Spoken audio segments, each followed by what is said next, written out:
มหังสัมมาสัมพุทธังอะคะวันตังสรณังคโตอิมินาสการินาตังพุทธังอภิปูชยามิยมหังสวากขาตังภควตาธัมมังสรณังคโตอิมินาสการินาตังธัมมังอภิปูชยามิยมหังสุปฏิปันนังสังฆังสรณังคโตอิมินาสการินาตังสังฆังอภิปูชยามิอะระหังสัมมาสัมพุทโธภควะพุทธังภควตังอภิวาเทมิสวากขาโตภควตาโมธัมมังนัมสสามิสุปฏิปันโนภควโตสาวกสังโฆสังฆังนะมามิอันธัมมยังพุทธัสสะภควโตอุปปะคะนะมะคะรังโรมะเสนะโมตัสสะภะคะวะโตอะระหะโตสัมมาสัมพุทธัสสะนะโมตัสสะภะคะวะโตอะระหะโตสัมมาสัมพุทธัสสะนะโมตัสสะภะคะวะโตอะระหะโตสัมมาสัมพุทธัสสะอันธัมมยังพุทธาภิปิงโรมะเสโยโสตตากะโตอะระหังสัมมาสัมพุทโธวิชชาจารณะสัมปันโนสุขโตโลกวิทูอนุตตโรปุริสธรรมสารถิสัทธาเทวมนุสสานังพุทโธภควายุอิมังโลกังสัทเทวกังสัมมาระกังสัพพะมังกังสัสสะมนาพระมณีปัจจังสัทเทวมนุสสังสยังอภิญญาสัสสิกตัวภเวเรสิยุรัมมังเรสิสิอาทิกัลยานังมัชฌิกัลยานังปริโยสานะกัลยานังสัทธะสัพพยัญชนะเกวราภริปุณังภริสุตังพระมจาริยังวังกสิสิตัมมังภะคะวันตังอภิปูชยามิตัมมังภะคะวันตังศิรสะนะมามิหันธัมมยังธัมมาภิปิงโรมะเสโย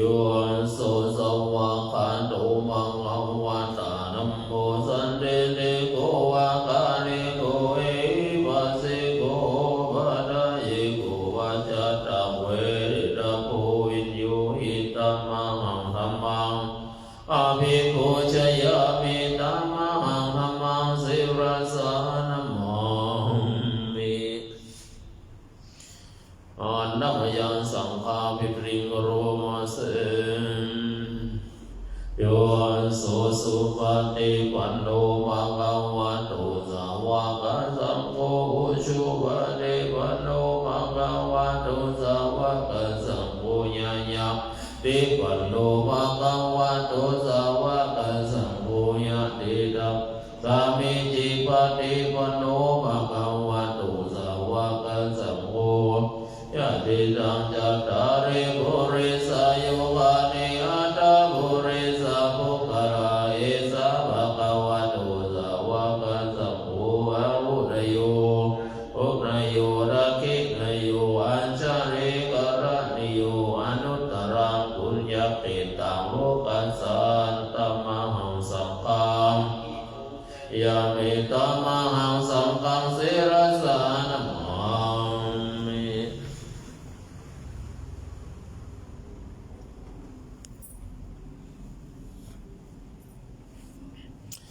อันธัมมยังรัตนัตยปนามะคาทายโยเจวะสังเวคาปริกิตนาปะทัญจามนามะเส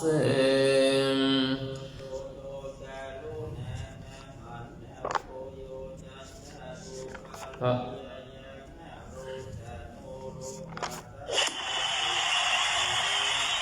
ัตตะโกวันดามิพุทธังอาหามาทะเรนะตังธัม โมปฏิโป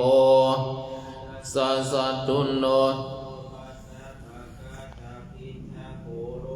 ตารโโยจัตตาทัตถิปโนวันตามิธัมมังอามาดาเรนะตังสังโฆสุเกตาปยาติเกตาสัญญิโตโยติตาสันโตสุขตานุโปนะโกโลละปังหิโนภาโสวันดามิ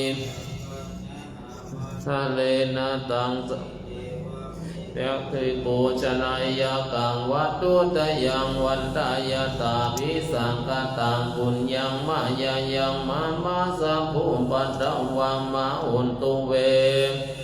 ภาวสิทธิยาอินตตถาคโตโลเกอุปันโนอะระหังสัมมาสัมพุทโธเทสิโตนิยานิโกอุปัสสมิโกปารินิพพานิโกสัมโพธคามิ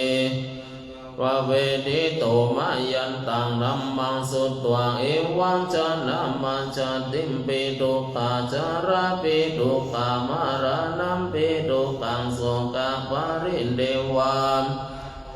นาสุปยาสัพพิทุกขาอภิเยหิสัมปโยโคทุกโขปิเยหิวิมปโยโคทุกโขนาราวาติตัมปิทุกขังสัมภิเตนะปัญโยปาทานาขันธาทุกขาสยติตังรูปุปาทานาขันโตเวทานุปาทานาขันโตสัญโยโตสังขารุปาทานาขันโตวิญญาณุปาทานาขันโตปริญญาญาธารมโนสุภควะเอวังปะสาวังเอวินเดติเอวังภังกัจจัมปันนาสะภังอวะโตสาวะเกตุอนุสาสเนตติรูปังอนิจจังเวทนาอนิจจสัญญาอนิจจสังขาระอนิจจวิญญาณังอนิจจังรูปังอนัตตาเวทนาอนัตตาสัญญาอนัตตาสังขาระญาณังอนัตตาสัพเพขาระอนิจจสัพเพธัมมาอนัตตาติเตมยังโอตินนามหาจติยาชาระสุเกงิปริเทเวงิทุเกงิโทมนัสเสงิอุปายาเสงิทุโอตินาทุกขปะเรตาเปวัตเกวาราสะทุกขขันธัสสะอันตกิริยามยะเยธาติจิราปะเรเนพุตังปิตังภะคะวันตังอุติสะอะระหันตังสัมมาสัมพุทธัสสะมานาคาเรยังบัมปะจิตาตัสสะมิงภะคะวะติพระมจาริยังจารามาภิกขุนังสิกขาสาชิวาสัมมาปนาจาริยังอิมัสสะเกวาราสะทุกขขันธัสสะอันตกิริยายะสังวัตตตุติหันธมยังตังคณิกาปัจเวคณาปทังพระมักเสนจิวารังปฏิเสวามิยวะเทวาสิตัสสะปฏิฆาตายาอุณหัสสะสัมมังกาสวันตันตปัสสิริงสัมปัสสัมภัสสะนัมปันติกาตายายวะเทวังอิริโกปินนัมปันติจาตันนัตถังปะสังกายโยนิโสปินตังปัตตังปฏิเสวามิเนวะดาวายานามะทายานะมันดันนายนาวิโพธันนายะยวะเทวังอิมัสสะกายะสัตติติยายะปันนายะหิงสุปารติยาพระมจาริยานุกามายะอิติปุรานัญจเวดนาปฏิหังกามินาวันจามปาเทสามิยันตราจามิภเวสติอนวัชตาจะภาสุวิหารโรจติปฏิสังขโยนิโสสินาสนังปฏิเสวามิ วาสิตัสสะปะเตกาตายาอุณาสะปันเตกาตายายาวะเดวะอุตโตปาริสยาวินโนดันนังปันเดสันละรามาตังปันเดสังกโยนิโสกิลานะปัญจยะเวสัชะวะเรการังปันเดเสวะเมอุปันนานังวายามาติกานังเวทนานังตายามปัญญาปัญชาปารมาตายังเตภาหุสาหัสสัมมาบินลิมมินตัสสาวันตันตังลิเมการังอุติตโกรัสเสนามารังนานาดิธัมมังเวทินานนินโดตันเดสะสาวะตุเตเจยมังการานิมาลาติเลกามะปิโยชินตัสสัมปารัตติโกรัมปานาระวังกัมมังกัมมันตัตติยักขังกันติสุตัสวิตินนาสินโดวะโมนินโดตันเดสะสาวะตุเตเจยมังการานินารากิริงกาจวารังอติมัตตะโพตังดาวะกิจักมัสสะเนวันสุตาหุนันตังเมตตัมโมเสกังเวนินาจินโดวะโมนินโดตันเดสะสาวะตุเตมังกลานิหิตตาคัคขามะติหัตตาสุทาตังดาวันเตโยชนะปันตังกุลิมมาลัมวันตังอินเดวิรังกันตัมมันโนจินโดวะโมนินโดตันเดสะสาวะตุเตมังคาราเนทักวนาคัตถามุตตารังอิวะกัปปินิยาชินจายาดุนดาวาจนาชันนากายามาเจสันเดนะโสมาเวดินาจินดาวาตาสาวาวะตุเตเจยมังคาราเนสัจจังเวหายามาเดสัจจังกวาดังเอโรวาดังเอโรเวดามานังมาเดอันดาโหตังปัญญาโตจิตวะวรินโดดันเดรัสสาวะตุเตเจยมังคาราเนอันโดปานันทพุจจังวิพุทธังเตนะเทระวุจังเนนะธัมมาปยันโตอินโดปะเตสัมเวนินนาจินโดวะโมนินโดดันเดรัสสาเจยมังคาราเนทิติพุจจังเกนะสุตังหัตตังพรหมังเวสุติจุติเมติปะกะปินดานังยานากันเดนะเวทินาตันติสะสามาวะตุเตเจยมังคารานิตาปิพุทธเจยมังคาลาหัตถะกะตะโยวะจันโนตินะติเนสารติมาตันติตวานาเดอาเนโจปัตตวาเนโมกัสสุขังมายานาโรสะปัญโยมหากรุณิโกนาโดเอดายาสัมปะปะเนนะโมเรตวะปารามิสัมปะปะโตธัมมังเอเตนะสัจจวะเจนะโหตุเตยยะมังคาราจยันโตโพธิยามุเรสักยานังนันติวัตโนจโยหิจยสุจยมังคะเรอัมบัลลาจินตัมบัลลังกิสิเสวะดาเวโภคะเรอภิเสกิสัมปะพุทธานังปะโมดาเตสุนักตังสุมังคะลังสุภะวะตังสุโหติตังสุกันโตสุโมโหโตจะจิตตังพรหมจาริโสปะตะกีนังกายกัมมังวาจากัมมังปะตะกีนังปะตะกีนังมโนกัมมังปะนิติเตปะตะกีนานิกัตตวนาลามันดาเทวตะเนเมตตัญจะสัพพะโลกัสสะมิงมานาสัมภวันเยอัปปะริมันนังวุนดังวันโตยาเนหิยัญจาสัมปะนังอเวรังสัมปะนันตินัญจารันติสินโนวะโนวะยวะตัสสะวิกาตามินโตเอตัสสะติงอดิตยะพรหมเมตเวหารังอิตมะโหติติจจานุภะกัมมะสิรวะสัมปันโนกาเมสุวินัยเกตังนาหิจาตุกัปปะสัยยังปุณณเรติติ นิยังเมตตาสุตังเวโรปังเอเมเมตตาเมตังเอรามันเดอิเมสัมปัญญาปุเตอิเมเมตตาเมตังอาโอดัมมะเกจาปานาเกอิเมเมตตาเมตังติปานาเกอิเมจตุปะเทเมเมตตาเมตังปะเท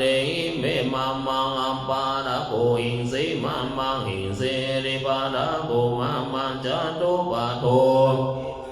อินสีมหุปะโตสัมเปสันตาสัมเปปันนาสัมเปพุทธะจังเกวาราสัมเปปันนารันเนปัสสันโตมังอินเจปะมาอัปปะมะโตพุทโธอัปปะมันโนนัมโมอัมปัมมันโนสัมโฆปัมมันอวันดาเนเสริสัมปันเนอาวิเวสิกาอปันเดอุนนานาวิสารโมโมจิกากัตตาเมรักขะตาเมปะเรตาปะริกามันโตโหดานิสุขังนะโมภวะโตนะโมสัตตันนะสัมมาสัมพุทธัสสะปุเทระยัญจักขุมมาเอกราชาริสาวันโนปันดักอาโสตังตังนัง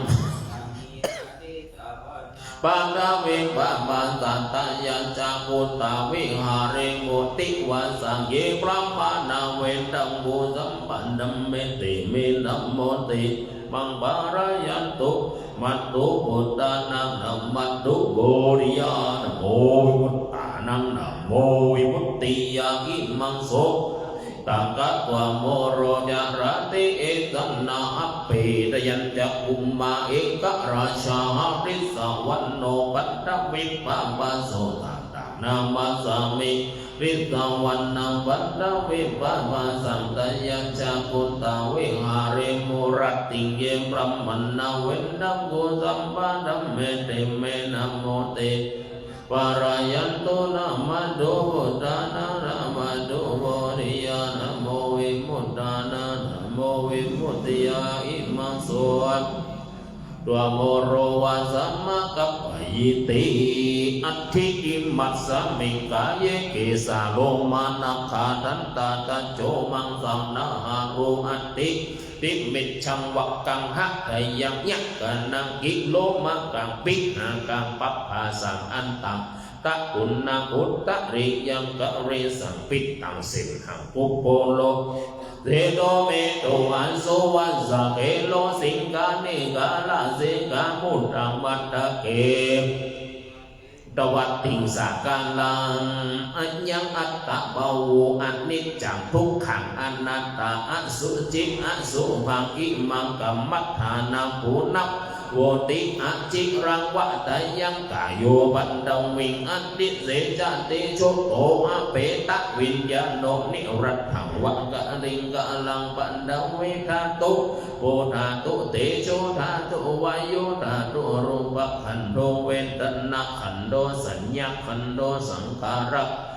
วิญญาณขันโดปัญจขันธาอาชัตตาภหิทธาสังขาระนิจจทุกขาอนัตตาวิปริณามะธรรมะอนิจจวัตตสังขาราอุปารวายานัมมิโนปัจฉิตวะเนรชันติเตสังโมปัสสะโมสุโหนัมมะรูปังอนิจจังขยเทนะนิจจังวัตตะปานังนัมมะรูปังทุกขังขยเทนะสุขังวัตตะเนปานังมะรูปังทุกอนัตตาสรังวัตตะนิปานังนัมมะรูปังอนิจจังนัมมะรูปังทุกขังนัมมะรูปังอนัตตานิจจังวัตตะนิปานังสุขังวัตตะนิปานังสารังวัตตะนิปานังนิปานังปารัมมังสุขังสุโขพุทธานังอุปัฏโฐสัมภมเทศนาสุขังสังคัสสะสามัคคีหักขานังตะโกสุโขคัตติโยเชตุชะเนตัสสะมิงเยปฏิชายโนวิชาจารณะสัมปันโนสุเสตุเดวมันโนเสติวัตตะปฏิอาติโจรัตติมาปฏิจันติมาสันนัตโธคัตติโย ติชาเยตปะติพระมโนอัฏฐสัพพะมโหรตังพุทโธตปะติเตชะสาอินตชาตาเทวชาตาชาตามหาพรหมชาตาอิสีชาตามหาอิสีชาตามุนีชาตามหามุนีชาตาปุริสัชาตามหาปุริสัชาตาจักรวัตติชาตามหาจักรวัตติชาตาพุทธชาตาพุทธชาตาอรหันตชาตาสัพพสิทธิวิชาสัพพะโลกาจาริยานังชาตาสัพพะโลกาทิปติยานังชาตาเอเตนะจาวะเจนะตุยหังโสวันติโหตุตุยหังสวายายะนะโมพุทธัสสะนะโมธัมมัสสะนะโมสังคัสสะทิตังโหโรสวหายะวันพฤหัสบุรินตามวันพระสวดอะไรวันพฤหัสคนเกิดวันพฤหัสเราสวดอะไรจำไม่ได้ผู้เล่นต่ำใช่หรอเน้นคืออะไรคนเกิดวันเดี๋ยววันพระเกิดวันพฤหัสคนเกิดวันพฤหัสใช่ละปุเรนตัมโพธิสัมภาเรนิพันตังโมรโยนิยังเยนะสังวิคารูปังมหาสัตตังวเนจราจิรัสสังวายามันตาปิยังอัฏฐมันตาปิเนวาสังคิงสุขันหินโตพระมะมันตันติอัคคตังปริตันตัมปะนัมมะ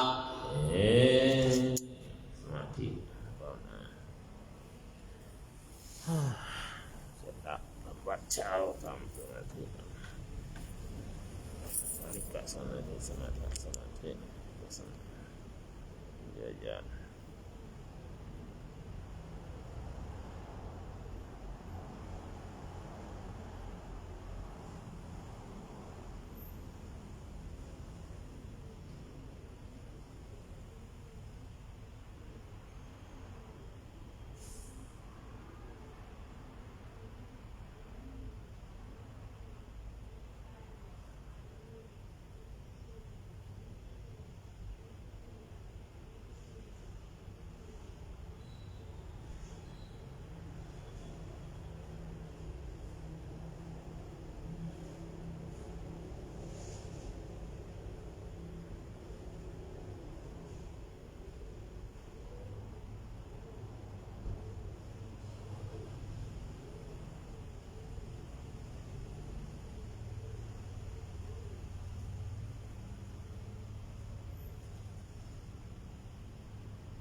สมควรเกินละอันธรรมยามปฏิทานาคาถาโยพนามะเสวิหารวาสินีตุเปกะเรโหติกะเรตาหิตาหิตาธรรมะตันเนนะภวันโตปุจิตาสุจิงการุณเตทาวิหารมันตะเลสัจจติกโวสารามิกาตนาปฏิอุปัสสกะธรรมาจะเทสานิกามาจะอิสราสัพพนาภูตาสุขิตาภวันตุเตสัมภวะสังเสตจตาอัตโวปัมปติกานิยานิกังธัมมวรังปิปิตุปัสสะการันตุสังฆยังตาตุจิรังสัตตังนะโมธัมมัตราจัมปุกลาสังโฆตุสัมมาโภวะหัตถยะจังอิตายะจะอเมระกันตุเปปินัมมาจาริโนวติสัมมาปุณยามาธัมเมอริยภเวนิเตปัสสนาวันโตสัมเปปิปานิโนพุทธัสสะสะเนเวสันโตกาเลเทโวภวะสันตุวายาสัตตานันสเมธานิตุเมธานิมาตาปิตาจาอันตรจังนิจังรักันติพุทธกังเอวังธัมเมจังรักันตุสัพพตาอโรกยาภลัมมาลัมปะสันตุติปะรามาตนังวิสัสสะภะลัมมายาตินิพพานังพระมังสุขังสุภะเจ้า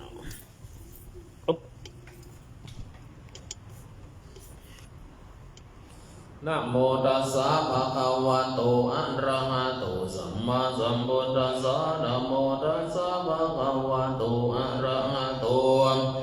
พุทธัสสะนะโมตัสสะภะคะวะโตอะระหะโตสัมมาสัมพุทธัสสะปูชนียังมหาเจดีย์ยังสัตตานังพุทธัสสะสันในมันโนหะระสัมโมทนังโลกาโมนิติเวสุตังเอตัมเปสิราสันสันโตสัมมาหิโตนามามิหะอิมินามะมะการเรนะสุขิโตมินิปโยติ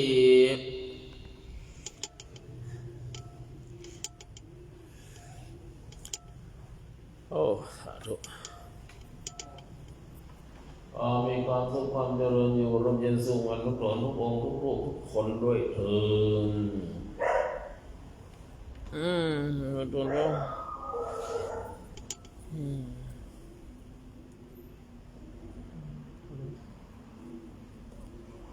ต้องรับไปไกลเนาะเด็กไป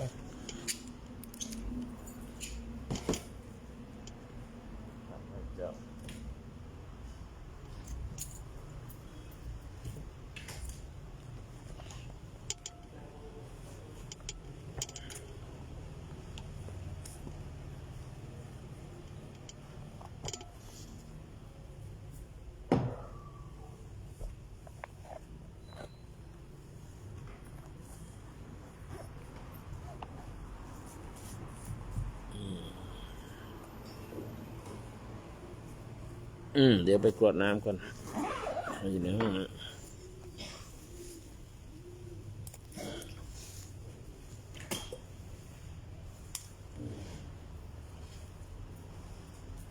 เดี๋ยวไปกรวดน้ำลงดิน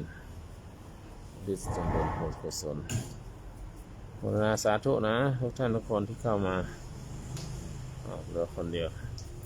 เข้ามาตั้งหลายคนไม่อยู่ข้างนอกแล้วปึ๊บอากาศเย็นมากเลยตอนนี้เชียงใหม่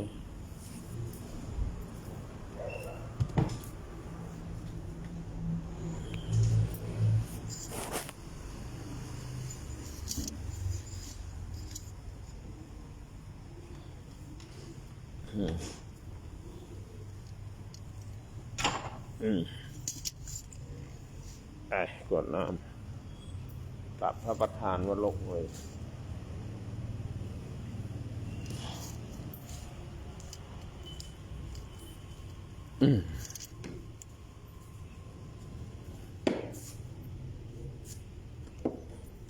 อากาศเย็นเย็น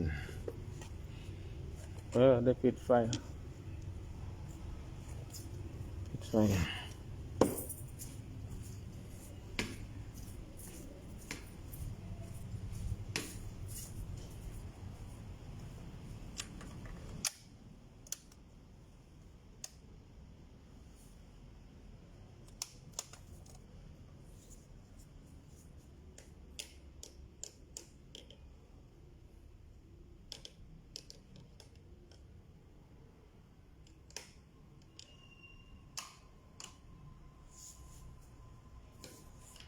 ปิดไฟ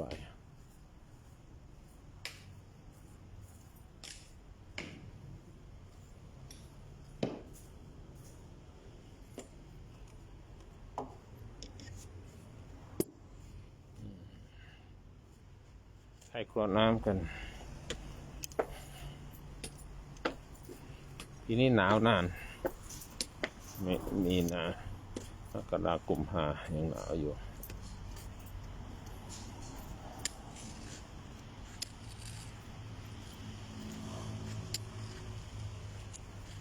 ยังมืดอยู่เลยที่เชียงใหม่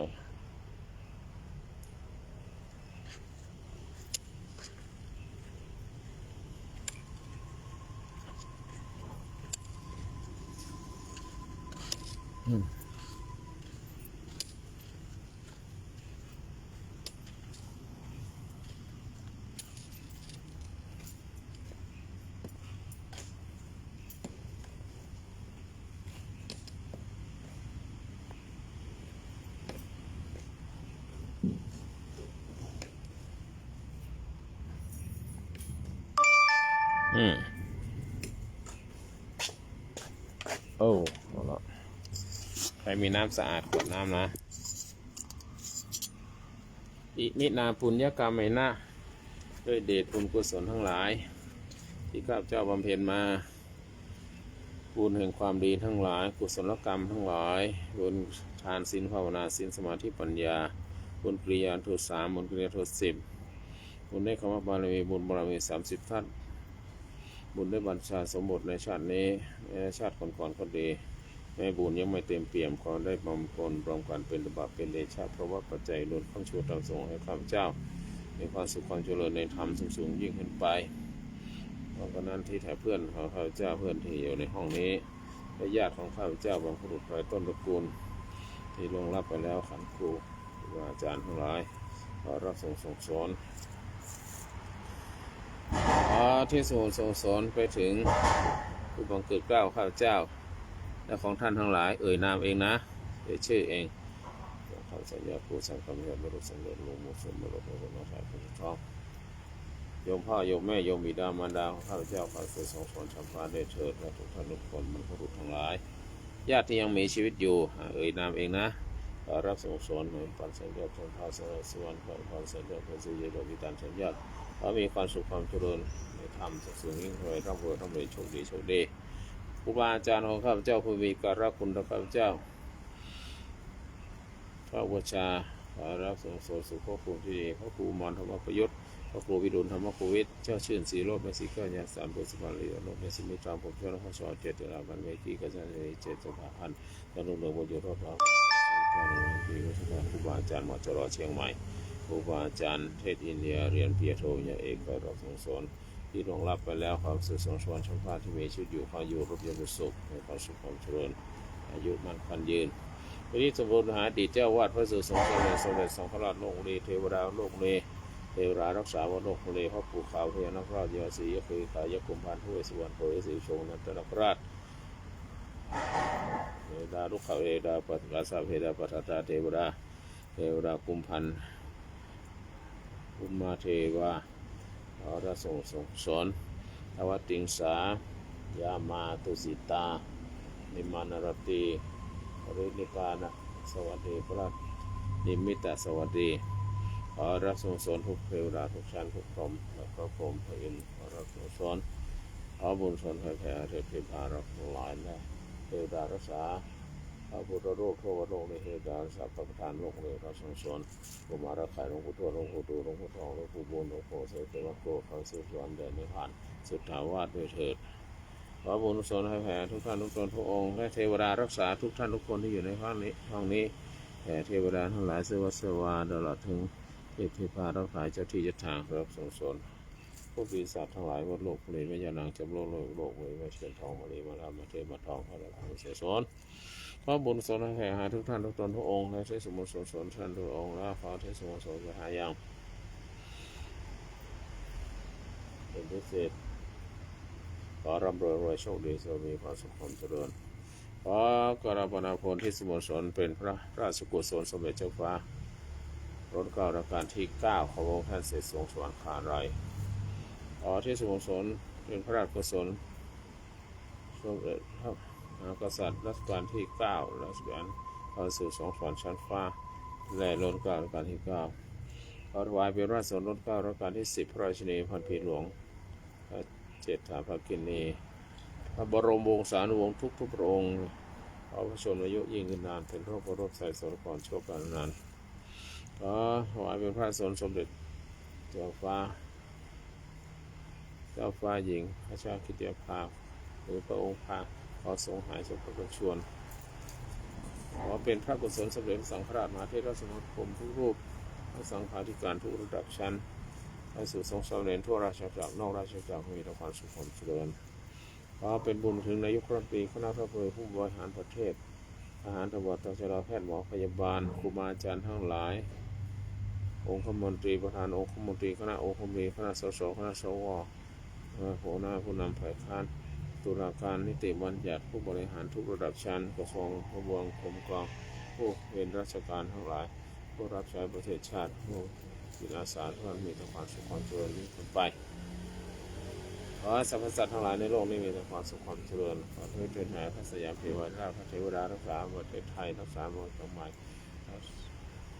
าผู้คนรักษาผู้แห่งผู้คนรักษาสนท้ายที่สุดที่มนุษยชาติทั้งหลายมีความสุขความเจริญในที่สุดก็คือมนุษย์ได้เจริญส่งสนไปถึงข้าพเจ้าและเพื่อนๆทุกคนที่อยู่ห้องนี้จงมีแต่ความสุขจงมีแต่ความเจริญมีเงินมีทองร่ำรวยโชคดีอายุวันโนสุขังปะลังโนสุขังพลังทุกท่านทุกคนนะโอ้อากาศเย็นจังเลยตอนนี้โอ้อาจารย์ออดตื่นแต่เช้านะออดก็ตื่นเช้ากันนั่งหนาวเย็นอยู่ที่เชียงใหม่อุ้ยมันหนาวได้ใจลงแข้งลงขาแต่ยังไม่เข้ากระดูกถ้าหนาวเข้ากระดูกต้องไปที่นนอะไรนะที่จีนนั่นน่ะที่หิมะตกนะโอ้โหหนาวมากเลยตอนเที่ยงที่ไหนก็ตามหิมะตกนะมันหนาวเข้ากระดูกแล้วนะครับสวัสดีครับ krisna.com อาจารย์ฮอตอาจารย์เจ้าเนี่ยหายไปนานนะไม่ค่อยเจอนานแล้วตัวนะใครว่างขึ้นมาคุยกันบุรินอยู่แต่นอกห้องเขาไปวินพร้อมกราบนมัสการปากบทเจ้าค่ะสาธุกราบนมัสการพระคุณเจ้าอีกรูปหนึ่งด้วยเจ้าค่ะเจ้าก็แวะมาทุกวันเจ้าค่ะไม่เห็นอ่ะโฆษณาสาธุบุญด้วยเจ้าค่ะตัวโค้ดขอกราบนมัสการถวายความเคารพนะครับหลวงพ่อพระโคไพบูลย์ครับสาธุ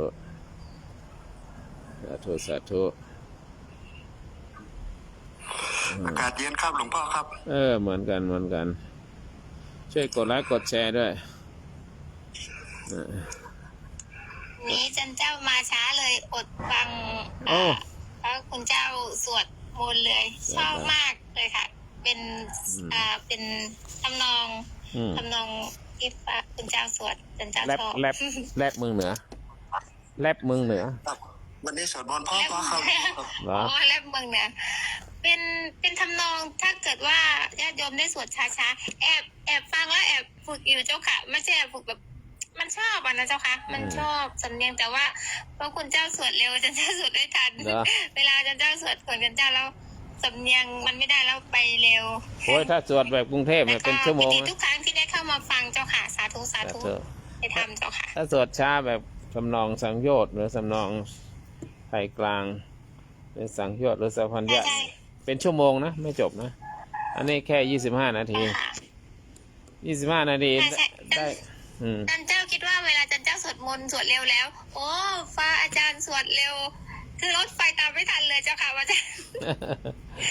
แต่ว่าไพเราะมากค่ะไพเราะมากถ้าสมมติว่าญาติโยมนะในแบบในจังหวัดนำทำนองนี้มาสวดคงจะไพเราะน่าดูเลยเจ้าค่ะ ก็เวลาพระทางเหนือเข้าไปสวดได้แห่งเร็วกว่านี้นะนี่ยังช้าอยู่นะ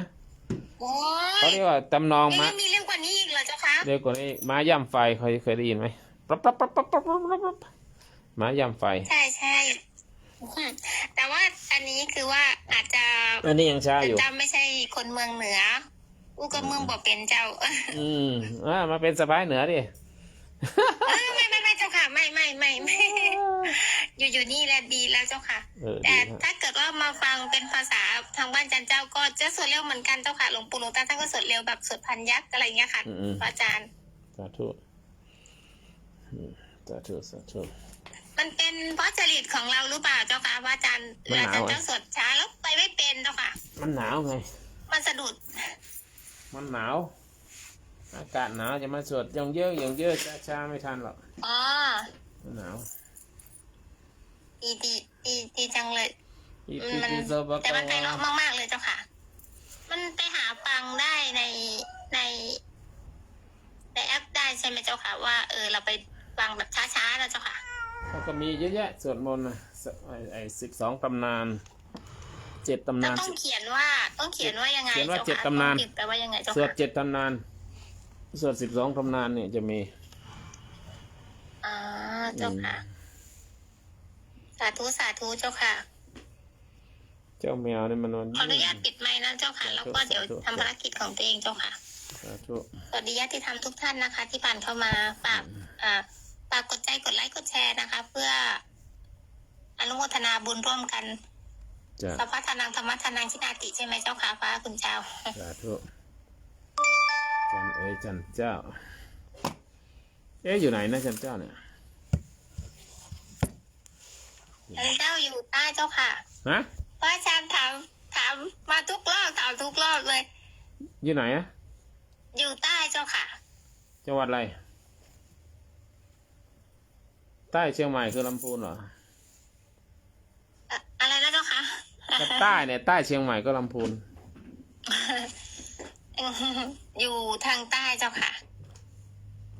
จังหวัดอะไรอ่ะ จังหวัดสงขลาเจ้าค่ะ อ๋อสงขลาสงขลาค่ะ สงขลาไม่ใช่คนใต้นะคนใต้มา คนใต้เจ้าค่ะ คนใต้แหล่งใต้ดิ แต่กำเนิดด้วยเจ้าค่ะ แหล่งใต้ดิแหล่งใต้เนี่ยแหล่งใต้เนี่ย ถ้าคนไหนไม่สำคัญหรอกนะขอให้เป็นคนดีเลี้ยงพ่อเลี้ยงแม่นะดีแล้ว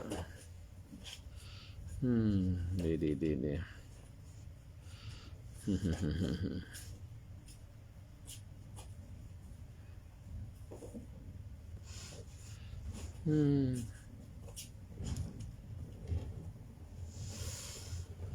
วันนี้พูดเรื่องอะไรดีนะเชิญนะทุกท่านขึ้นมาอาจารย์ฮอตพูดเรื่องอะไรดี อยากฟังเรื่องสังโยชน์เจ้าค่ะสาธุ โอ้ยฉันยอดเพิ่งพูดไป2 วันเนี่ยเข้าไปดูในนั่นนะเนี่ยในใช่ ในคลิปเหรอเจ้าค่ะ ในคลิปของพ่อเนี่ยยอดเพิ่งพูดไปยอด10 สันตติไหมครับหลวงพ่อครับ สันตติ ครับ สันตติคือความต่อเนื่องใช่ไหม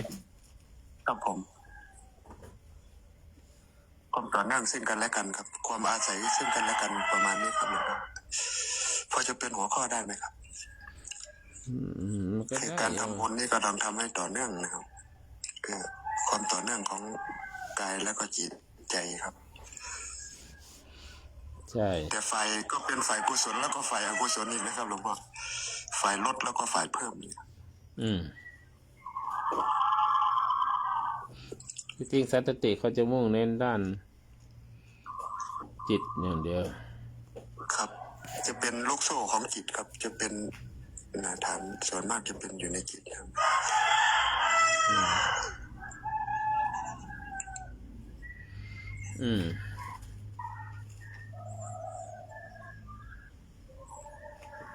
จ้ะครับเดี๋ยวพูดอะไรไหมแต่ว่าไม่มีใครบันทึกเนี่ยต่อตักในไปไหนไม่รู้คุณอ้อมสดสนิทเดินพรธนากิษณะ .com ไม่ขึ้นนะธนานี่พวก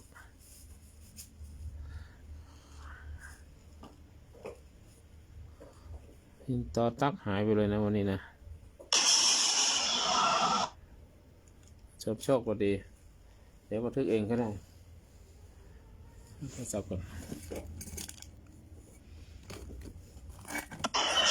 นมัสการพระคุณเจ้าทุกรูปครับสวัสดีเจ้า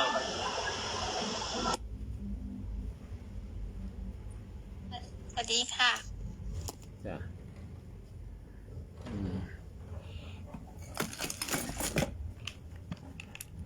ได้แล้วเนี่ยเพราะว่าพูดไปแล้วถ้าไม่บันทึกก็เสียดายมันจะได้โทษหลายครั้งเหมือนกับคุณไม่รู้คุณโยนลงไปไหนวันนี้แต่เห็นเข้ามาอยู่นะครับหลวงพ่อตอนสวดมนต์หรือตอนอะไรนี่นะครับเขางอนไปหมดเรื่อยๆเขามีธุระหรือเปล่าเล่นตัวพวกนี้เล่นตัวถ้าเข้าใจคำว่าเล่นตัวไหม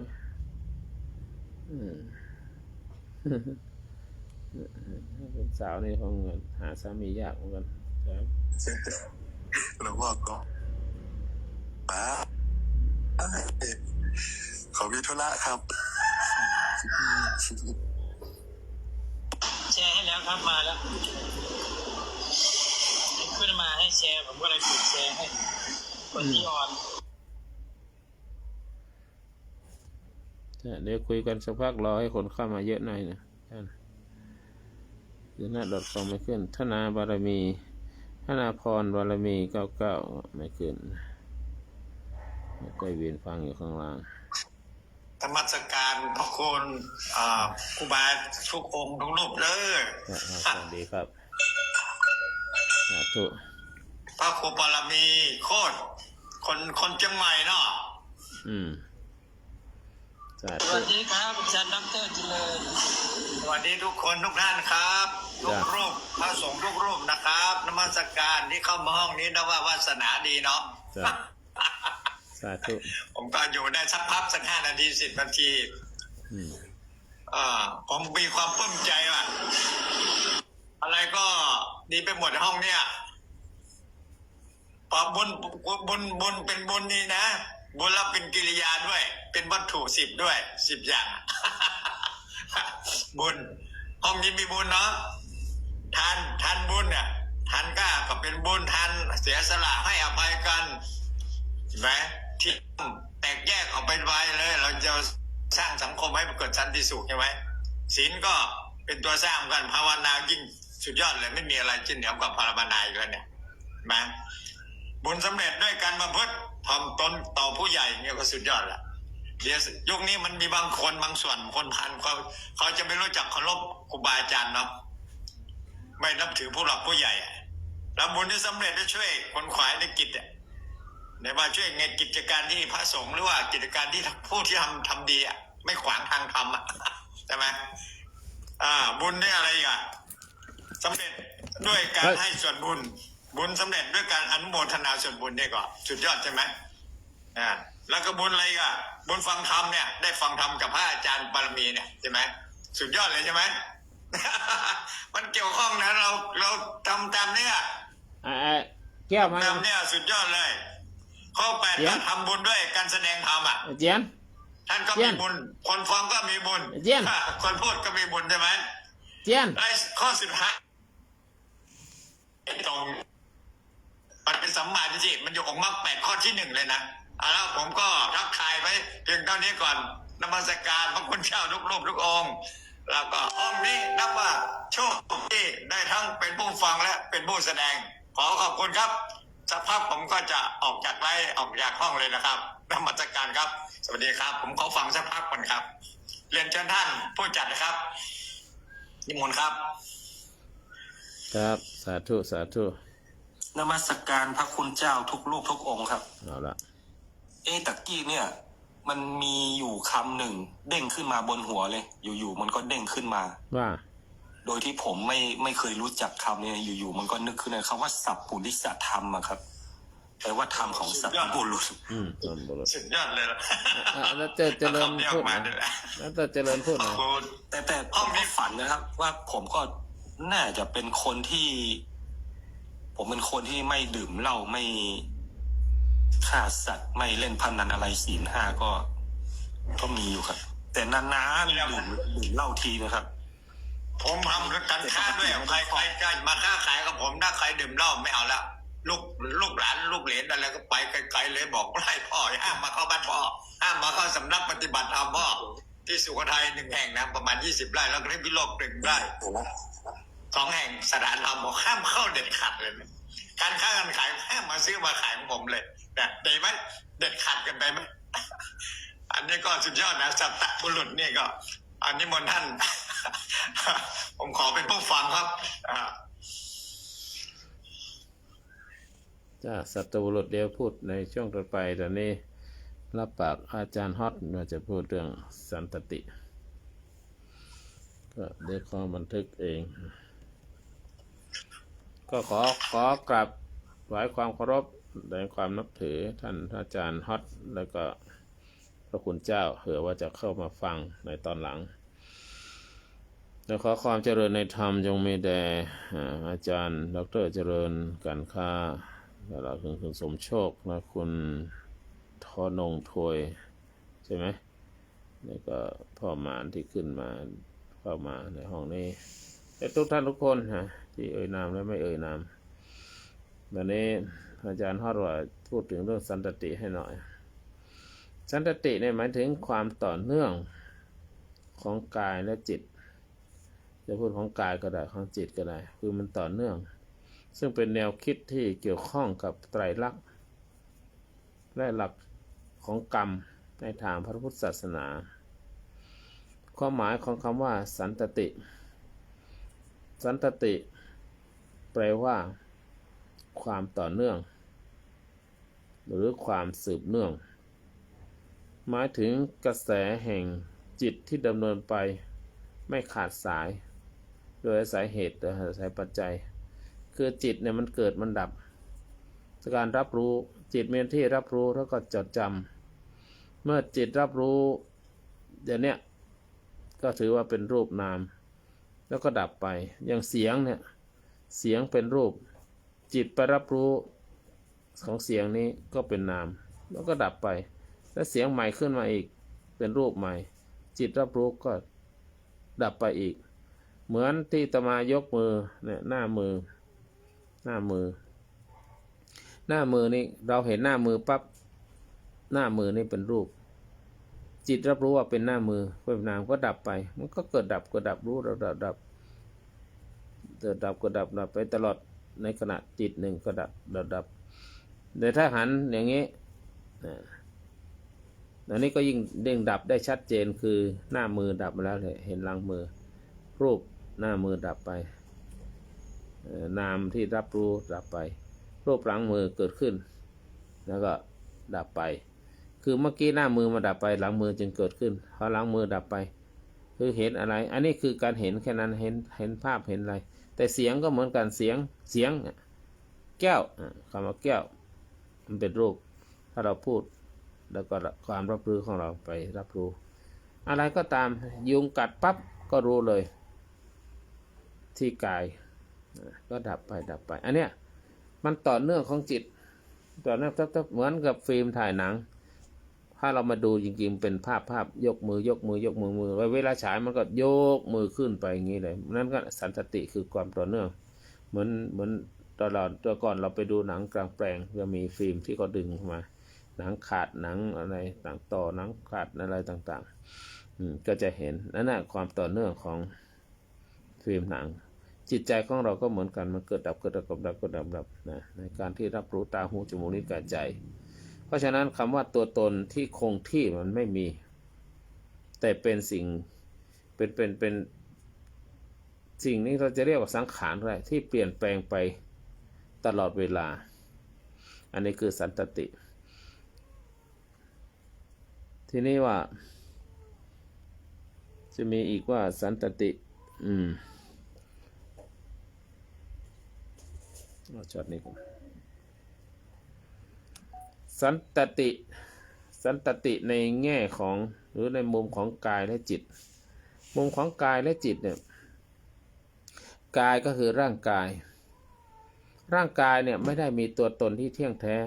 แต่เป็นกระบวนการเปลี่ยนแปลงไม่เปลี่ยนแปลงก็ลองนึกเราย้อนหลังอยู่ในท้องแล้วเป็นเด็กชายเด็กหญิงเป็นคนหนุ่มคนสาวจนถึงตอนเนี้ยเราไม่เห็นมันเปลี่ยนแปลงแต่มันเปลี่ยนแปลงตลอดทุกเวลานั้นร่างกายเป็นสิ่งเปลี่ยนแปลงก็เป็นสันตติมันต่อเนื่องกันเราไม่เห็นได้ชัดถ้าจะเห็นได้ชัดว่าลองถ่ายรูปวันนี้อีกครึ่งเดือนถ่ายอีกครั้งหนึ่งสิ้นเดือนถ่ายครั้งหนึ่งไปสัก3 เดือนแล้วเอารูปมาดูมันจะเห็นความเปลี่ยนแปลงนะไม่อ้วนขึ้นไม่ผอมไม่อะไรก็แล้วแต่หน้าตาอะไรต่างๆอันนี้คือความเปลี่ยนแปลงของร่างกายเซลล์ของร่างกายนั้นมันตายไปแล้วก็เซลล์ใหม่เกิดขึ้นมาอันนี้คือความเปลี่ยนแปลงก็คือสันตติที่เราไม่เห็นแม้จะดูเหมือนร่างกายนี้ต่อเนื่องแต่จริงๆแล้วมันเปลี่ยนแล้วเกิดเปลี่ยนแปลงอยู่ขณะตลอดเวลาทุกขณะนะเปลี่ยนแปลงร่างกายเพราะฉะนั้นจิตก็ตามกระแสจิตของเราอย่างที่กล่าวไปแล้วอย่างเมื่อกี้รูปนามเกิดขึ้นจิตไม่ได้เป็นตัวถาวรจิตเป็นตัวถาวรแต่มันเป็นกระแสที่เกิดดับต่อเนื่องเรียกว่าจิตสันตติเรียกว่าจิตสันตติมันต่อเนื่องนั้นความคิดหรืออารมณ์ต่างๆที่เกิดขึ้นพอมันเกิดขึ้นมันก็ดับไปแล้วมันก็เกิดขึ้นแล้วก็ดับไปเช่นเดียวกับกระแสของน้ำที่มันไหลไปไม่มีวันหยุดมันก็ไหลเราก็มองแล้วเหมือนกับไม่ไหลนะน้ำนิ่งไหลลึกอย่างเงี้ยเพราะฉะนั้นติดจิตสืบเนื่องกันด้วยอาสวะคือด้วยกิเลสจะคอยมาทยุงหรือมารับรู้มาเอาเป็นเรื่องของจิตสัญญาคือความจำตลอดถึงวิบากกรรมจิตมันก็จะต่อเนื่องไปทีนี้มีคำถามว่าทำไมสันตติจึงสำคัญในทางพระพุทธศาสนาการศึกษาพระพุทธศาสนาเนี่ยช่วยให้เราเข้าใจถึงว่าการคำว่าไม่มีตัวตนที่เที่ยงแท้หรือที่แท้จริงเนี่ยไม่มีตัวตนเนี่ยมันมีแต่กระแสของเหตุและของปัจจัยกระแสของเหตุและปัจจัยที่สืบเนื่องต่อกันมาอย่างที่กล่าวมาคือมันสืบเนื่องต่อกันมามันไม่มีที่จะเป็นแก่นสารว่าจงเป็นอย่างนี้นะทุกอย่างเนี่ยมันต่อเนื่องกันตั้งแต่เกิดขึ้นแล้วก็อยู่ไปอย่างเราเนี่ยอีก100 ปีอยู่ที่ไหนนะอีก100 ปีข้างหน้ามันเปลี่ยนไปจนตุยอย่างนี้เป็นต้นเนี่ยมันต่อเนื่องกันอันเนี้ยเป็นหลักการที่สนับสนุนให้เราไปเข้าถึงคำว่าไตรลักษณ์คืออนิจจังคือกายและจิตเนี่ยมันเปลี่ยนแปลงไปตลอดนะกายและจิตนี่เปลี่ยนแปลงไปตลอดไม่คงทนไม่ถาวรแล้วก็นั่นแหละเรียกว่าอนิจจังแล้วมันเป็นทุกขังเป็นไงก็คือมันพยายามการที่เราจะพยายามยึดมั่นถือมั่นในกายและจิตนี้มันก็เป็นทุกข์เพราะมันต้องเปลี่ยนแปลงไปแล้วก็อนัตตาก็คือจิตที่ไม่เป็นตัวตนที่มันเปลี่ยนแปลงไปนะก็เพราะมันไม่มีตัวตนที่แท้จริงมันไม่ใช่ตัวตนที่แท้คือมันเปลี่ยนไปตลอดนะแต่มันเป็นกระแสที่มันดำเนินไปอย่างนี้เป็นต้นทีนี้เราจะนำไปใช้ได้ยังไงในชีวิตได้อย่างไรว่าเมื่อเห็นมันเปลี่ยนแปลงนี่ก็คือว่าถ้าเข้าใจว่าเราเนี่ยไม่ใช่ตัวเดิมนะเราไม่ใช่คนเดิมมันเปลี่ยนตลอดสิ่งที่มาเป็นเราเมื่อวานก็เป็นวันนี้นะนั่นก็เปลี่ยนไปอีกนะเปลี่ยนไป ความคิดก็เหมือนกันเปลี่ยนไปความคิดครั้งหนึ่งครั้งหนึ่งช่วงหนึ่งขณะหนึ่งร่างกายก็เหมือนกันเซลล์ผิวหนังก็เปลี่ยนไปทุกวันทุกคืนเมื่อรู้อย่างนี้เราจะได้ไม่ยึดมั่นในอารมณ์ไม่ยึดมั่นในอารมณ์ของเราว่าจะต้องเป็นอย่างนั้นต้องเป็นนี้ในความคิดของเราก็ตามเป็นของเราก็ตามเพราะมันเป็นแต่กระแสจิตที่มันเกิดขึ้นแล้วมันก็ดับไปอันนี้คือสันตติเราไม่รู้มันดับไปแล้วเกิดใหม่เกิดใหม่นั้นการรู้อย่างนี้ก็ช่วยให้ชีวิตเรานะมีสตินะใช้ชีวิตอย่างมีสติเมื่อรู้อย่างนี้แล้วทุกอย่างเปลี่ยนแปลงไปเพราะปัจจุบันก็คือเวลาที่ดีที่สุดแท้จริงที่สุดอดีตมันก็ผ่านไปแล้วนะไม่ต้องไปพะวงถึงสิ่งผ่านไปนั้นต้องกังวลนะตลอดถึงอนาคตนะมันก็ยังไม่มาถึงอยู่กับปัจจุบันนั้นสรุปสั้นๆก็คือกายและจิตเนี่ยเป็นเพียงกระแสที่ต่อเนื่องกระแสที่มันต่อเนื่องไม่ใช่ตัวตนที่แท้จริงและจงใช้มันให้เป็นประโยชน์แล้วก็อย่าไปยึดมั่นถือมั่นว่าเป็นตัวตนจะต้องเป็นอย่างนี้มันเป็นอนัตตาไอ้เส้นที่สำคัญคืออนัตตาเนี่ยคือไม่อยู่ในบังคับบัญชาของเราไม่ให้แก่ไม่ให้เก็บไม่ให้ตุยให้หยุดหายใจเนี่ยเราบังคับให้หยุดได้ไหมถ้าบังคับให้หยุดมันก็ตุยเลยมองเพ่งไปเลยเท่าละมันเปลี่ยนแปลงไปตลอดเวลาก็ขอโมทนาสาธุการกับท่านทั้งหลายที่ได้ตั้งใจฟังมาแต่ต้นขอให้เข้าใจสันตติทุกอย่างเปลี่ยนแปลงสรรพสิ่งทั้งหลายเปลี่ยนแปลงตามพระไตรลักษณ์ขอโมทนาได้ตอบคำถามของพระอาจารย์สาธุครับได้ความรู้มากเลยครับหลวงพ่อครับสาธุครับครับสัมสติสมาธิสัมสติปัญญานี่ก็มีนะครับหลวงพ่อครับการต่อเนื่องกันไปนะครับเหมือนตื่นมาเช้านี้ก็มาต่อสันสติปัญญากับหลวงพ่อครับสืบต่อปัญญาไปครับหลวงพ่อครับดีต่อเนื่องกันไปเพราะว่าจะขาดก็ไม่ได้เดี๋ยวไม่ต่อเนื่องไม่เสถียรกันดีมาก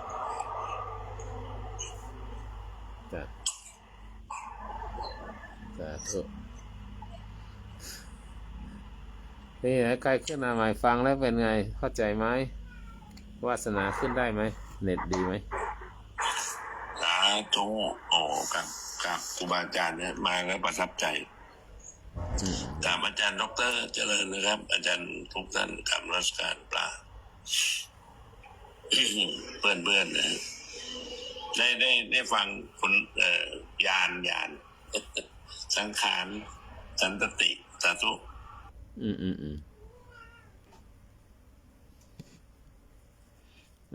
เชิญ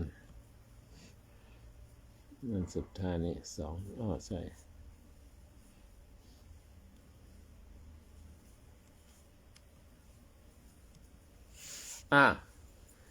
คนวาสนาขึ้นไม่ได้นะเป็นไงเน็ตไม่ดีหรือเปล่าจ่ายใหม่นะไปมัชชิมาคนนั้นนะทอนปาเลคุณนี่ทอนก็ยิงไปเถอะนะนมัสการพระอาจารย์เจ้าค่ะกราบนมัสการพระคุณเจ้าทุกโลกค่ะ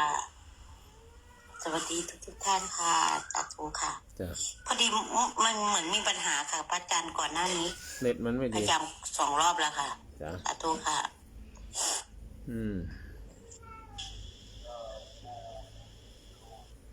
สาธุเมื่อกี้ใครให้พูดเรื่องอะไรสัพพุริสธรรมหรืออะไรกราบนมัสการพระอาจารย์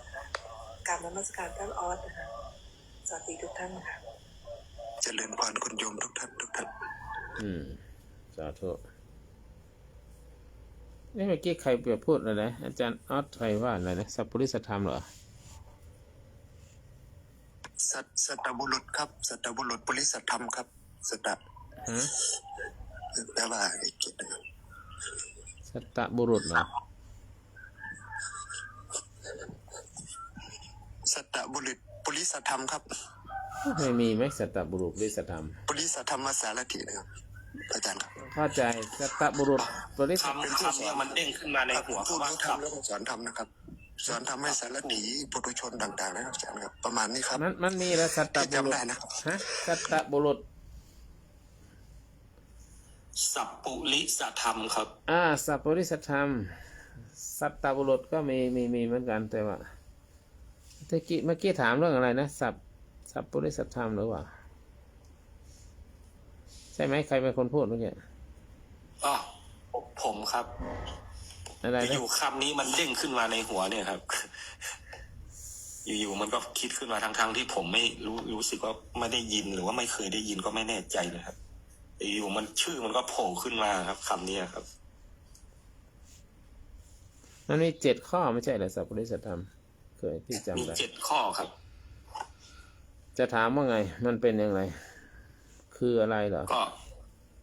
ก็ผมอ่านในวิกิพีเดียเรียบร้อยได้คำตอบแล้วครับไม่อาจารย์ไม่อธิบายก็ได้ครับเหรอครับไม่มีอะไรถามนะครับขอบคุณครับแล้วในวิธีเดียก็มีมันมีทีนี้ถ้าถามว่าสัพปริสธรรมจำเป็นอย่างไรนะจะตอบยังไงเดิมเนี่ยเราเข้าใจความหมายแล้วว่าทำไมต้องมีสัพปริสธรรมเนี่ยแต่ตรานี้ออกจากองค์โพชฌงค์ 7นะครับอาจารย์ครับโพชฌงค์ 7ไม่มีสัพปริสธรรมที่น้องถามเมื่อวานนะครับโพชฌงค์ 7นะครับอาจารย์โพชฌงค์ 7ไม่มีสัพปริสธรรมนะมีไหมไม่มีนะมีไหมสัพปริสธรรมอยู่ในโพชฌงค์ 7ไม่มีนะไม่มีนะครับอาจารย์คนละสูตรกันครับขอโทษครับเมื่อกี้บันทึกไปได้ 3-4 ช็อต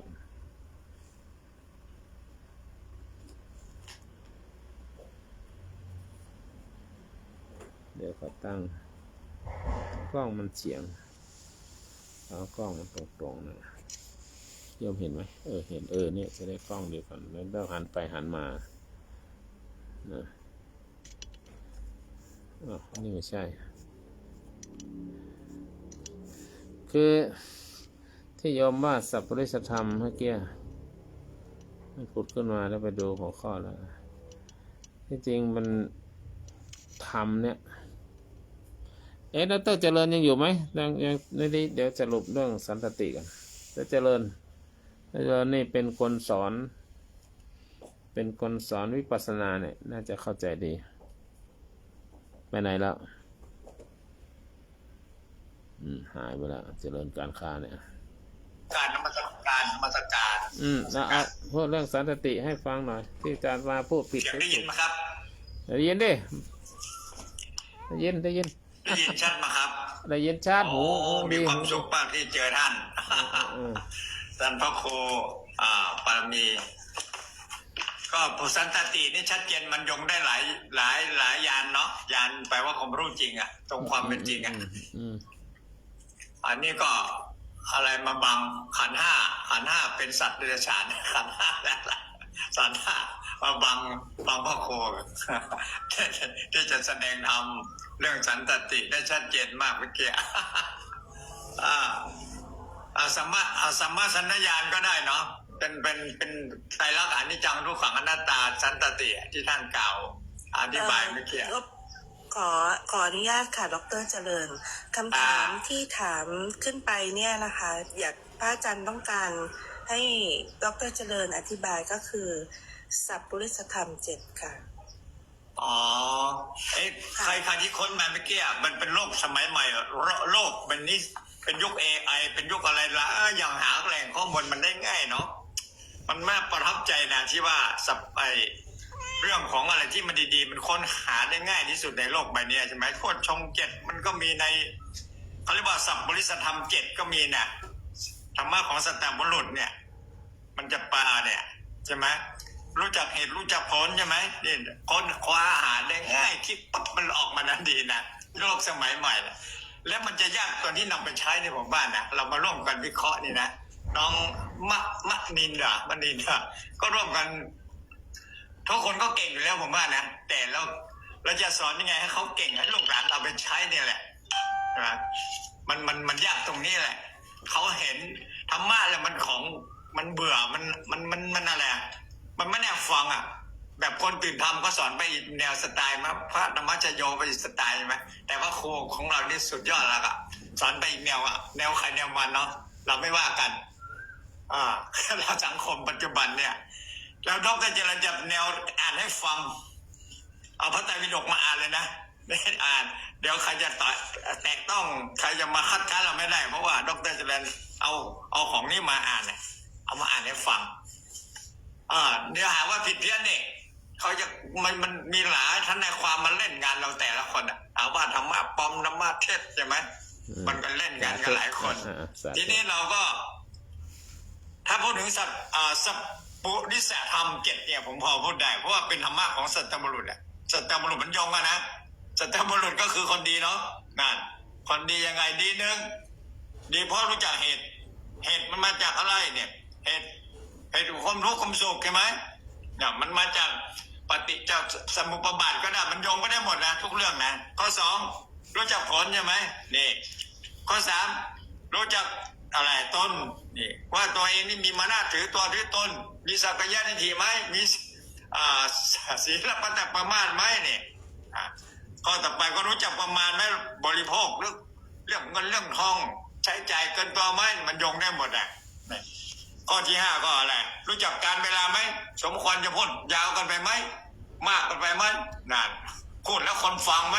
เนี่ยไม่ฟังข้อ6อะไรรู้จักชุมชนใช่ไหมเนี่ยกิริยาก็อ่อนน้อมถ่อมตนเนี่ยมันโยงได้หมดโยงได้ถึงบนกิริยา10ด้วยนี่แล้วข้อ7อะไรรู้จักเลือกบุคคลมันก็โยงได้มงคล38เลือกคนดีคนไม่ดีบัณฑิตไม่บัณฑิตห้องนี้ดีที่สุดนะผมว่านะห้อง1ก็หลายห้องเพราะว่ามีดีเหมือนกันแต่ดีคนละอย่างแต่ห้องนี้พูดถึงสันตติมันก็สุดยอดแล้วที่มองไม่เห็นมันเป็นอนัตตาแล้วก็พูดถึงธรรมะนี่ก็ธรรมะก็มองได้ยากใช่ไหม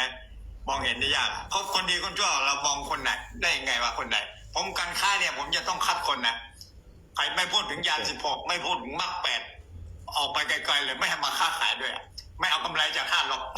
แล้วก็ไม่ไปอยากให้ท่านมาเข้าลงมาทำมาหากินด้วยกันเพราะว่ายุคนี้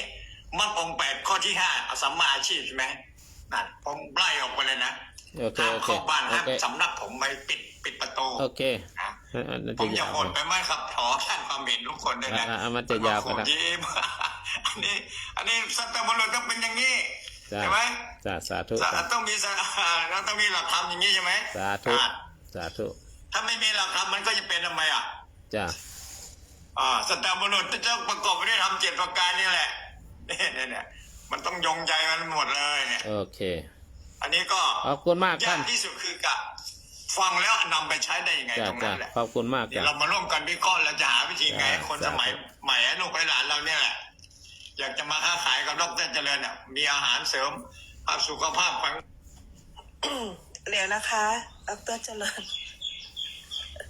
โฆษณาไม่ได้นะคะเดี๋ยวช่องอาจารย์ปิวนิมนต์พระอาจารย์ต่อเลยค่ะอยู่เสียงของดร.เจริญหายไปแล้วพระอาจารย์ลองพูดได้โยมจะบันทึกหรืออาตมาจะบันทึกโยมบันทึกให้ได้ค่ะอาจารย์ดร.เจริญลืมเปิดไมค์ครับปิดไมค์อยู่ครับโอเคไม่เป็นไรค่ะไม่เป็นไรผม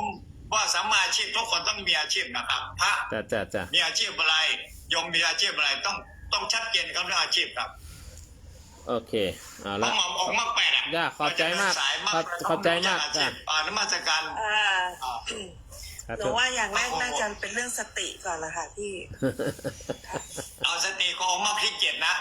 นิมนต์ท่านพี่ดร.เจริญคะตอนนี้เดี๋ยวพระอาจารย์ท่านกำลังจะบันทึกเสียง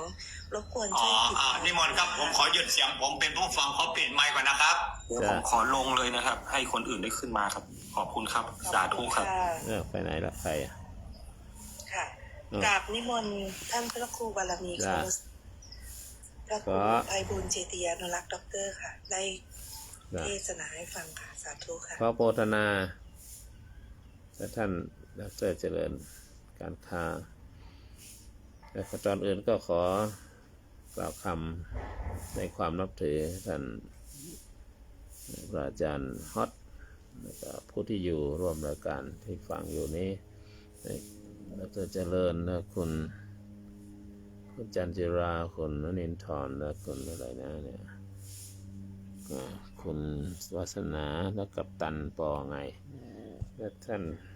ผู้เข้ามาร่วมฟังตอนหลังก็ตามนะขอ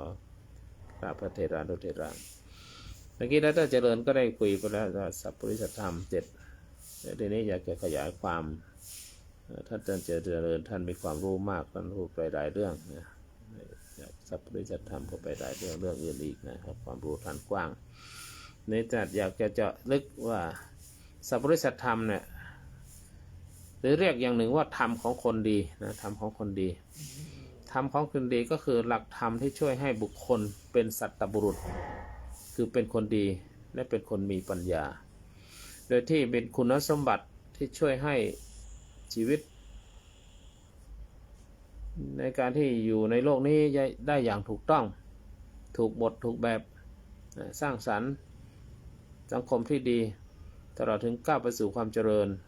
อย่างชื่อก็บอกแล้วดร.เจริญท่านก็มีสัพพะบุรุษในตัวในทางโลกและในทางธรรมนี้หัวข้อสัตตบุรุษเนี่ยมี7ข้อนะสัพปุริสัทธรรม7เรียกอย่างหนึ่งว่าสัตปุริสัทธรรม7แต่ก็คือเป็นบุคคลที่สัตตบุรุษเป็นคนดีถ้ามีสัพปุริสัทธรรม7ประการข้อที่1คือธรรมัญญุตตาคือรู้ธรรมรู้เหตุคือเข้าใจในความจริงของชีวิตตามกฎธรรมชาติเข้าใจชีวิตเนี่ยเป็นอย่างไรชีวิตนี่เป็นไปตามไตรลักษณ์เป็นไปตามไตรลักษณ์นะเป็นไปตามกฎแห่งกรรมชีวิตของเรานี่เป็นตามไตรลักษณ์ไงก็รู้ว่าชีวิตเราเนี่ยเกิดขึ้นตั้งอยู่แล้วก็ดับไปอันนี้รู้เหตุรู้ธรรมรู้เหตุว่าเราจะทำอย่างไรเมื่อมันเกิดขึ้นมันตั้งอยู่แล้วดับไปแล้วจะทำอย่างไรจะอยู่ในโลกนี้อย่างไรนะรู้ว่ามันว่าสิ่งใดที่เกิดขึ้นนะสิ่งใดที่ต้องมีเหตุมีผลหรือว่ารู้ว่าสิ่งใดที่ทำถูกต้องหรือไม่เนี่ยการทำถูกต้องหรือไม่รู้เหตุรู้ปัจจัยว่าการกระทำของเราเป็นอย่างไรทางกายทางวาจาทางใจรู้ว่าทำแล้วเป็นเหตุเป็นผลอย่างไรนี่นะอันนี้ก็เป็นธรรมัญญุตารู้เหตุรู้ผลรู้ดีรู้ชั่วรู้กรรมทำดีได้ดีทำชั่วได้ชั่วให้รู้ให้เข้าใจประการที่2คืออัตถัญญุตาคือรู้ผลรู้จุดมุ่งหมายเข้าใจว่าสิ่งที่จะกระทำอยู่เนี่ยนำไปสู่อะไรดีหรือไม่ดีคุ้มหรือไม่รู้ว่าเราจะพูดอะไรรู้พูดเรื่องนี้และโยงใยไปถึงเรื่องอะไรตามเหตุตามผลแล้วก็รู้ว่าทำงานเนี่ยรู้ว่าใช้ชีวิตเนี่ยอย่างมีเป้าหมายเป็นแม่คนทำยังไงจะสอนลูกให้อย่างไรจะให้ลูกเป็นคนอย่างไรก็มีเป้าหมายไม่ได้สอนลูกแบบไร้ทิศทางไม่ได้ส่งลูกไปเรียนหรือว่าดูแลลูกอย่างไร้ทิศทางแต่ก็มีเป้าหมายนี่เรียกว่าอัตถัญญุตารู้เหตุรู้จุดหมายนะและอันนี้เมื่อก่อนอันหน้านั้นอันที่1รู้เหตุอันที่2นี่รู้ผลอัตถัญญุตาประการที่3อัตตัญญุตารู้จักตนเองตระหนักถึงข้อดีข้อเสียของตนเองเป็นคนอย่างไรนะรู้จักตนเองตามความสามารถของตนเองอันไหนที่ตนเองรู้ก็ต้องบอกว่ารู้ไหนตนเองไม่รู้ก็บอกว่าไม่รู้รู้จักตนเองและตนเองชอบอะไรไม่ชอบอะไรหลีกเลี่ยงอะไรเมื่อตนเองมีความชอบในสิ่งที่ดีสิ่งที่งามสิ่งที่สวยสิ่งที่คนอื่นก็เหมือนกันก็ชอบอย่างนั้นตนเองไม่ชอบคนด่าคนว่าคนยุยงคนศีลผิดธรรมผิดกฎหมายนี่แหละรู้จักตนเองไม่ชอบคนอื่นก็ไม่ชอบนะเนี่ยท ถ้ารู้จักตนเองแล้วจะอยู่ได้ในโลกนี้นะเพราะว่ารู้จักข้อเสียของตัวเองนะแล้วก็ใช้ชีวิตอย่างเหมาะสมกับที่ตนเองจะอยู่ไม่อวดเกินตัวไม่ดูถูกตนเองไม่ถ่อมตัวจนดูถูกตัวเองหรือไม่หงอจนไปไหนก็งอกว่าคนอื่นก็สง่าผ่าเผยเราไม่ได้ทำผิดอะไรไม่ต้องไปกลัวใครอย่างนี้ตระหนักถึงความดีของตัวเองเราเป็นแม่ที่ดีเป็นพ่อที่ดีข้อเสียข้อดีของเรารู้นะจุดอ่อนจุดแข็งนะรู้จุดอ่อนจุดแข็งประการที่สี่คือมัตตัญญุตาคือรู้จักประมาณรู้จักประมาณก็คืออะไรคือความพอดีในชีวิตเราอะไรคือความพอดีไม่ฟุ่มเฟือยในการใช้จ่ายเนี่ยก็จะรู้จักประมาณไม่ขี้เหนียวเกินไปไม่สุรุ่ยสุร่ายเกินไปและไม่หักโหมเกินไปในการทำงานต้องมีเวลาพักจะทำงานทั้งวันทั้งคืนหรือรู้จักประมาณจะเล่นTikTokทั้งวันทั้งคืนโอ้มันมีหลักธรรมเยอะนะกลางคืนเขาก็พูดธรรมะก็ไปตามไปฟังไปห้องนี้จบห้องนี้ออกไปอีกห้องหนึ่งก็จนตาแฉะนะแล้วก็มีโทษในระยะยาวตาก็เสียเวลาแล้วก็แต่งานอื่นก็ไม่ได้นะก็ต้องมีเวลารู้จักประมาณว่าช่วงไหนจะฟังช่วงไหนที่จะทำงานบ้านช่วงไหนถ้าเป็นแม่บ้านอย่างนี้นะอย่างที่ตั๊กบอกว่าเดี๋ยวจะไปส่งลูกก่อนอย่างเงี้ยถ้ามัวมาอยู่กับ TikTok มันก็ไม่ได้อย่างเงี้ยนั่นก็ต้องรู้จักประมาณในการบริโภคสิ่งต่างๆนะใช้เงินก็รู้จักประมาณพูดจาก็รู้จักประมาณกินอยู่ก็รู้จักประมาณการทำงานก็รู้จักประมาณเหมือนเดิมนะอันนี้ก็คือประการที่10การที่5การัญญิตารู้จักการรู้จักเวลาไหนควรทำอะไรรู้จักการเวลานี้จะต้องไปส่งลูกจะต้องทำอาหารจะต้องเร่งจะต้องเตรียมอาหารเตรียมนั่นเตรียมนี่เวลานี้จะต้องไปสอนหนังสือเวลานี้ต้องเดินทางเวลานี้จะต้องไปจะต้องเตรียมการกลางคืนต้องเตรียมการสอนเตรียมแพลตฟอร์มเตรียมอะไรต่างๆในเวลาไหนควรพูดเวลาไหนควรเงียบอันนี้การัญญิตา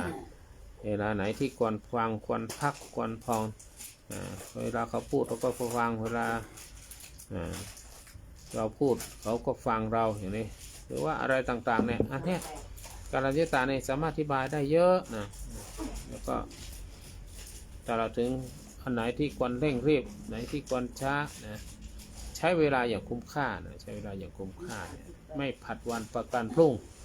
อันไหนที่ทำก็ต้องรีบทำอันไหนที่ทำงานบางอย่างตั้งแต่ปีที่แล้วถึงปีนี้ยังไม่เสร็จอย่างเงี้ย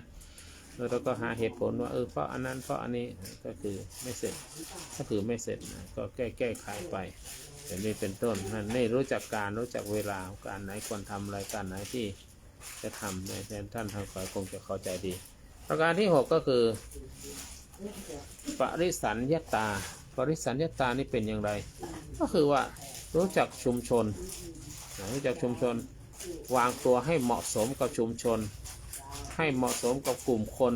ในที่นี้เป็นกลุ่มคนของคนพุทธธรรมะกลุ่มคนของต้องการธรรมะเราจะมาพูดเล่นพูดอะไรก็ไม่ได้กลุ่มคนนี้ต้องการในสถานการณ์นี้เขาต้องการความสงบสถานการณ์นั้นเขาปฏิบัติธรรมแต่เราไปพูดในที่เขาปฏิบัติธรรมแล้วก็เสียงก็ไปรบกวนเขาสถานการณ์ใดเขาปฏิบัติธรรมเราไปแต่งตัวไปที่ร่วมกับที่เขาปฏิบัติธรรมแต่งตัวโป๊เปลือยอะไรต่างๆนี้ก็ไม่เหมาะนะเขารู้จักสิ่งทั้งหลายเหล่านี้ทีนี้วางตัวให้เหมาะสมกับกลุ่มคนในนั้นนะพูดก็เหมือนกันก็พูดหรือทำให้ถูกกาลเทศะนะไม่ก่อความเดือดร้อนให้แก่ผู้อื่นไม่แก่ความเดือดร้อนนั้นแก่ตัวเองมาภายหลังตัวเองก็เดือดร้อนนะคนเขาก็กล่าวติฉินนินทาว่าได้หรือจะต่อผู้อื่นก็เหมือนกันรับประการสุดท้ายคือปุคละสัญญตารู้จักบุคคลอันนี้คือพระอันเราเป็นโยมหรือเราเป็นอะไรนะเมื่อวานเราให้แล้วนะรู้จักบุคคลก็คือว่ารู้ว่าใครเป็นใครนะเราเป็นเราเป็นใครที่ไหนควรฟังที่ไหนควรหลีกเลี่ยงที่ไหนควรกระทำหรือว่ารู้จักเลือกคบมิตรของเราเป็นอย่างไร เป็นคนชั่วเป็นคนดีคนอย่างไรนะก็จะรู้จักคบเขาเราถึงเลือกมิตรเลือกที่ปรึกษาที่ดีรู้จักวางตัวกับคนแต่ละคนเราจะวางตัวอย่างไรอันนี้มีเยอะแยะนะไม่ต้องอธิบายมากรู้จักคนก็แล้วกันรู้จักตัวเองรู้จักบุคคลในสถานที่นั้นสถานที่นั้นเป็นอะไรหรือสถานที่นั้นอย่างเช่นว่า เขาเต้นดิสโก้เทกกันอยู่หรือในเข้าในว่าไปปิดเครื่องเขาเดี๋ยวขอพูดธรรมะก่อนอันนี้ก็ไม่รู้จักบุคคลนะช่วงนั้นเขาทำอะไรอย่างนี้มันเป็นต้องให้รู้จักบุคคลนะรู้จักบุคคลเช่นช่วงที่เขาพูดธรรมะกันเราไปเล่นดนตรีโดยเขาสนุกสนานกันเราจะไปพูดธรรมะอย่างนี้นี่มีคำถามว่าทำไมต้องสัพพุริสธรรม7ที่มันทำไมต้องจำเป็นที่จำเป็นก็เพราะว่าช่วยให้เราได้ตัดสินใจได้ถูกต้องเพราะเรารู้เหตุรู้ผลรู้การรู้กาลเทศะทำให้เราตัดสินใจจะทำอะไรจะพูดอะไรจะอยู่ที่ไหนได้สามารถตัดสินใจได้ถูกต้องและช่วยให้มีมนุษยสัมพันธ์ที่ดีเพราะรู้จักตัวเองรู้จักวางตัวรู้จักสังคมนี้ควรอย่างไรสังคมนี้ควรเป็นอย่างไรรู้จักบุคคลนี้เป็นคนอย่างไรบุคคลนี้เป็นพระบุคคลนี้เป็นโยมเป็นคนนี้เป็นอะไรก็ต้องรู้จักในบุคคลในชุมชนนั้นช่วยให้ชีวิตได้เกิดความสมดุลก็คือเมื่อรู้จักประมาณในตัวเองรู้จักประมาณตนแมวรู้จักประมาณตนรู้จักใช้เวลาอย่างมีคุณค่าให้ได้พูดก็พูดให้เป็นถูกต้องตาม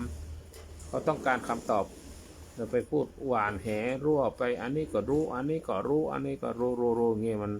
มันยาวไปเขาอยากจะรู้เรื่องนี้เราไปพูดเรื่องนั้นเสียอย่างนี้ดังนั้นให้สมดุลกันแล้วก็ถ้าทำไมต้องสัพพุริสธรรมก็ช่วยให้คนเป็นคนที่มีคุณธรรมรู้จักที่จะพูดรู้จักที่จะทำและเป็นที่รักของคนทั่วไปหรือคนรอบข้างและมีความเจริญทั้งทางโลกและทางธรรมสรุปสั้นๆก็คือสัพพุริสธรรม7เนี่ยก็คือหลักของคนดีนะถ้าใครมีทั้งหมดที่อาตมากล่าวเนี่ยหรือมีสักครึ่งหนึ่งก็ดีหรือไม่ทำทั้งหมด7ข้อเนี่ยโอ้นั่นแหละเป็นคนดีทำให้คิดเป็นพูดเป็นทำเป็นใช้ชีวิตอย่างมีสติแล้วก็มีปัญญาอันนี้ดูเหมือนว่าบางคนฟังแล้วเหมือนว่าจะด่าตัวไม่ใช่ด่าใครอันนี้เป็นหลักที่ในทางพระพุทธศาสนาว่าหลักมันต้องเป็นอย่างนี้ความจริงอธิบายได้มากกว่านี้ด้วยความจำกัดของเวลาแต่หลักใจความนะทั้ง7ประการเนี่ยเป็นอย่างนี้นั้นก็ขอโมทนาท่านทั้งหลายที่ตั้งใจฟังมาตั้งแต่ต้นเพราะความสุขความเจริญจงมีแด่ทุกท่านทุกคนด้วยเถิดสาธุสาธุดร.เจริญไปแล้วนะนักพูดสาธุเจ้าค่ะสาธุนักพูดไม่ได้เป็นนักฟังพูดคนอื่นฟังแล้วก็เข้าใจเจ้าค่ะพระอาจารย์เข้าใจไงดีไหมเข้าใจตัวเองรู้ตัวเองได้ก็เข้าใจคนอื่นได้ค่ะเจ้าค่ะสาธุได้รู้การรู้เวลารู้บุคคลรู้สถานที่นะที่ไหนควรที่ไหนไม่ควรไผเป็นไผอย่างเงี้ยนะคุณตั๊กว่าไงคุณตั๊กจะพูดเมื่อกี้ฟังแล้วเป็นไงดีค่ะอาจารย์ เพราะว่าสัพพุริสธรรม7เป็นธรรมที่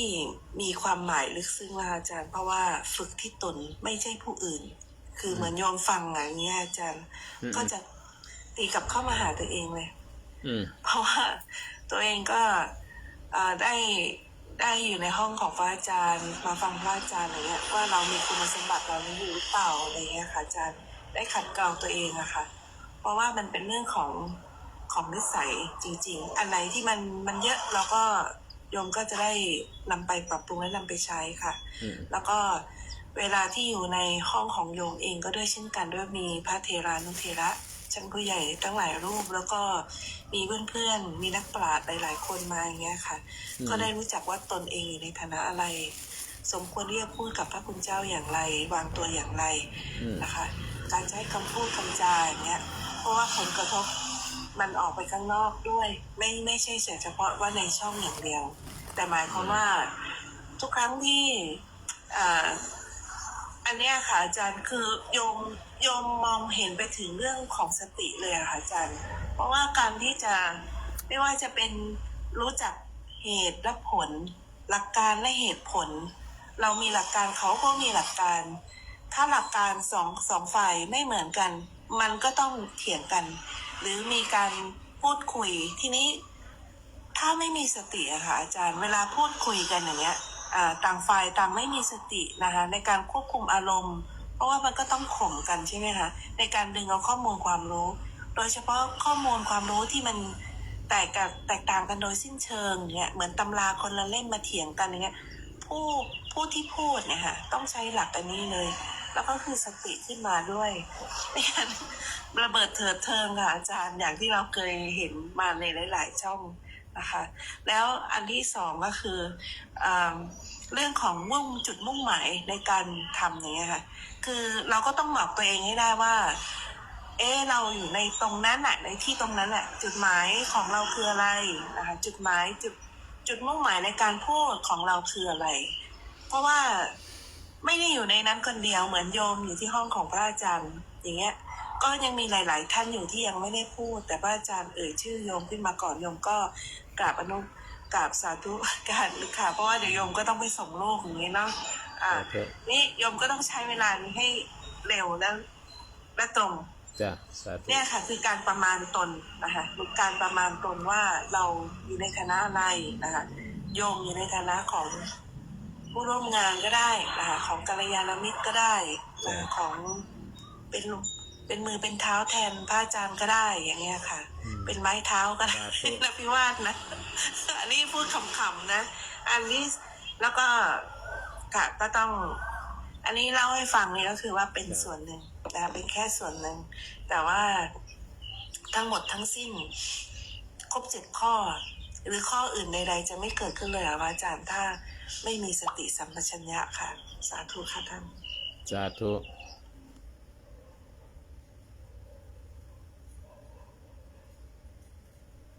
สาธุจ้ะพระอาจารย์ฟังแล้วเป็นไงครับมีอะไรจะเสริมไหมได้ด้านตัดเตอร์ลงไปเสร็จแล้วนะอาจารย์ฮอตอยู่ไหมครับคุณจันเจ้าเดี๋ยวข้างล่างคุณบุรินทร์ขึ้นมาพอดีคุณบุรินทร์อยู่นานแล้วเนี่ยกับตันปอคุณวัฒนาคุณบุรินทร์ว่าไงเดี๋ยวตอบถามไม่ตอบสักคนนี้เอาลงหมดนะครับพระอาจารย์ฟังพระอาจารย์มาระยะหนึ่งแล้วครับองค์ไม่ใช่ว่าอะไรบทนี้ขอเป็นผู้ฟังก่อนนะครับจ้ะครับสาธุครับสาธุสาธุก็อนุญาตเจ้าค่ะสัพปริสคำเนี่ยเป็นยังไงกราบนมัสการพระอาจารย์อีกรอบหนึ่งนะเจ้าค่ะแล้วก็กราบนมัสการพระอาจารย์พอสเจ้าค่ะแล้วก็ท่านเจ้าเข้ามาเป็นผู้ฟังที่ดีเจ้าค่ะก็ได้ทบทวนค่ะเป็นข้อธรรมที่ท่านเจ้าชอบมากๆแล้วก็เคยจำได้ว่าเข้ามาถามพระอาจารย์ในนี้ค่ะแล้วก็อย่างที่ท่านแรกได้กล่าวนะคะทุกอย่างที่เรานำมาปฏิบัติใช้แล้วก็เราเข้าใจตนเองได้เราก็จะเข้าใจผู้อื่นได้แล้วก็ที่มณีธรนะคะอาจารย์ตั๊กของเรานะคะก็ได้พูดสิ่งนี้ท่านทำอยู่ท่านเจ้ามองเห็นท่านเป็นแบบอย่างก็เลยมองว่านี่การวางตัวนะคะการใช้คำพูดการสนทนาโดยมีรูปแบบก็คือปิติเจ้าค่ะปิติทุกครั้งที่ได้เข้ามาฟังแล้วก็ถ้าหากเราอยากเป็นท่านผู้ฟังนะคะอยากเป็นหนึ่งในคนดีนะคะหนึ่งในสัตบุรุษท่านต้องนำธรรมทั้ง7ข้อนี้มาใส่ ในตนมาพิจารณาตน แล้วก็มา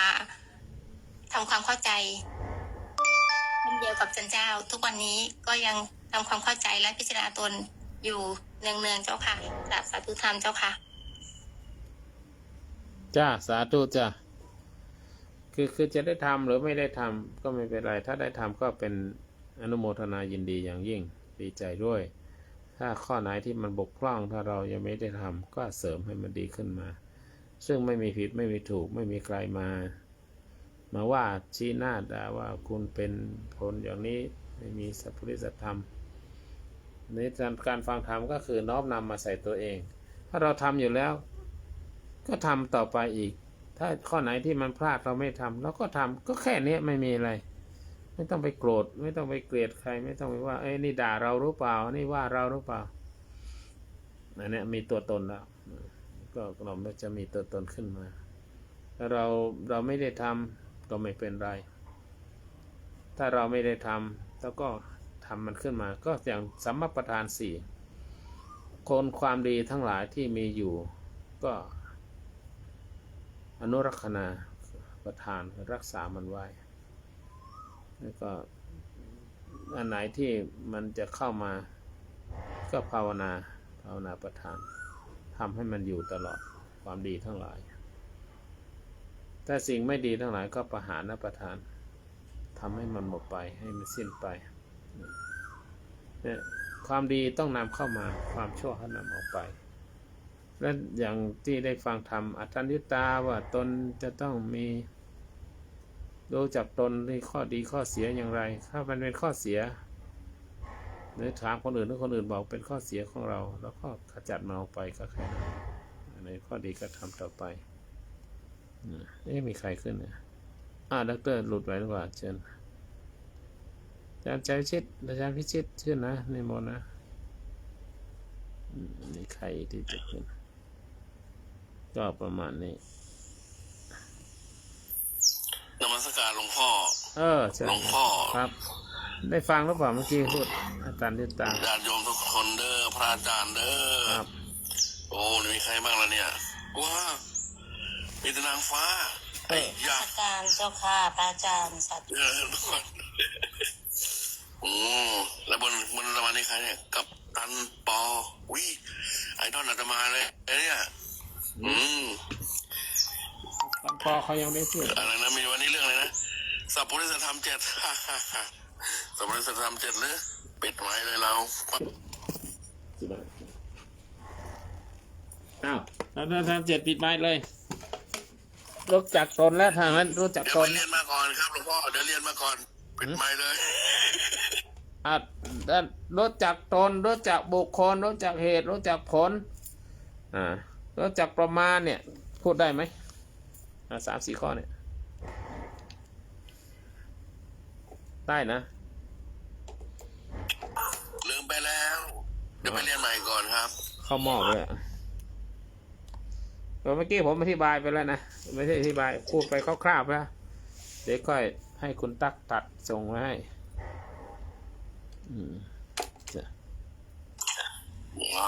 ครับเพราะว่าพอจะจำคร่าวๆได้ว่าไอ้สัพพุริสธรรม 7ประการเนี่ยมันเป็นคุณสมบัติคนที่ไม่เห็นแก่ตัวไงใช่ถ้าเป็นเมียก็มีสัพพุริสธรรม 7ถ้ามันไม่สัพพุริสตรี 7อะพอผู้หญิงก็มีได้นะสัพพุริสธรรม 7เนี่ยใช่มีได้หมดเลยไม่ได้บ้างอะปิดเป็นอะไรก่อนจำไม่ได้สาธุดีมากสาธุเจ้าค่ะน้อยๆสั้นๆแต่โยมเข้าใจเจ้าค่ะว่าอาจารย์สาธุจ้ะเมื่อกี้ท่านดร.จะขึ้นไม่ขึ้นแล้วกับตันปอเป็นยังไงเชิญครับเสริมสัก2 ข้อครับเชิญไอ้รู้จักตนเนี่ยว่ายากแล้วเนาะรู้จักบุคคลนี่จะต้องยากกว่าแน่เลยโอ้แน่แต่บางทีรู้จักตนนี่ก็เกิดมานะอีกแล้วหลงตนอีกแล้ว ไอ้รู้จักตนนี่ก็ยากนะมันจะไม่ยากผมว่ามันก็ยากพอสมควรเพราะว่ามันต้องขัดเกลาต้องฝึกฝนเนาะถ้าจะให้ตัวเองตนเป็นคนดีนะแต่ไปรู้จักบุคคลเวลาสนทนาหรือเกิดอะไรวิวาทหรือโต้ตอบกันนะก็เพราะอะไรโต้ตอบกันแรงเนี่ยเพราะอะไรถ้ามันไม่แรงคงไม่เป็นไรแต่ถ้ามันแรงเนี่ยเพราะอะไรเพราะเราไม่รู้จักบุคคลเนาะบุคคลก็คือคู่ที่สนทนากับเราไอ้ตรงนี้แหละมันก็ถึงบอกน่าจะยากกว่ารู้จักตนนะรู้จักตนเรายังฝึกฝนได้นะอะไรที่เราไม่ดีหรือแค่พอใช้แต่ไปรู้จักบุคคลนี่น่าจะยากอยู่พอสมควรแต่นี้เราจะหลบหลีกยังไงหรือจะพูดยังไงหรือจะเข้ากับเขายังไงหรือจะไม่เข้าเราจะให้คะแนนเขาเท่าไหร่คะแนนเต็ม10ให้ไอ้คนนี้ให้2คนนี้ให้8ไอ้คนนี้ให้ติดลบไปดีกว่ามงคล38นะแล้วก็คนผ่านเป็นมิตรประมาณนี้ครับดีมากเลยเป็นข้อคิดที่ดีมากเลยคุณจันเจ้าไปแล้วนะเป็นข้อคิดที่ดีมากเลยผมก็เป็นกัปตันถ้ากัปตันไม่รู้จักลูกน้องไม่รู้ประมาณแรงของลูกน้องนี่ก็ยุ่งเลยในเรือนั้นก็เดินทางลำบากการพายเรือก็เหมือนกันในกัปตันเรือในหางเรือจะรู้แรงเหวี่ยงแรงของแต่ละคนเป็นอย่างไรหรือว่ากัปตันไม่รู้หรือว่าคนในลำเรือนั้นเป็นอย่างไรนิสัยอย่างไรแล้วเอาไปตำแหน่งนั้นตำแหน่งนี้ไม่รู้จักบุคคลเอาคนขี้เกียจไปอยู่ที่ห้องเครื่องอย่างนี้คนถีนมิทะครอบงำอยู่ไหนก็ง่วงนอนไปดูห้องเครื่องเนี่ย มันก็คือมันไม่ตื่นอยู่ตลอดเวลาห้องเครื่องจะเป็นต้องตื่นเลยจะต้องดูน้ำมันดูเครื่องดูอะไรดูเกดูวัดดูไม้ดูเข็มอะไรต่างๆนี่ถ้าใช้กับกลไกนั่นเองก็ต้องรู้จักบุคคลที่จะใช้คนก็ยากทั้งสองอย่างนั่นแหละท่านดร.ถ้ารู้จักตนรู้จักตนนะถ้ามีอคตินะมันละเอียง มันเข้าข้างตัวเองคนอื่นผิดหมดตัวเองถูกหมดอย่างเงี้ยมันก็ยากอีกนะเข้าใจตนเองเนี่ยตนเองก็ยากยึดมั่นถือมั่นในความเป็นความรู้ของตัวเองหรือมั่นถือมั่นในความคิดของตัวเองเป็นใหญ่อย่างเงี้ยแต่รู้จักสาธุเจ้าค่ะพระอาจารย์บางทีนะคะยกเข้าใจในสิ่งที่พระอาจารย์กล่าวเลยนะคะว่าบางทีเราต้องถามตัวเองบ่อยๆในการที่จะมองคนอื่นมองผู้อื่นที่ไม่ใช่เราไม่ใช่จิตใจของเราว่าเพราะรักเพราะชังไหมเจ้าค่ะก็โยมก็เพียรใช้ทำข้อนี้อยู่เรื่อยๆอยู่เจ้าค่ะอาจารย์บางทีเมื่อไม่ใช่บางทีอะค่ะเมื่อรู้ตนเนี่ยรู้จากอะไรไม่ใช่คิดเราเองอะนะเจ้าค่ะก็ใช้หลักธรรมนี่แหละค่ะใช้หลักธรรมในการใช้หลักธรรมเราจะใช้ได้ยังไงก็เมื่อเข้ามารู้ล่ะเจ้าค่ะรู้จากตรงไหนล่ะเนี่ยแหละค่ะก็จากการเข้ามาฟังครูบาอาจารย์กล่าวธรรมแล้วเราก็น้อมนำเข้ามาดูจิตดูใจตนเองศึกษาใจตนเองให้เข้าใจเมื่อเราเข้าใจตนเองดีพอควรเราก็จะรู้ผู้อื่นได้พอควรแล้ววันหนึ่งมันก็จะค่อยๆขยับไปไม่ใช่อัตโนมัติหรอกค่ะก็ขยับไปจากความที่เราเข้าใจนี่แหละมันก็จะเป็นเหตุให้เมื่อต้องมีการเชื่อมต่อกับบุคคลอื่นเนี่ยมันก็เป็นไปด้วยธรรมอะค่ะแม้จะเกิดอะไรขึ้นก็ไม่ว่าจะเป็นการพูดจาพูดคุยหรือปฏิบัติต่อกันมันก็จะเป็นไปด้วยธรรมซึ่งไม่ใช่ธรรมของเราเป็นธรรมที่พระพุทธองค์จะรู้ชอบแล้วนำมาบอก พวกเราต่อมาด้วยประสงค์ด้วยครูบาอาจารย์เจ้าค่ะก็เนี่ยค่ะที่โยมบอกว่าเมื่อเราเข้าใจตนชัดแล้วเนี่ยมันก็จะเป็นเหตุให้เข้าใจผู้อื่นได้เจ้าค่ะโดยมีหลักก็คือไม่ใช่เอ็นเพราะรักเอ็นเพราะชังมันเอ็นได้จริงๆค่ะเหมือนเรารักลูกแล้วเราลืมรักลูกคนอื่นซึ่งเป็น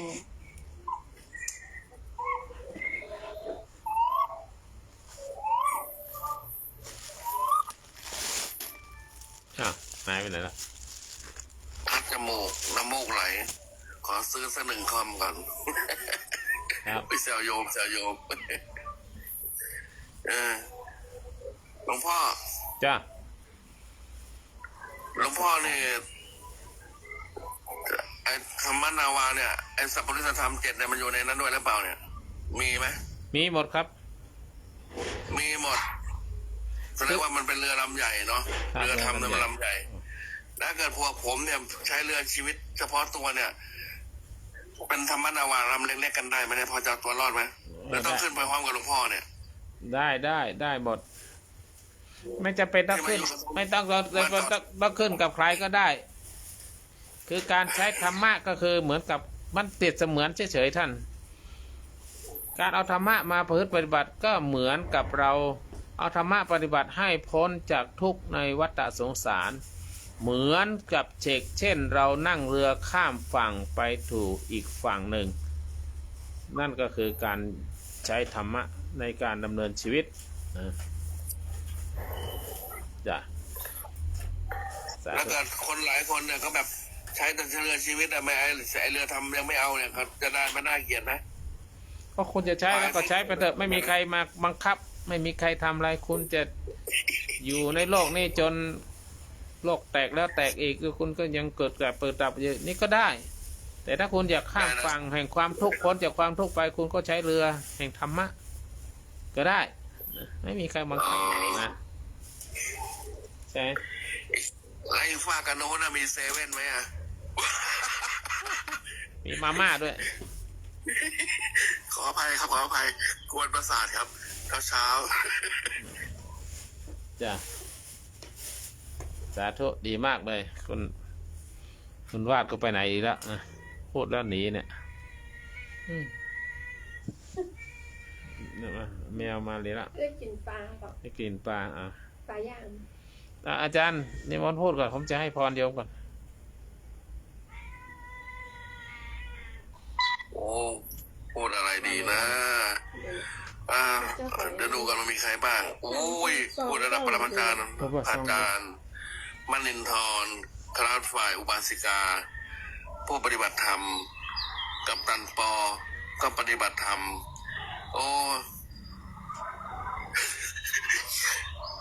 พูดยากนะเพราะว่าเราก็มาอยู่ในหัวข้อเดิมอยู่ดีนะว่าสัพพุริสธรรม7อ่ะมันเอาไว้เห็นยังเอาไว้วางตัววางตนในเหตุการณ์ต่าง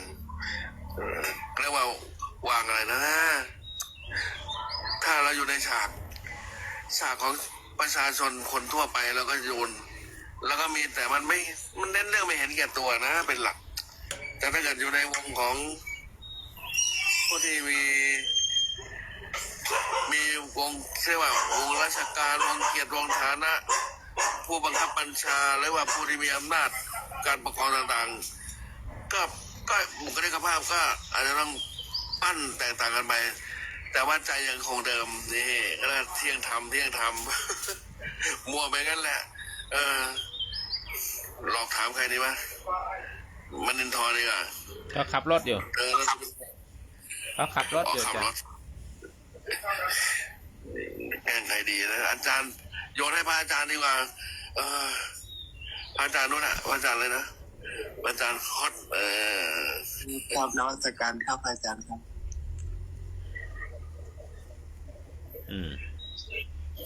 มันวาดไปไหนมั้ง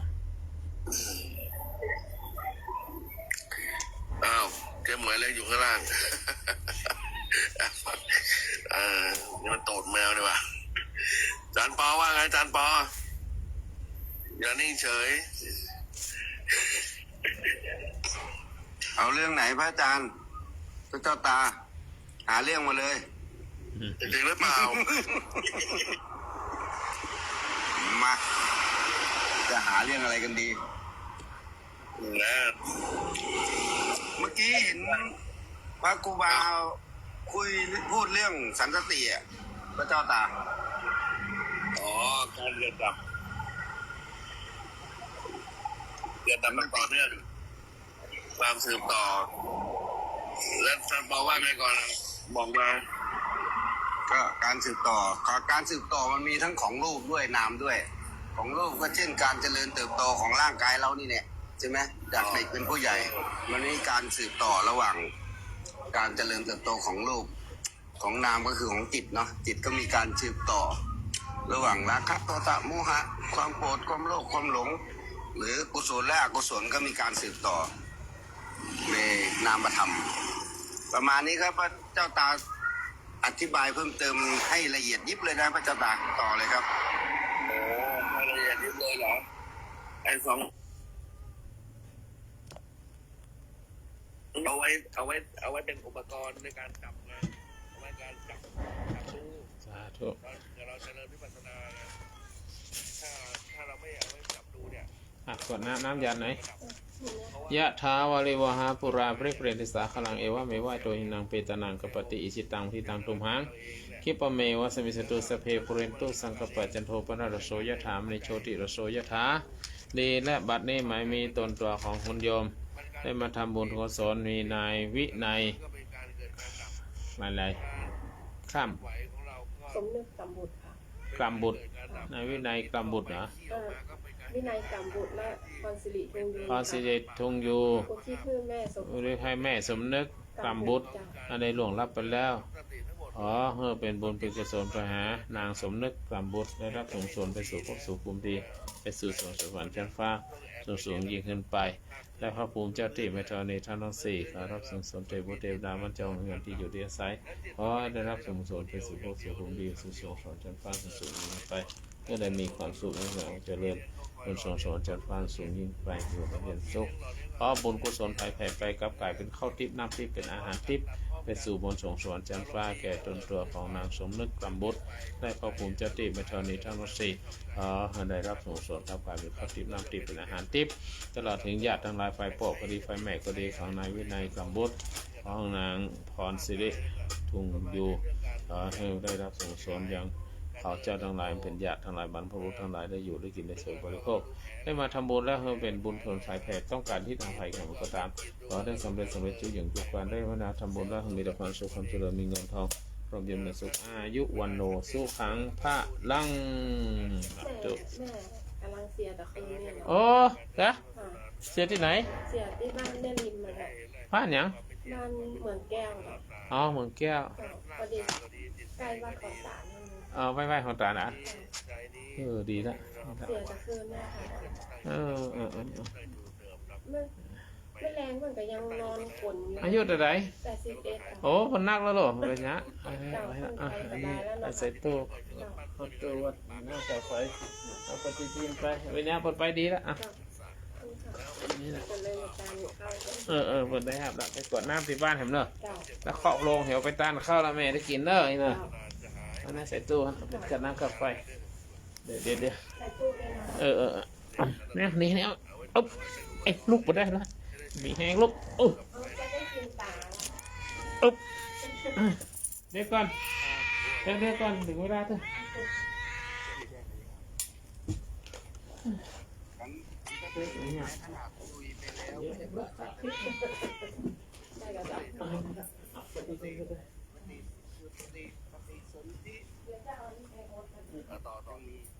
ยังมีสันติการเชื่อมต่อระหว่างจิตแต่ละดวงจิตดวงสุดท้ายก็ยังมีแค่ดวงสุดท้ายก็จะมีดวงแรกขึ้นมาใหม่ครับสมมติว่าคุยจากคนไปแล้วก็ไปเกิดอันนี้ไปหอมเลยนะแล้วมันก็จะในสัตว์ตัวนี้มันเป็นตัวโอ้สามมาเป็นพวกด่าคือจะได้มาหานี่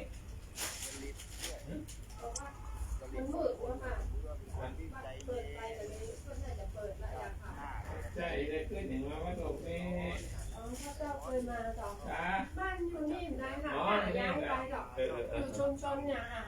ไม่เราฆ่าไปก่อนเลย ขอบคุณเจ้าท่านค่ะ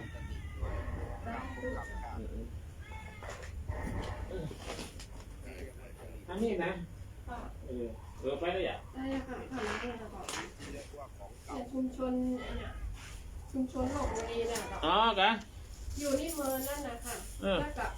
พอดีปีแฟนไปซื้อบ้านอยู่พุ้นแต่เลยไปพุ้น อ๋อก็คือ แต่กลับไปมาอยู่เจ้าอ่ะ อ๋อเดี๋ยวเอาหัว เคยทาน กินหัวปลาก็แล้วกัน ขอบคุณนะเจ้าท่าน มา ลาแล้วเจ้า จัดเฮ้ยนี่ลงมาเนี่ยนี่ที่ปังกรพระสัมมาสัมพุทธเจ้าแล้วจิตสุดท้ายก็กล่าวพระสัมมาสัมพุทธเจ้าจิตสุดท้าย ส่วนช่วงเวียนว่ายตายเกิด แม้ว่าจะเป็นจิตที่โพธิญาณมุ่งโพธิญาณก็เป็นจิตที่ก็ยังต้องพึ่งพาของกิเลสกรรมวิบากมาเรื่อยๆต่อสืบต่อมาเรื่อยๆไม่งั้นพระองค์จะทรงจำไม่ได้หรอกว่าพระองค์เป็นโพธิสัตว์มากี่สี่อสงไขยแสนมหากาพย์เนาะเหมือนพวกเรานี่แหละอย่างน้อยเนี่ยอาตมาเนี่ยต้องเป็นสัตว์อย่างใดอย่างหนึ่งมาแน่นอนอย่างน้อยอาตมาต้องเป็นอะไรดีนะเป็นช้าง เป็นต้นนี่แหละสันตติแบบในสังสารวัฏเลยแต่สันตติแบบประเภทขันธ์ห้านี่ก็มันก็เห็นชัดๆกันอยู่นี่แหละแต่สันตติที่มันเป็นสายของมันมาเนี่ยสุดท้ายมันต้องมันสุดท้ายหนีไปนิพพานแต่ไม่มีเซเว่นนะกับตันนะไปละ สาธุคุณไม่วาดไปไหนแล้วนะ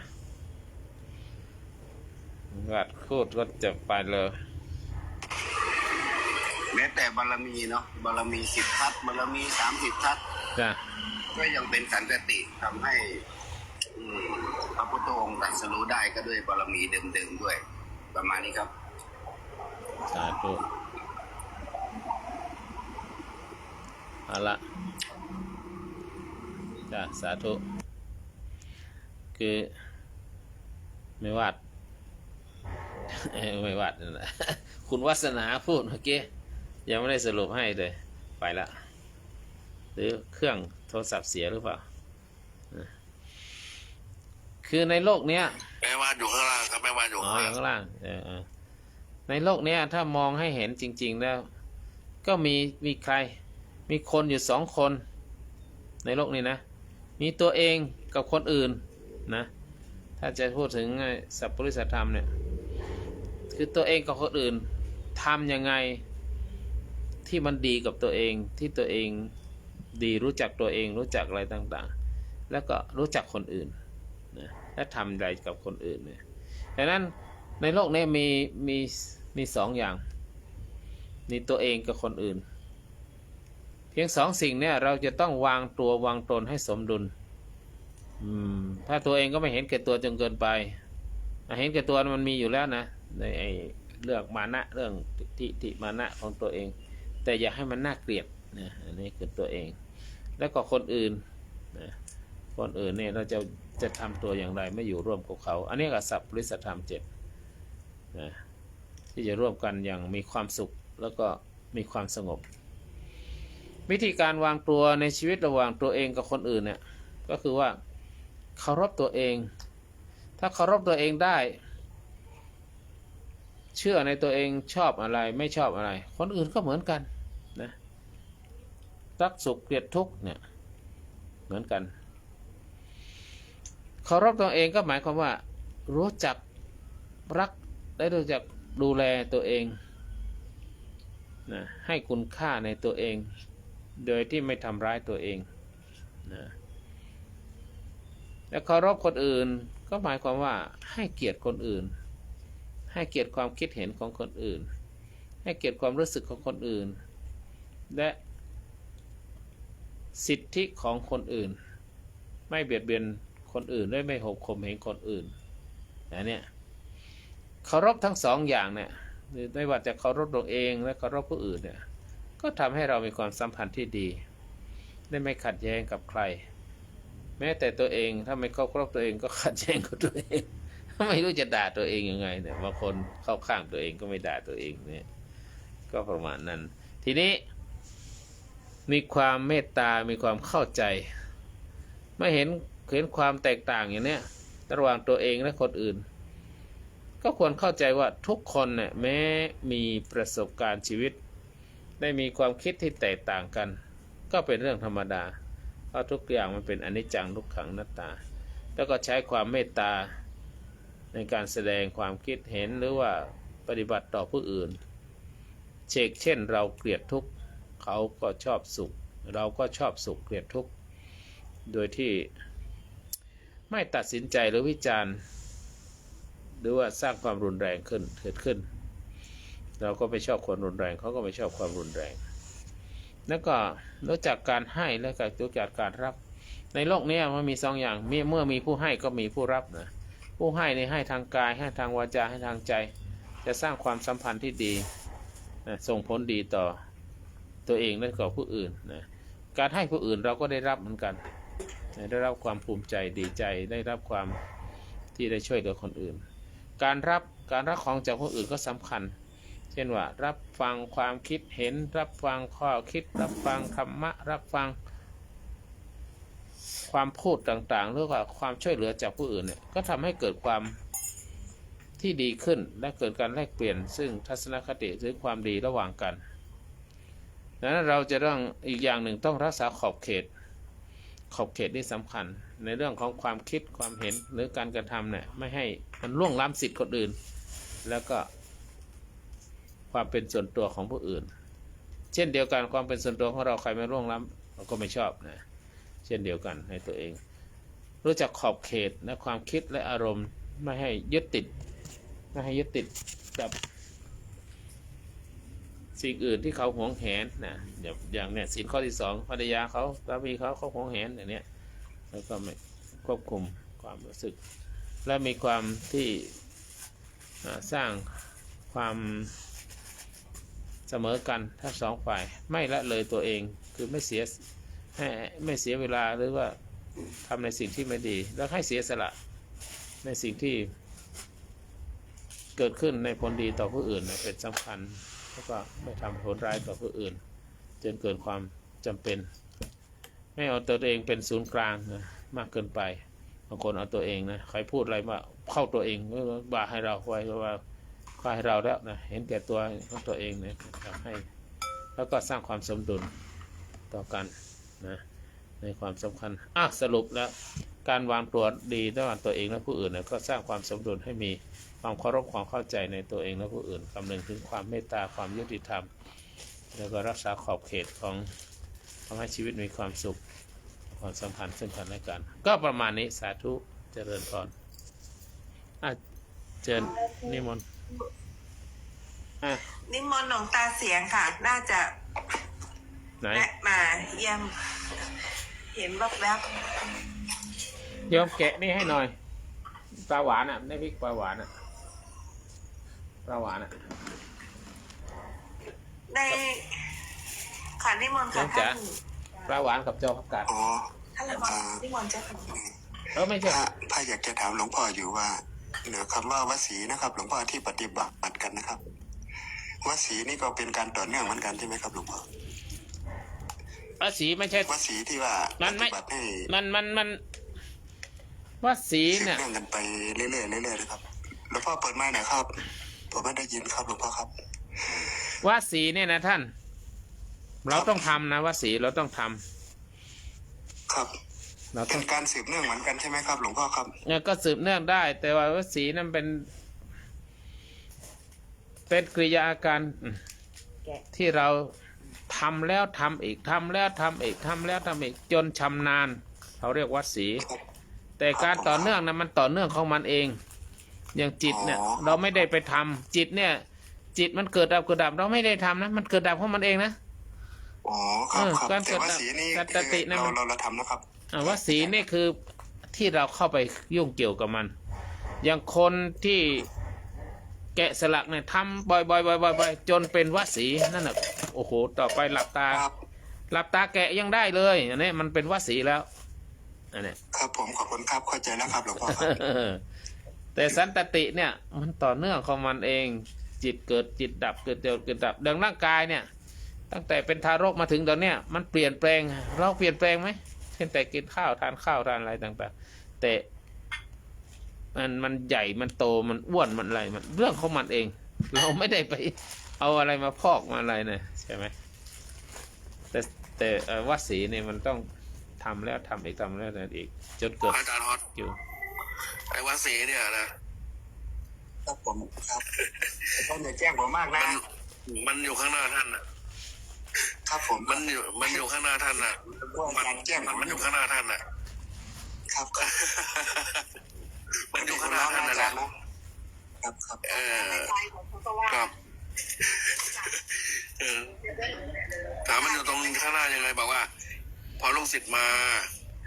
ไอ้ที่ชำนาญชินอยู่แล้ว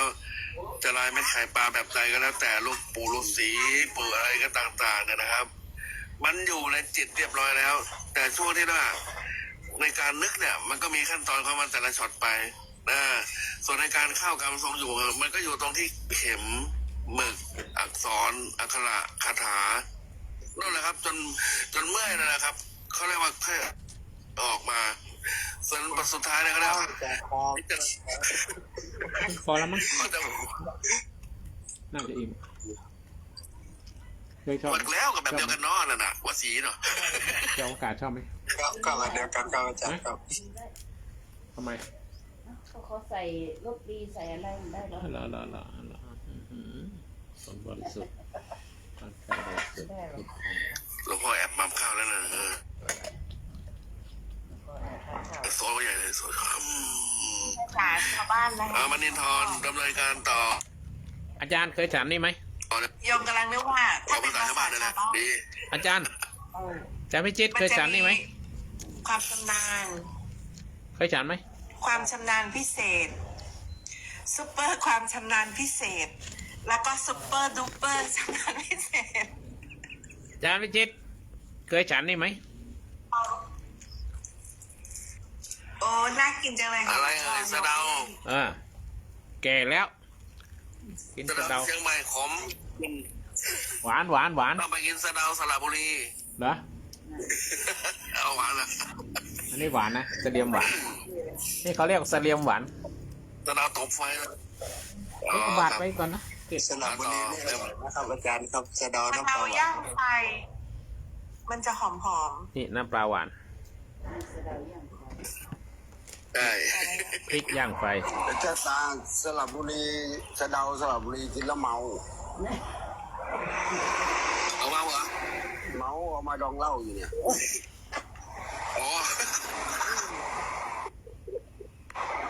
แค่ความดันเบาหวานเอามาเดินถอนต่อตึงเปาะงงเลยว่าไม่แต่เพราะว่าเดี๋ยวสิอาจารย์ตอนที่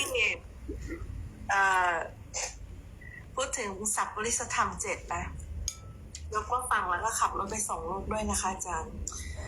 ทำข้อนี้เนี่ยมันกว้างมากเลยค่ะอาจารย์มันมาจากจุดวงกลมจุดปากกาวงเดียวแล้วก็แผ่ขยายไปกว้างมากเลยคืออำนาจของเขานะทำไมยอมถึงเห็นเป็นอย่างนี้เพราะว่าจุดเดียวก็คือตัวเราเนี่ยค่ะอาจารย์คือตัวเรานี่ปรับลงที่ตัวเราไม่ได้ไปที่ใครนะเพราะว่าโยมจะชอบใช้คำพูดหนึ่งเวลาโยมทำพรีเซนต์นะคะใครที่ไหนอะไรอย่างไรนะคะแต่นี่ก็คือสัพปริสธรรม7เนี่ยที่รู้จักตนรู้จักอะไรมันมีอยู่ด้วยกันทั้งหมด7ข้อมันก็ไม่ได้ต่างกันมากแต่ว่ามันเป็นการขัดเกลาตัวเองมากมันเป็นธรรมะเพื่อสังคมจริงๆคือถ้าเรารู้จักตนเหมือนที่พี่วาดพูดนะเราจะรู้จักตนเวลาเราทำอะไร โยมเห็นข่าวในทีวีค่ะหลวงพ่อข่าวในทีวีมีหมู่บ้านหนึ่งเขานั่งกินกันหน้าบ้านอย่างนี้ใช่ไหมคะถ้ากินเวลาเย็นค่ำๆประมาณ6 โมงถึงทุ่มหนึ่งมันก็ไม่เป็นไรแล้วถึงแม้จะเปิดเสียงเพลงก็ไม่เป็นไรแต่พอมันมีความเพลินเกิดขึ้นนะคะจนถึงตีเที่ยงคืนก็ยังไม่หยุดนะคะจนถึงตี 3แล้วมันเป็นอย่างนี้อยู่บ่อยๆเป็นอย่างนี้อยู่บ่อยๆแล้วก็คนที่บ้านติดกันเนาะเขาก็ออกมาตอนแรกเขาก็ไลน์ไปในหมู่บ้านแล้วก็คนที่อยู่ในร่วมวงก็ปรากฏว่าก็เป็นนิติหมู่บ้านนิติหมู่บ้านแล้วทำผิดซะเองอันเนี้ยแล้วทีเนี้ยก็มีการบอกว่างั้นก็ไปแจ้งความเลยละกันคนที่แจ้งเข้าไปบอกได้เหรองั้นก็เลยจัดไปก็ไปแจ้งความทีนี้ตำรวจสายตรวจเขาก็มาใช่ไหมพอสายตรวจมาปั๊บยามอยู่หน้าบ้านคือสายตรวจก่อนที่จะเข้ามาเนี่ยเขาก็โทรมาบอกให้ยามได้เข้าไปเคลียร์เขาจะได้ไม่ต้องอะไรอย่างนี้เนาะยามก็โทรมาบอกกลุ่มนิติแล้วนะว่าเนี่ยเดี๋ยวตำรวจจะเข้ามานะทีนี้ตำรวจเขาก็จะมานะยามไม่ได้มีหน้าที่ในการห้ามตำรวจไม่ให้คือสายสืบสายตรวจเข้าหมู่บ้านเนี่ยไม่ได้นะยามไม่ได้มีสิทธินะแล้วทีนี้ปรากฏว่ายามก็โทรมาเตือนกลุ่มไอ้นี่แหละแล้วทีนี้ กลุ่มนี้ก็ไม่ฟังนะไม่รู้จักการและส่วนหนึ่งนะคะไม่รู้จักประมาณเนาะทีนี้ตำรวจเขาเข้ามาแล้วเขาเจรจาแล้วกลุ่มนี้ก็ใช้อารมณ์รุนแรงนะคะแล้วก็คนที่อยู่บ้านนั้นบ้านติดกันคนที่นั่งทานเหล้าเขาก็รู้ว่าบ้านไหนเนาะทีนี้ก็เลยเป็นการทะเลาะกันเกิดขึ้นแล้วก็ผู้หญิงก็ทำลายกันก็น่าสงสารอยู่น่าเห็นใจ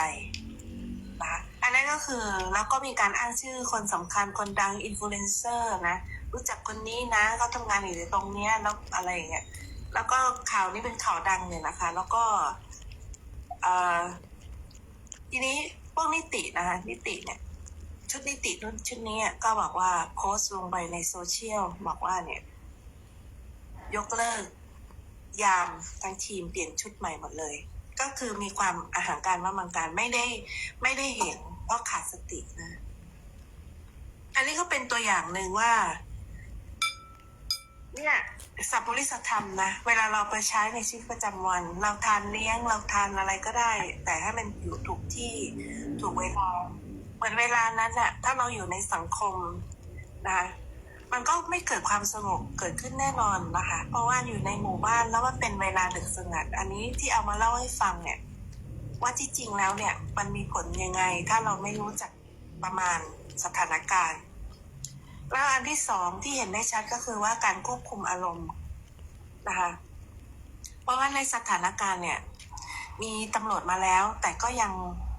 คือตัวเองก็รู้ว่าตัวเองเป็นนิตินะคะมีหน้าที่ในหมู่บ้านพูดง่ายนิติก็ตามด้วยกฎหมายก็รู้อยู่แล้วว่าสิทธิมีเท่าไหร่แต่ปรากฏว่าใช้สิทธิอำนาจของตัวเองมากเกินไปก็คือให้ค่าคนอื่นตามคิดว่าตัวเองมีอำนาจเหนือกว่าคือใช้อำนาจของตนไปในทางที่ไม่ถูกต้องอันนี้ก็กลายเป็นจากแทนที่ว่าจะเป็นผู้ถือกฎหมายกับเป็นผู้ทำลายกฎหมายเสียเองก็เลยเกิดความไม่สงบเกิดขึ้นการทะเลาะเบาะแว้งก็เกิดขึ้นจิตใจมีความละเอียงเพราะว่าลำเอียงไปเข้าข้างทีมของตนจึงยุยงมีการยุยงให้ทำลายทำร้ายผู้อื่นหรือเพิกเฉินต่อการที่เห็นคนของตนทำลายผู้อื่นคือเอาหูไปนาเอาตาไปไล่เราซ้ำร้ายมากกว่านั้นคือซัพพอร์ตก็คือสนับสนุนทำให้เกิดตรงนี้เกิดขึ้นก็เนี่ยไม่ได้เข้าข่ายในสัพพุริสธรรมก็จริงแต่ว่าเห็นผลแล้วว่าถ้าหากมันมีเกิดตรงนี้เกิดขึ้นแล้วเนี่ยเราจะจัดการอย่างไรใช่ไหมคะอันที่สิ่งที่ต่อมาก็คือกระแสสังคมนะคะกระแสสังคมเมื่อข่าวนี้มันตีวงกว้างออกไปปั๊บนะคะ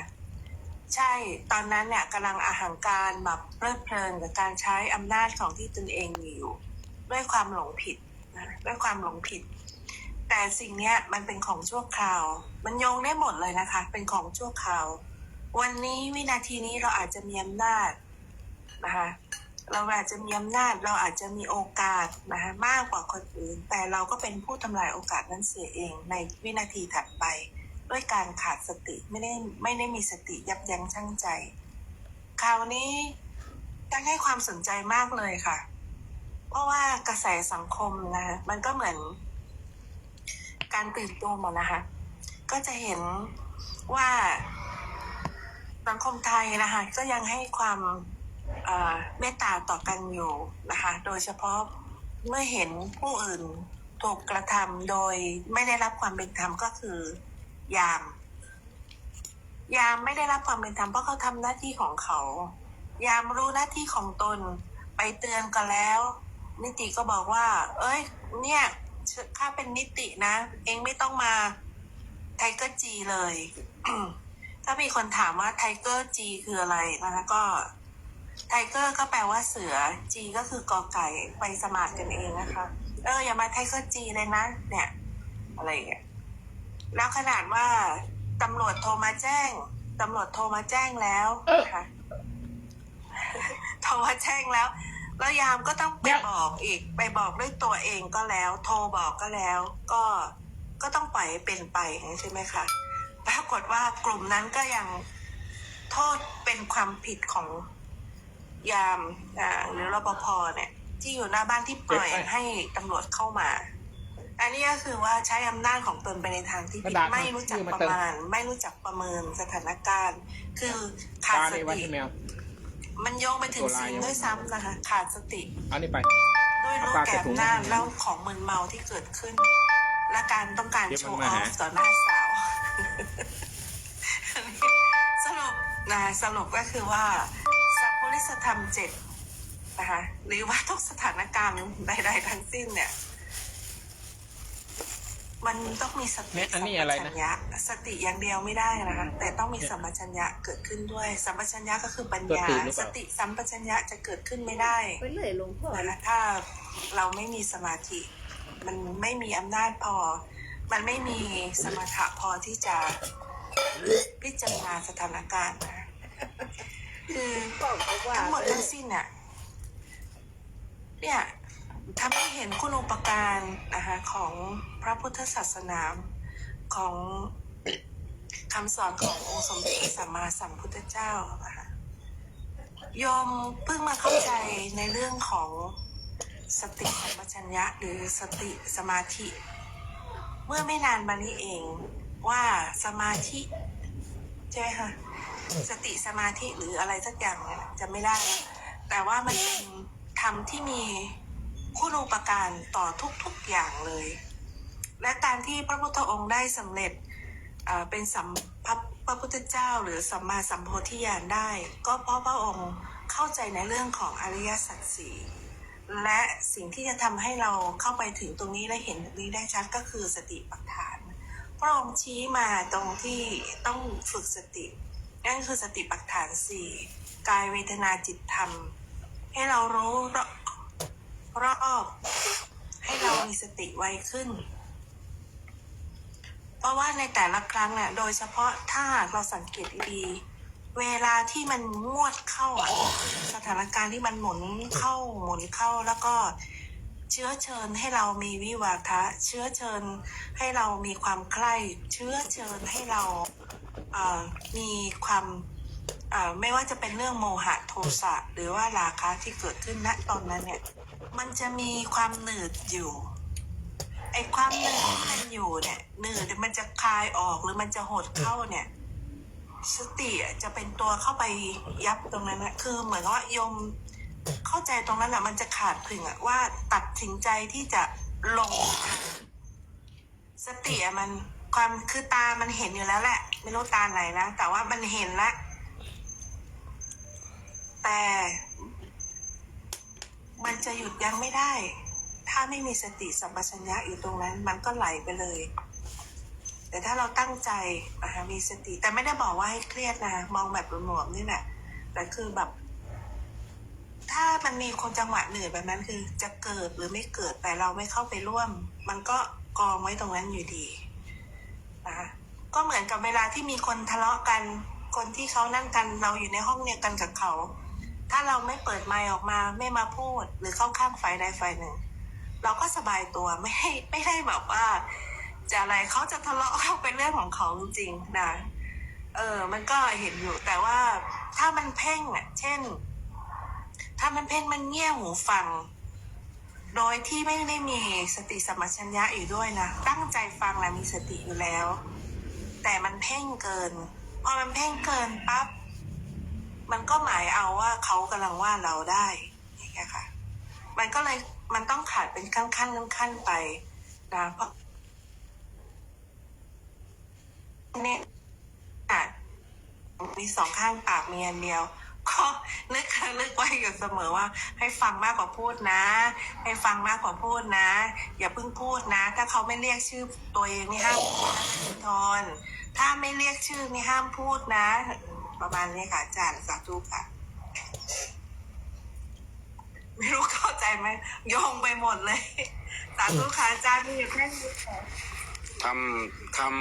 ทำที่มีอุปการะมากก็คือสติความระลึกได้สัมปชัญญะความรู้สึกตัวทั่วพร้อมเมื่อในวงเล่าสุราเมยมัชฌปมาศีลข้อ5เบญจศีลศีลข้อ5ตรงกันข้ามกับเบญจธรรมธรรมข้อ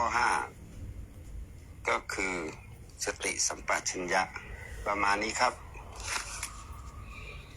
สาธุเอาท่านพิชิตนิมนต์ค่ะท่านพิชิตก็แอบสวบอยู่เหมือนกันอาตมากำลังสวบอยู่หลวงพ่อเสร็จแล้วเช็ดปากแล้ว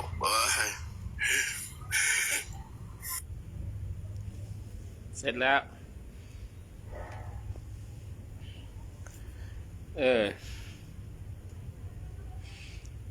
ฉันข้าวต้มปลางจันไปจันมามันมีเอ็นเหนียวมันเป็นตัวพยาธิหรือเปล่าแล้วก็สำคัญมันหมายว่าเป็นพยาธิดึงออกมาภาวะผืดพระอมมันก็ออกมาวับออกมาอันเนี้ยถึงใจเราจะไม่คิดแต่พิจารณาอาหารแล้วนะภาวะนั้นมันก็เกิดขึ้นเหมือนกับฉันข้าวแล้วเจอเส้นผมเนี่ยท่านพิชิตเจอเป็นไงบ้างวะดึงออกมาดึกเลยเป็นเส้นผมเงี้ย ฉันต่อไหมอันนี้คือสิ่งที่เรารังเกียจนะก็เป็นทุกขเวทนาสิ่งที่เราชอบก็เป็นสุขเวทนาแต่วันที่ทุกขเวทนามันเกิดขึ้นเราจะรู้มากกว่าเพราะเราไม่ชอบแต่ถ้าเป็นสุขเวทนาเราเลยเพลิดเพลินไปกับมันทั้งที่มัน ทั้งสองอย่างทั้งสุขทั้งทุกข์ก็เป็นเวทนาทำให้จิตใจเราเปลี่ยนแปลงได้เหมือนกันถ้ามีความสุขเร่งริ่งโรดขับรถมีความสุขริ่งโรดก็เผลอสติได้เหมือนกันเพลินกับเรื่องข่าวสารใครโทรมาเรื่องอะไรก็เพลินจิตไม่ทันระวังไม่ทันมองข้างหน้าขับรถขับราก็มีสิทธิอุบัติเหตุเหมือนกันความโศกเศร้าก็เหมือนกันทุกขเวทนาทุกขเวทนาก็ตาเหม่อลอยไม่น่าเป็นอย่างนี้ไม่น่าทำอย่างนั้นทำไมเขาต้องเป็นอย่างนี้เขาว่ารักเรางั้นนี้รถก็ชนได้เหมือนกันเพราะฉะนั้นไม่ว่าจะเป็นสุขเวทนาทุกขเวทนาก็ทำให้จิตของเราคลาดเคลื่อนได้เหมือนกันต้องตัดที่เวทนาในการที่เห็นจัดที่ภาษาด้วยก็ดียังดีเห็นก็แค่เห็นไม่ไปปรุงแต่งว่าเป็นสุขหรือเป็นทุกข์ยิ่งจะสั้นแต่ถ้าปรุงแต่งสุขทุกข์แล้วอย่าไปต่อเป็นตัณหาว่าฉันชอบหรือฉันไม่ชอบฉันชอบสุข ฉันไม่ชอบทุกอันนี้ฉันชอบทุกอันนี้เป็นตัณหาการมาตัณหา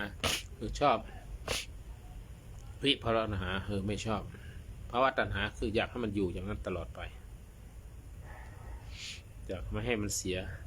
อยากให้คนรักอยู่กับเราตลอดไปนานๆอยากให้ของรักไม่เสียไม่หายอยู่กับเรานะภาวะตัณหาคนเราก็รากเหง้าของความดีความชั่วก็อยู่เท่านี้แหละมันมีอะไรมากไปกว่านี้ใช่ไหมท่านอาจารย์ฮอต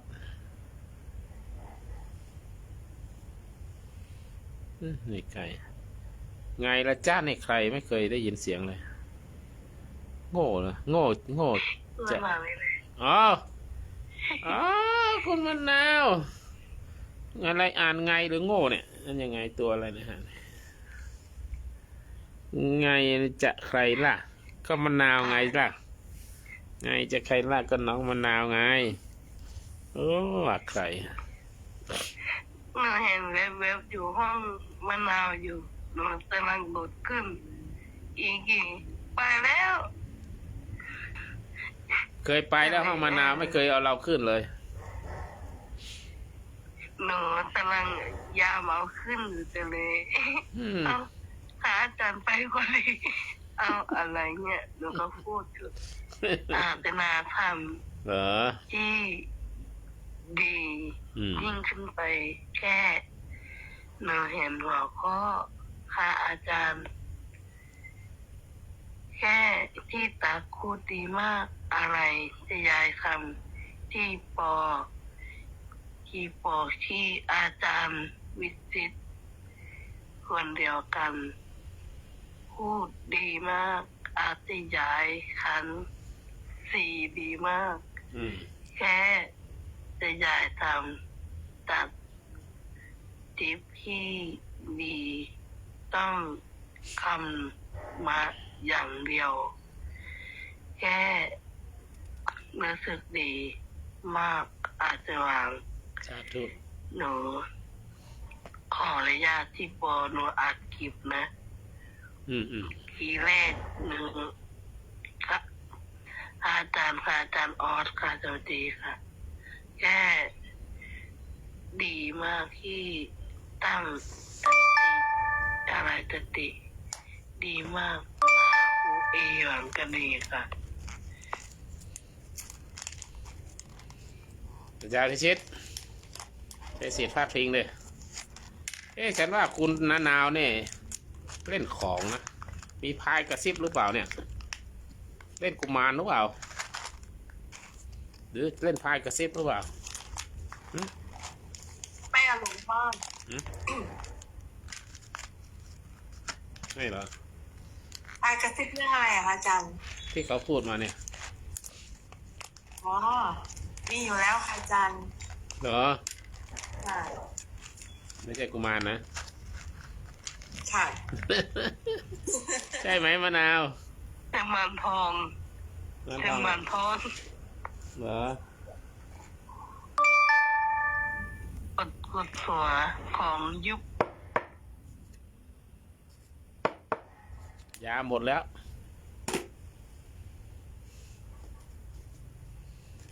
ไงคุณมะนาวพี่ตักดีไหมดีมากถ้าตักที่ตักกรุณพรนะอัดคลิปดีมากอัดคลิปค่ะอาจารย์จะดีดโค้ดเอาเข้าไปฟังบ้างหรือเปล่าท่านแม่กดไลค์คลิปให้หลวงพ่อด้วยนะกดดูจ้ะอย่าคลิปของขาอาจารย์นี่แหละลงคลิปเนี่ยแต่ท่านอื่นต่อเลยค่ะขาอาจารย์อ๋อรู้จักตนด้วยอาจารย์สังเกตไหมอาจารย์อ๋อว่าขาอาจารย์ที่ปกรออาจารย์วิจิตรอาจารย์โลกรีเดี๋ยวนี้พูดเก่งนะค่ะเป็นประโยชน์มากขึ้นด้วย มื่อก่อนตอนเรียนหนังสือเป็นดาวมหาลัยหรือเปล่า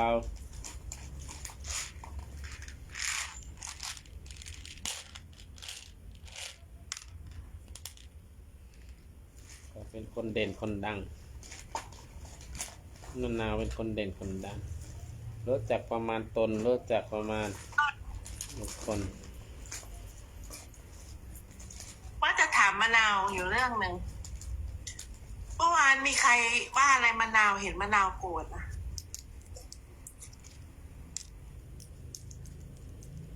อ๋อ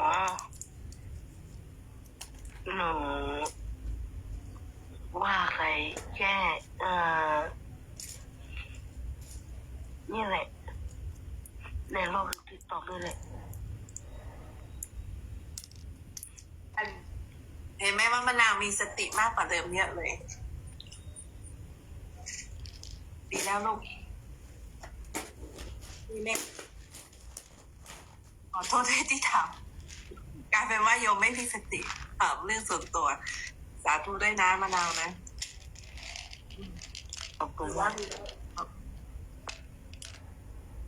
จบไปแล้วเดี๋ยวขออนุญาตถามโยมไม่รู้ว่ามีคำถามอะไรนะอยากจะถามพระอาจารย์อ๋อนะโยมคิดไม่ผมก็ลืมไปเลยเจ้าคุณเดือดนะเป็นคนขาดสติเลยหลวงพ่อตอบเอง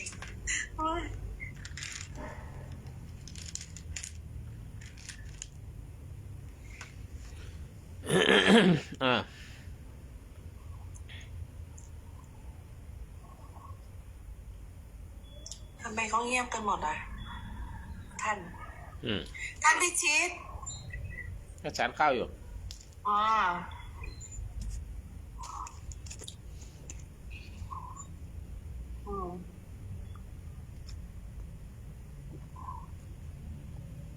คุยเรื่องอะไรอ่ะคะหลวงพ่อสัพปริสธรรม 7อยู่ที่ขั้นตอนการปฏิบัติหมดทั้งนั้นนะไม่ก่อนปฏิบัติมันต้องรู้ด้วยอย่างรู้จักประมาณเนี่ยก็ต้องรู้ด้วยอย่างฉันข้าวทานข้าวเนี่ยก็ต้องรู้จ้ะอย่างพูดก็ต้องรู้ว่าช่วงไหนก่อนพูดช่วงไหนก่อนพูดช้าพูดนานพูดอะไร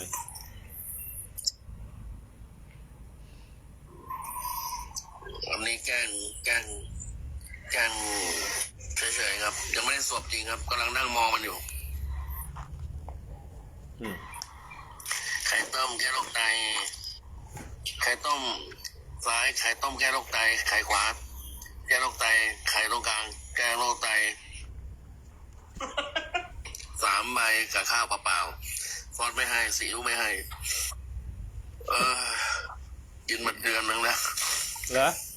อาจารย์ในพระกรรมฐานบอกแล้วบอกแล้วโรคไตนี่ต้องกินอะไรนะท่านถ้ากินไม่ได้ไม่มีอะไรกินก็ไข่ต้มธรรมดาเนี่ยนะพ่อมะนาวแป้นจะกินไข่ดาวไหมหรือไข่ขาวมะนาวก็ไข่แดงก็กินไปแล้วพ่อแต่ว่าอย่างเช่นไข่แดงก็2 ใบไข่ขาว3 ใบอะไรเงี้ยเป็นได้ของแต่ก่อนแค่ทิ้งโอ้ยหมาก็ไม่กินเป็นได้กินไม่เยอะเพราะว่าเกิดมาไม่เกิน100 ปีพวกเขาก็จะต้องตายตุยแต่ว่าไอ้ก่อน100 ปีเนี่ยช่วงนั้นมันก่อนตุยก็มีใช่ไหมแล้วจะต้องอยู่ในภาวะที่อะไรกินให้อิ่มคลี่ให้คล่องนอนให้หลับจิตใจอย่าได้กระสับกระส่ายร่างกายอย่าได้พิการเบาหวานอย่าได้กำเริบนี่ภาวนาไปพุทโธพุทโธพุทโธแล้วก็ไปทำงานหากินทำงานต่อไปเป็นต้นครับนี่ต้องเอามะนาวแป้นไปให้อาจารย์วิจิตรแล้วไม่ได้แล้วไม่เอามะนาวแป้นมึงเปรี้ยวชิบหายเลยแต่อาการที่มันคล้ายสัพพะธรรม 7เนี่ยมันมีคล้ายบางอย่างนะที่ไม่ใช่ธรรมะแท้นะมันเป็นภาวะเขาเรียกว่าสร้างความเห็นแก่ตัวหรือว่าความเป็นตัวเป็นตนขึ้นมา มากขึ้นเลย มีอัตรามันเป็นการสร้างอัตราขึ้นมาได้ ถ้าหากว่าเข้าใจผิดในเรื่องสัพพุริสธรรม7เนี่ยรู้จักเหตุกูก็มีเหตุของกูผลนะเอาก็มีผลของกูเหตุผลของกูพอเหตุผลของกูมาหลวงพ่อเชื่อไหมมันไม่ฟังใครไม่ใช่ว่ามันรู้จักเหตุแล้วยอมรับความเห็นทางเหตุทางผลนะรู้จักตนนะก็กูดีกูใหญ่กูเก่งกูรู้ก็กูทำไมเนี่ยกูเข่งนะศีลมึงไอ้จ่อยมึงกินมากๆกลางคืนเมื่อคืนนะกูไม่ได้กินนะเนี่ยกูดีกว่ามึงแน่นอนรู้จักเหตุรู้จักผลรู้จักตนรู้จักประมาณพอรู้จักเสร็จแล้วเอามาข่มไงจ๋าหนูขอโทษหนูเอาเอฟมินหนูเอาเอฟมินของมะนาวของพระอาจารย์วิจิตรนะแค่คิดอะไรลูกเตะใครลงห้องมะนาวตอนแรกมะนาวอันนี้ห้องครูบารมีโค้ดอันนี้ห้องครูบารมีโค้ดมีแอดมินอยู่2 คนนะคะอ๋อไม่ใช่ค่ะที่ตักค่ะแต่ไม่ใช่แบบเป็นแอดมินห้องมะนาวค่ะแค่เตะเขาลงค่ะเดี๋ยวเอาไว้ก่อนเดี๋ยวให้ท่านพิชิตพูดเรื่องการเติมนี่การเติมเดี๋ยวค่อยไปคุยอาจารย์พิชิตอาการนั้นหนูก็เป็นโดยเฉพาะไอ้เรื่องเวลาใช่ไหมเลยเวลาไม่ได้เลยเวลาแล้วมันคันเนื้อคันตัวใจมันจะตุ่มกูจัดรายการมึงกูก็ให้มึงแค่คนละ2 นาที3 นาทีไปไหนแมวมาแล้วไกลเตลิดเปิดฟังกูต่อมขันมือขันไม้อยากจะเดดลงไปมันเพราะนั้นคือที่บอกให้ฟังเนี่ยคือแบบมันมีอาการคล้ายแต่ว่าเป็นฝ่ายลบซึ่งถ้าเป็นคนธรรมดาไม่เป็นปัญหาหรอกแต่ว่าพอดีมันอาการคล้ายต้องทำความเข้าใจไปห้องตำรวจอาการที่มันคล้ายสัพพุริสธรรม7มันเหมือนกันมากเลยนะแต่ต่างตรงที่ว่ามันเป็นภาวะที่สร้างตัวตนขึ้นมาตัวตนมันสูงขึ้นไงแต่ถ้าเป็นสัพพุริสธรรมเนี่ยเขาเรียกว่าเป็นธรรมะเพื่อสร้างความอ่อนน้อมถ่อมตนเพื่อวางตนให้ถูกต้องในสถานที่การเวลาบุคคลตัวตนทั้งหลายแหล่เนี่ยแต่เนี่ยมันไม่ใช่เลยกูคือกูคนเดียวที่กูกลัวก็คือตัวของกูเองเจนเนี่ยจังเขาได้เดี๋ยวขอไปปะนะเมียวผมอยู่นี่ได้ใช่ไหมน้องเพื่อนได้พอกูขึ้นมาปั๊บเนี่ยถามในข้างดูเลย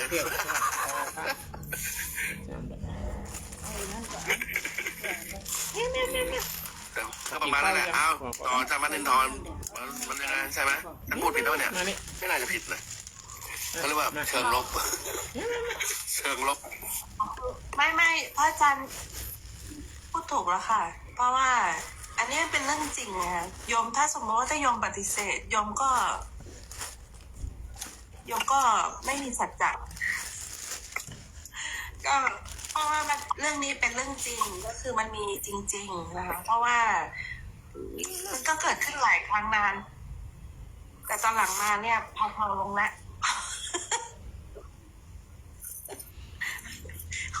เพื่อนเลิกคบอันนี้ส่วนหนึ่งแต่ว่าคือได้เห็นชัดๆก็คือมันเห็นอารมณ์ของตัวเองหลวงพ่อก็มีเหมือนกันนะคะว่าเรานี่ยังไงทีนี้มันในขณะที่กำลังพูดไปเนี่ยมันเห็นอารมณ์ตัวเองชัดมากเลยว่าเราเองก็ไม่ได้มีความสุขหรอกกับการที่เราจะต้องไปบอกเขาหรือว่าไปขั้นกลางตอนหลังมานิยมก็เลยถ้าบอกแบบตรงๆคือโยมก็เป็นคนหนึ่งอาจารย์เมื่อก่อนเนี่ยชัดกว่านี้อีกก็คือเป็นคนเหมือนมะนาวไม่มีน้ำพูดท่องพูดเหมือนพูดฝันขว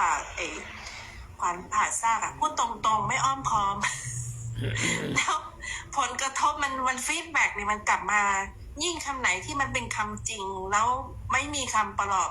ประโลมหรือว่าอนุโลมปฏิโลมอยู่ในคำพูดคือคำจริงท่อง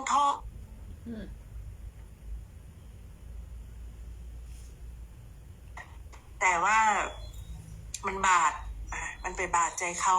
พอมันไปบาดใจเขามันก็กลับมาบาดใจเราด้วยเช่นกัน เพราะว่า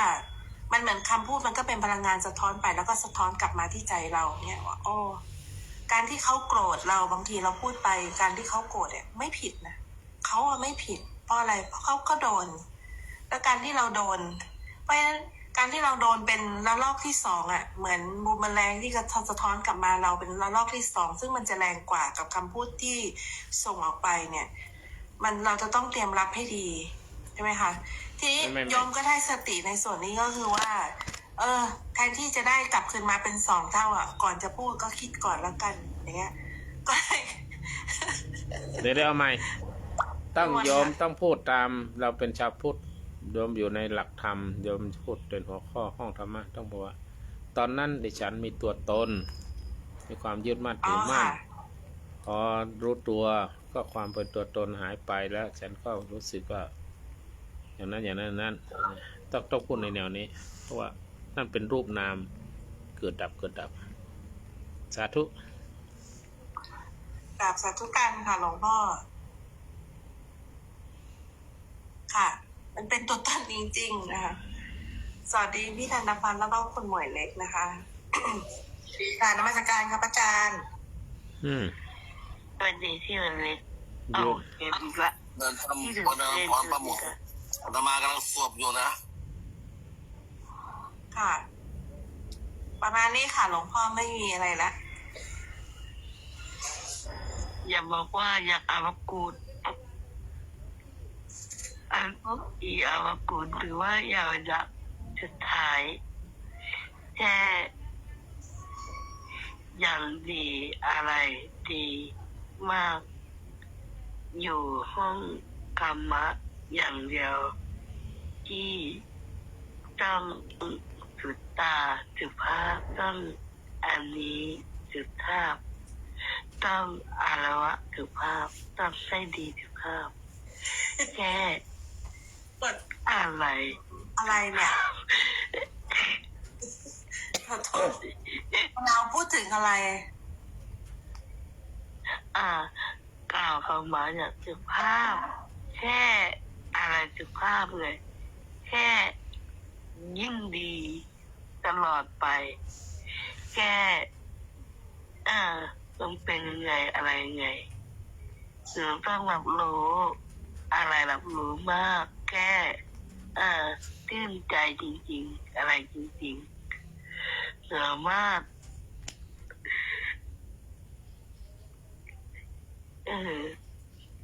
อยู่แสดงออกมาเป็นที่ต้องอริยะให้ดีมีคนตุยอีกทีมันในสมองมันเป็นขันธ์ท่าแต่ก็ขันธ์ท่ารูปเดือนาสัญญาสังขารวิญญาณกายใจไม่รสชาติกายใจไม่อ่อนแข็งแต่ทิพตานอกตาในของยุคคือมันถือมันไม่ละวางทุกสิ่งไม่ต่อโต้ใครอะไรกับใครอาติส่วนกับใครค่ะอาจารย์ที่สอนเรียนมาพูดออกมารู้สึกดีมากบางกรณีค่ะสาฟูเดี๋ยวหนูจะลงไปหายุทธอื่นนี่อยู่นี่ค่ะอาจารย์ก็แซ่หาหนูเยอะมากเลยบอกพายกระซิบเขียนตัวใหญ่ๆปัจจุบันเนี่ยอะไรดีปัจจุบันสาธุเชิญพูดทีละคนอะไรมะนาวปิดไมค์แล้วใครคุณอะไรเนี่ยใครมาเขาจัดตาเนี่ยคุณหมวยเล็กใครหมวยเล็กนี่อยู่ไหนการครับหลวงพ่อสาธุจะเจี๊ยบไปไงเป็นไงวันนี้สวัสดีครับคุณมณินทร์สวัสดีครับน้องอะไรวะ น้องมะนาว ครับสวัสดีครับแม่ชีหลวงพ่อเมื่อวานนี้ผมพิจารณาดูเรื่องผมเห็นคนเขาสวยเขางามนะครับแล้วคราวนี้ผมเห็นอสุภะผมก็เลยมาคิดดูคนเรานี่มันไปดูมันมีคุณค่าตรงไหนครับหลวงพ่อผมก็เลยพิจารณาดูหรือมันจะเป็นที่ภูมิจิตภูมิใจข้างในครับกับข้างนอกครับภูมิธรรมนี่มันเป็นอะไรนะมันมีความหลวงพ่ออธิบายให้ฟังหน่อยสิครับอธิบายยังความงามภายในกับภายนอกครับของงานล่ะหลวงพ่อมันเป็นธรรมะนะครับ เมื่อก่อนนี่ผมเคยฟังมาก่อนนะครับแต่ผมลืมไปแล้วครับมันมีคุณค่าของตัวตนนะครับคุณค่าในตัวเขาก็มีอยู่แล้วไม่เชื่อเขาเดินมาไปจับเขาหน้าเขาสองเขานั่นเลยเดี๋ยวก็โดนตบแน่นอนคุณค่าก็มีในตัวอยู่แล้วหลวงพ่ออันนี้มันไม่ใช่ว่าแค่เรื่องความสวยความงามของคนทั่วๆไปนะครับมันเป็นสัจธรรมอย่างหนึ่งนะครับมันเป็นธรรมของโลกครับแต่ผมลืมไปแล้วครับอยากให้หลวงพ่ออธิบายให้ฟังมากครับมันไม่มีความสวยความงามหรอกนะมีไหมงามที่จิตใจครับหลวงพ่องามที่คุณธรรมครับอ๋อเหรอ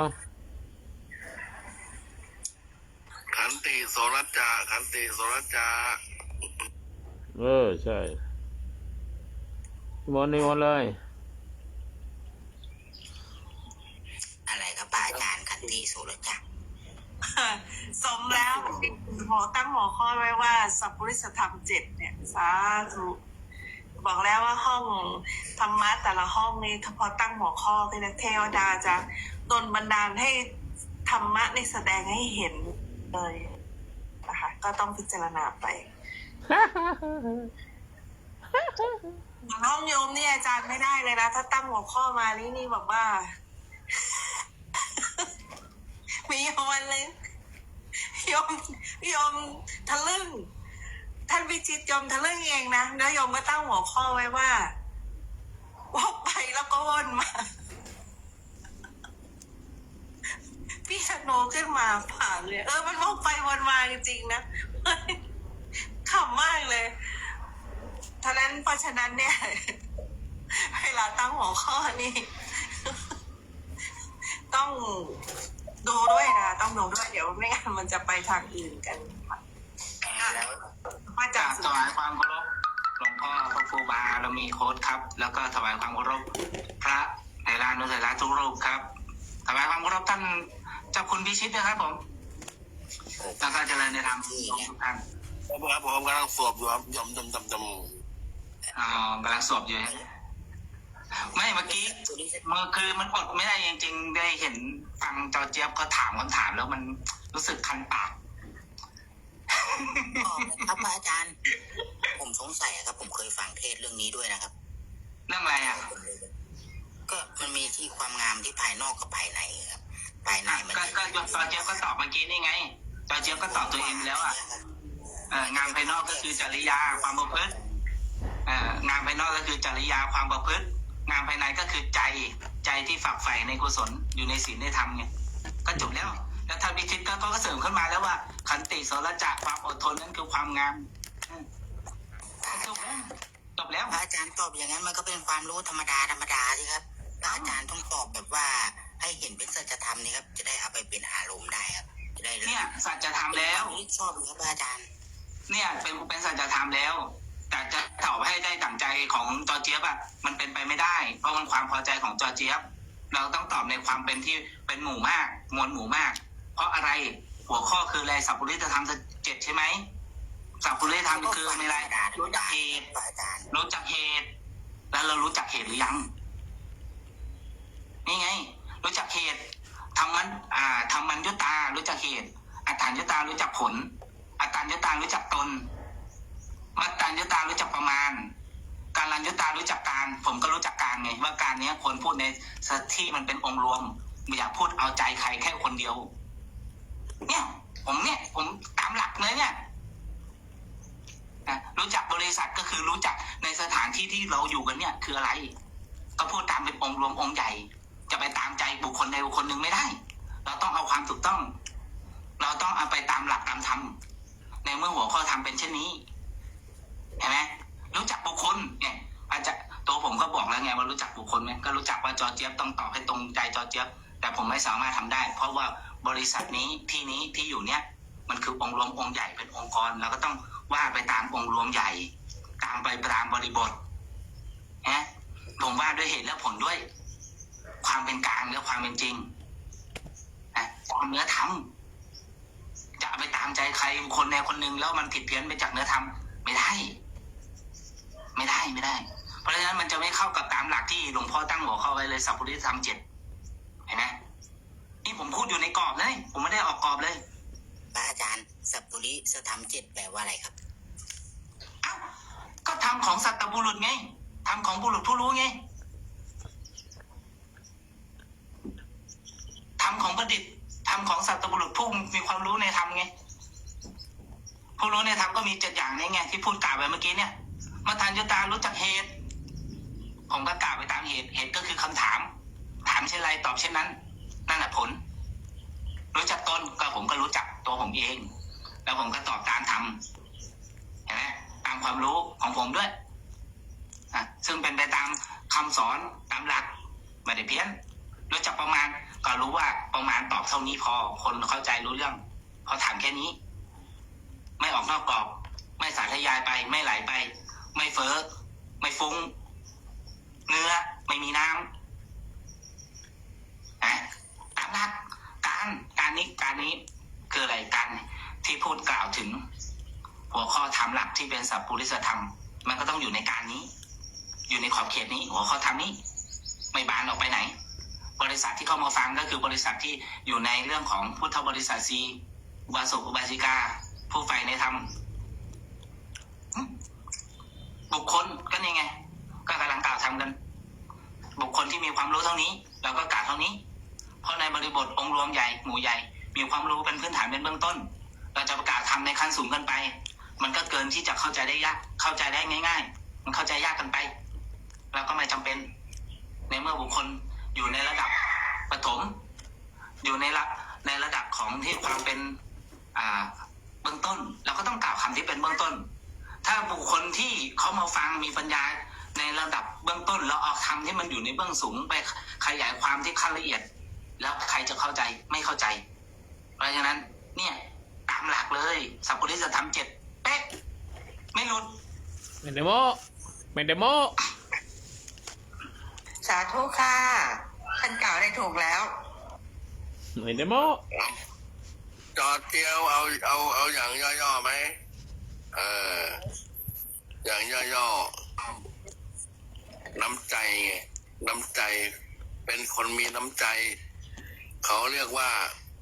คนงามภายในมีน้ำใจต่อกัน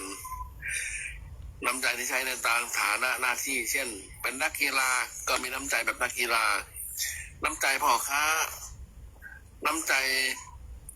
ของพระสงฆ์นิกรในสถาบันพระมหากษัตริย์น้ำใจในศาสนิกชนในศาสนาเป็นต้นน้ำใจคนอย่างเดียวเลยเนี่ยทำให้งามเรียบพร้อมเกิดขึ้นได้แต่ต้องเป็นน้ำใจแท้ๆนะไม่ใช่น้ำจิ้มอาจารย์ไม่ตรงกับที่ผมพยายามเข้าใจเลยครับคือผมมองเพื่อนแล้วผมเห็นเพื่อนเขาสวยใช่ไหมครับแต่พอได้อยู่ๆเพื่อนก็ไม่สวยอีกแล้วผมก็มองนี่เราต้องอะไรเขาเนาะไม่ได้โมผมมองสภาวะของเขานะครับผมเห็นสภาวะของเขาวิเศษอะไรอย่างเงี้ยครับไม่ได้โมมันก็จะเห็นทำได้มีทำเป็นที่ระลึกครับไม่ได้โมอาจารย์ผมไม่ได้พูดมั่วนะครับไม่ได้โมคุณตั๊กเห็นทำของเขาก็จ้าเอาฟังแต่ว่าถ้าเราเห็นทำของเขาโอเคเราก็จะเข้าใจสัจธรรมได้ไม่ได้โมขอโอกาสนิดนึงนะครับป้าจ๋าขอโอกาสนิดนึงครับโอเคโอกาสนิดนึงครับหนึ่งเรื่องป้าจ๋าต่อไปครับอาจารย์ของผมมาทักทายสวัสดีพระอาจารย์ทุกท่านครับสวัสดีครับครูบาโค้ชสวัสดี พระอาจารย์ที่เป็นพระภิกษุทุกท่านเลยนะครับ ก็วันนี้ได้มาฟังธรรมเพิ่มเติมเช้าก็วันนี้ผมก็ได้ไขข้อสงสัยพี่เพราะว่าเมื่อกี้พอดีอันนี้ตั้งหัวข้อสัพปริสธรรม 7ใช่ไหมครับเป็นธรรมของคนดีนะครับคุณสมบัติของคนดีนะครับพี่เขาสงสัยเรื่องนี้ป่ะครับผมก็สงสัยเรื่องนี้เหมือนกันว่าไอการที่พี่เขาเห็นเนี่ยคือเห็นรูปอย่างผู้หญิงสวยๆอย่างนี้ใช่ไหมคือมันปรุงแต่งใช่ไหมความหมายของพี่นี่คือการเห็นแบบนั้นใช่ไหมครับอันนี้ถามพี่จอร์เจี๊ยบไม่ใช่ครับอันนั้นมันก็เป็นเรื่องโลกเรื่องธรรมดาการที่เรามองเพื่อนแล้วเราเห็นเพื่อนเราระลึกถึงธรรมที่เขาเห็นผู้ใดเห็นธรรมผู้นั้นเห็นพระพุทธองค์ใช่ไหมเราก็ระลึกถึงธรรมที่เขาเห็นไงธรรมที่เขาเห็นธรรมนี้มันเป็นปรมัตถ์นะครับโอเคใช่ครับโอเคเขาไม่รู้ครูบาเขามีอะไรเพิ่มไหมครับจ้ะงงครับใครไม่รู้ใจใครหรอกนะอย่างนึงพูดอย่างนึงไงแต่ใครจะไปเข้าใจเราจอร์เจี๊ยบถามต้องพูดให้มันตรงกันดิเราถามเรื่องความงามเขาก็ยกเรื่องความงามเนี่ยพระเจ้าตรัสไว้เป็นหัวข้อความงามคือขันติและโสรจะแล้วเรามาพูดในบริบทสัพปริสธรรม 7มันเป็นความงามที่ผิวเผินครับมันไม่แทงปรมัตถ์นะครับแล้วคุณถามเรื่องอะไรก็เรื่องความงามนะครับแต่ว่าผมเห็นสภาวะเขาก็ตอบเรื่องความงามแล้วคุณบอกว่าไม่ใช่มันจะต้องไม่ตอบไม่ได้ดังใจคุณหรือความจริงก็คือความจริงมันทำมันทำแบบนั้นนะครับเราก็ดูทำนั้นเอาทำนั้นมันเป็นอารมณ์ของเราบ้างเนี่ย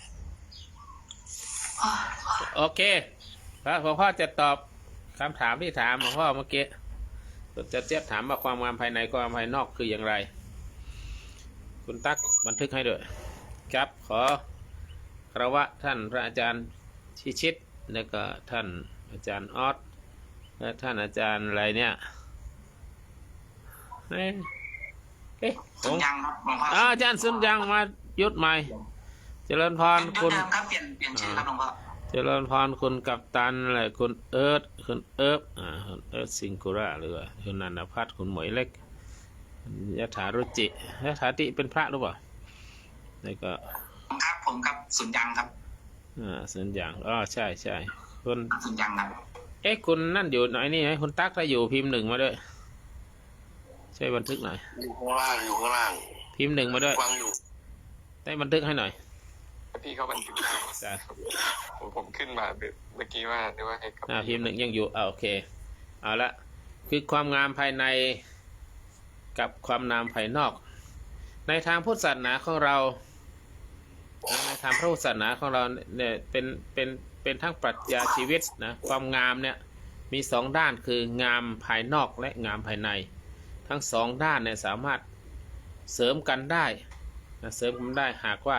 ใช้ให้ถูกต้องนะใช้ให้ถูกต้องเช่นว่าความงามภายนอกเนี่ยรูปลักษณะเนี่ยคือดูแล้วดูร่างกายแล้วโอ้ผิวพรรณวรรณะหน้าตาทรงผมการแต่งกายผิวพม่าในตาแขกเงี้ยเคยเห็นไหมผิวเนียนผิวโอ้โหไม่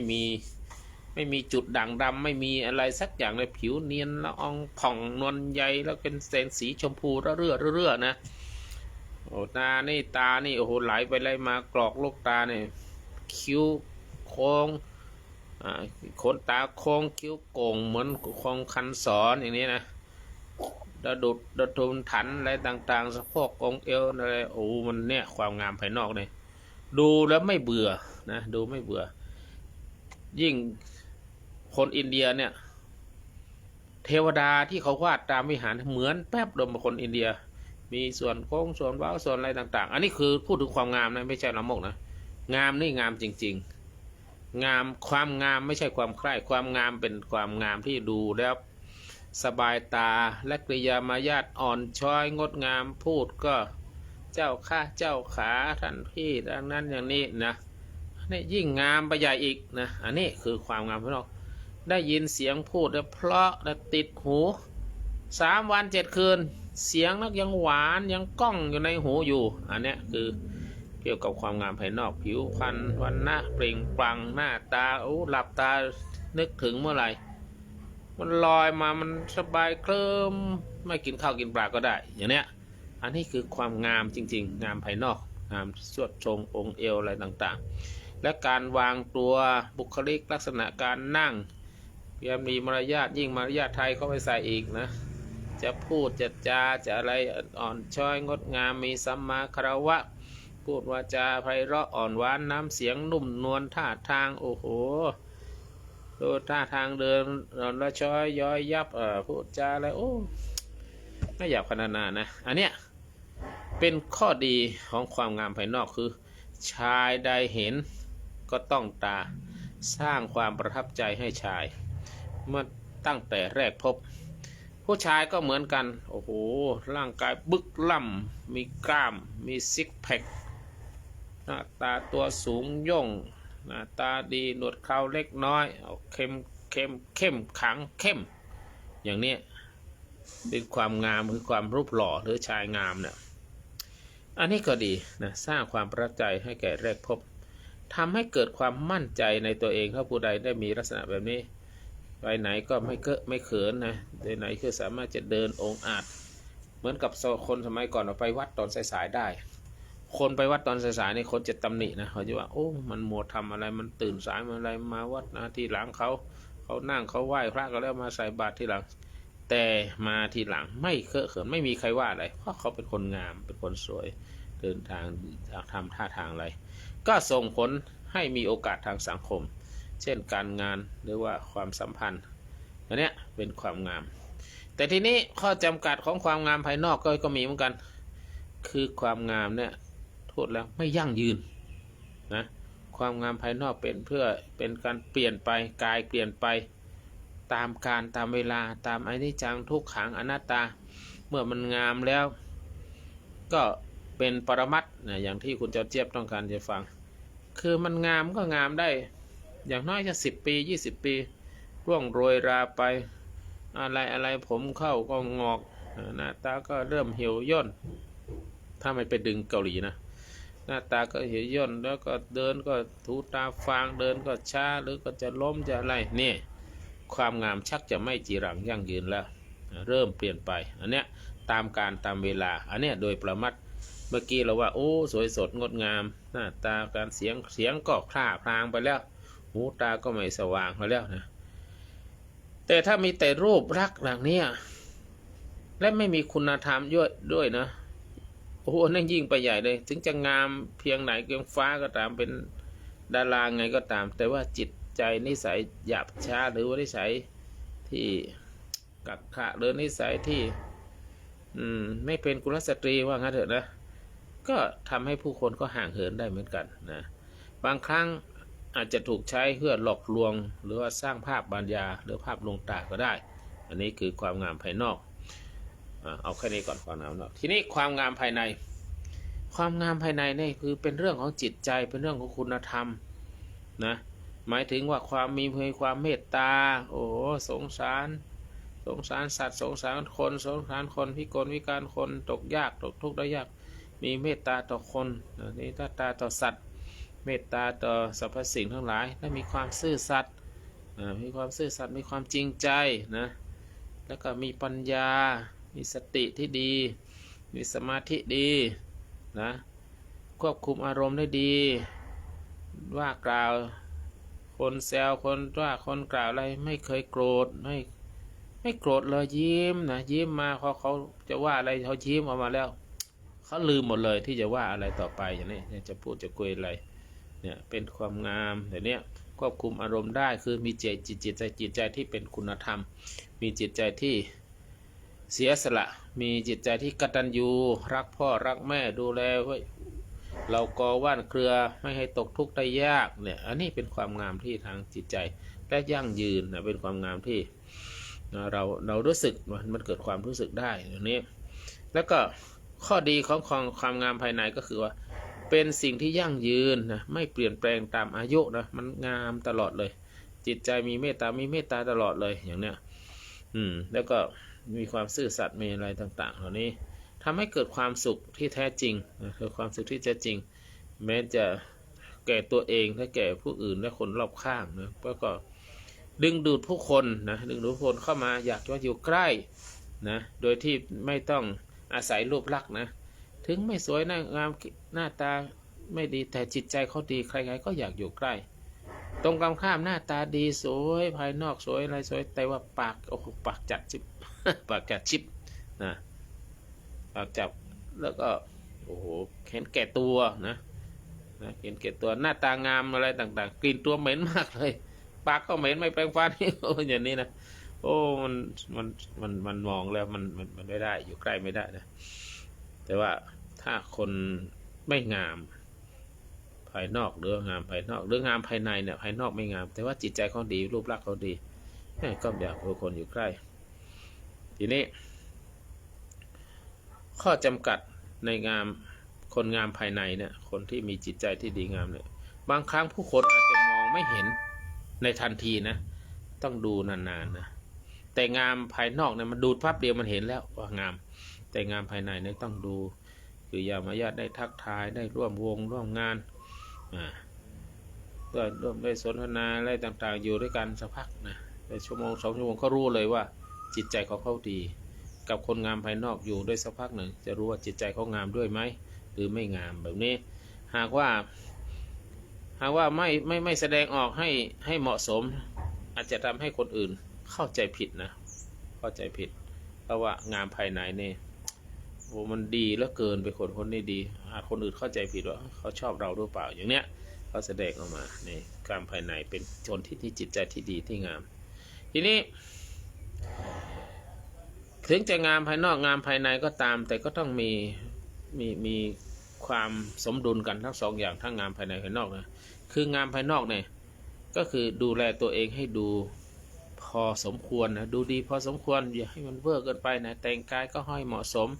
ไม่ใช่รัดติ้วเห็นเขาว่างามแล้วรัดติ้วเห็นนั่นส่วนนี่ไม่ได้ไม่ใช่อย่างนั้น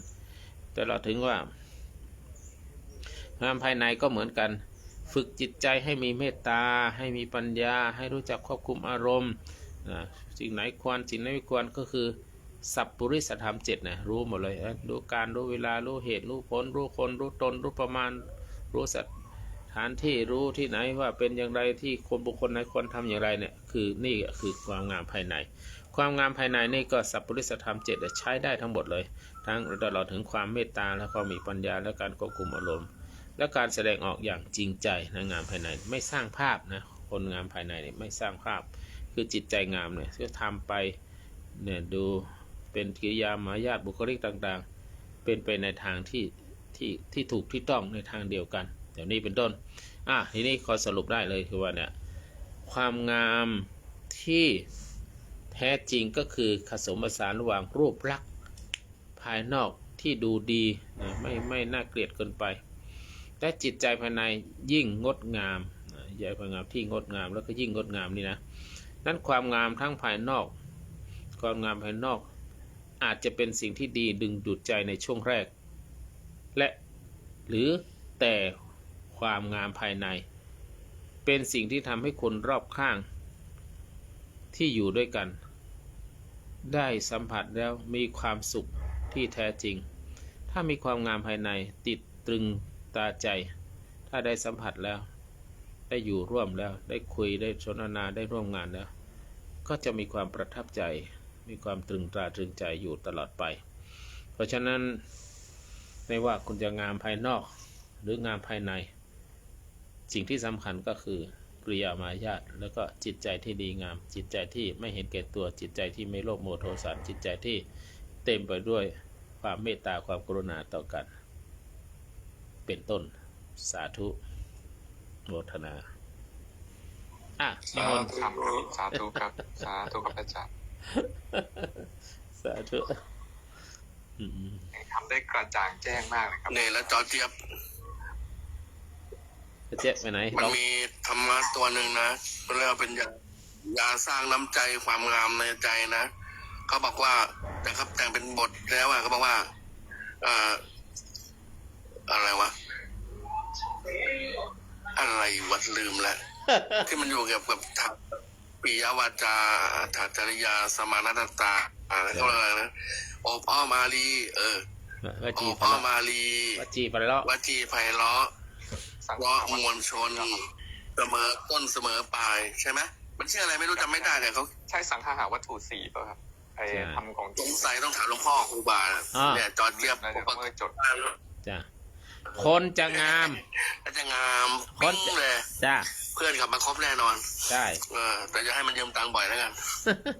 คนจะงามเขาบอกให้ อยู่กับคนใจงามนะครับ มันเย็นจิตนะครับ โอ้ใช่ มันอยู่สบายครับ เย็นจิต บางทีถ้าอยู่เขามีอายุหน่อยก็เหมือนอยู่กับลุงป้านะอาอะไรแบบนั้นนะครับ สาธุคนจะงามงามน้ำใจ ใช่ที่ใบหน้า คนจะสวยสวยจัญญาคือความประพฤตินะความประพฤติที่ดีงาม ไม่ใช่ที่ตาหวาน คนจะแก่แก่ความรู้ ไม่ใช่ว่าอยู่นาน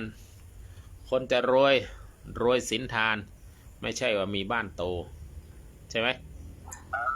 เนี่ยแหละใช่เลยหลวงพ่อโอ้หลวงพ่อเนี่ยสมก็เป็นนักปราชญ์ประจำภาคเหนือ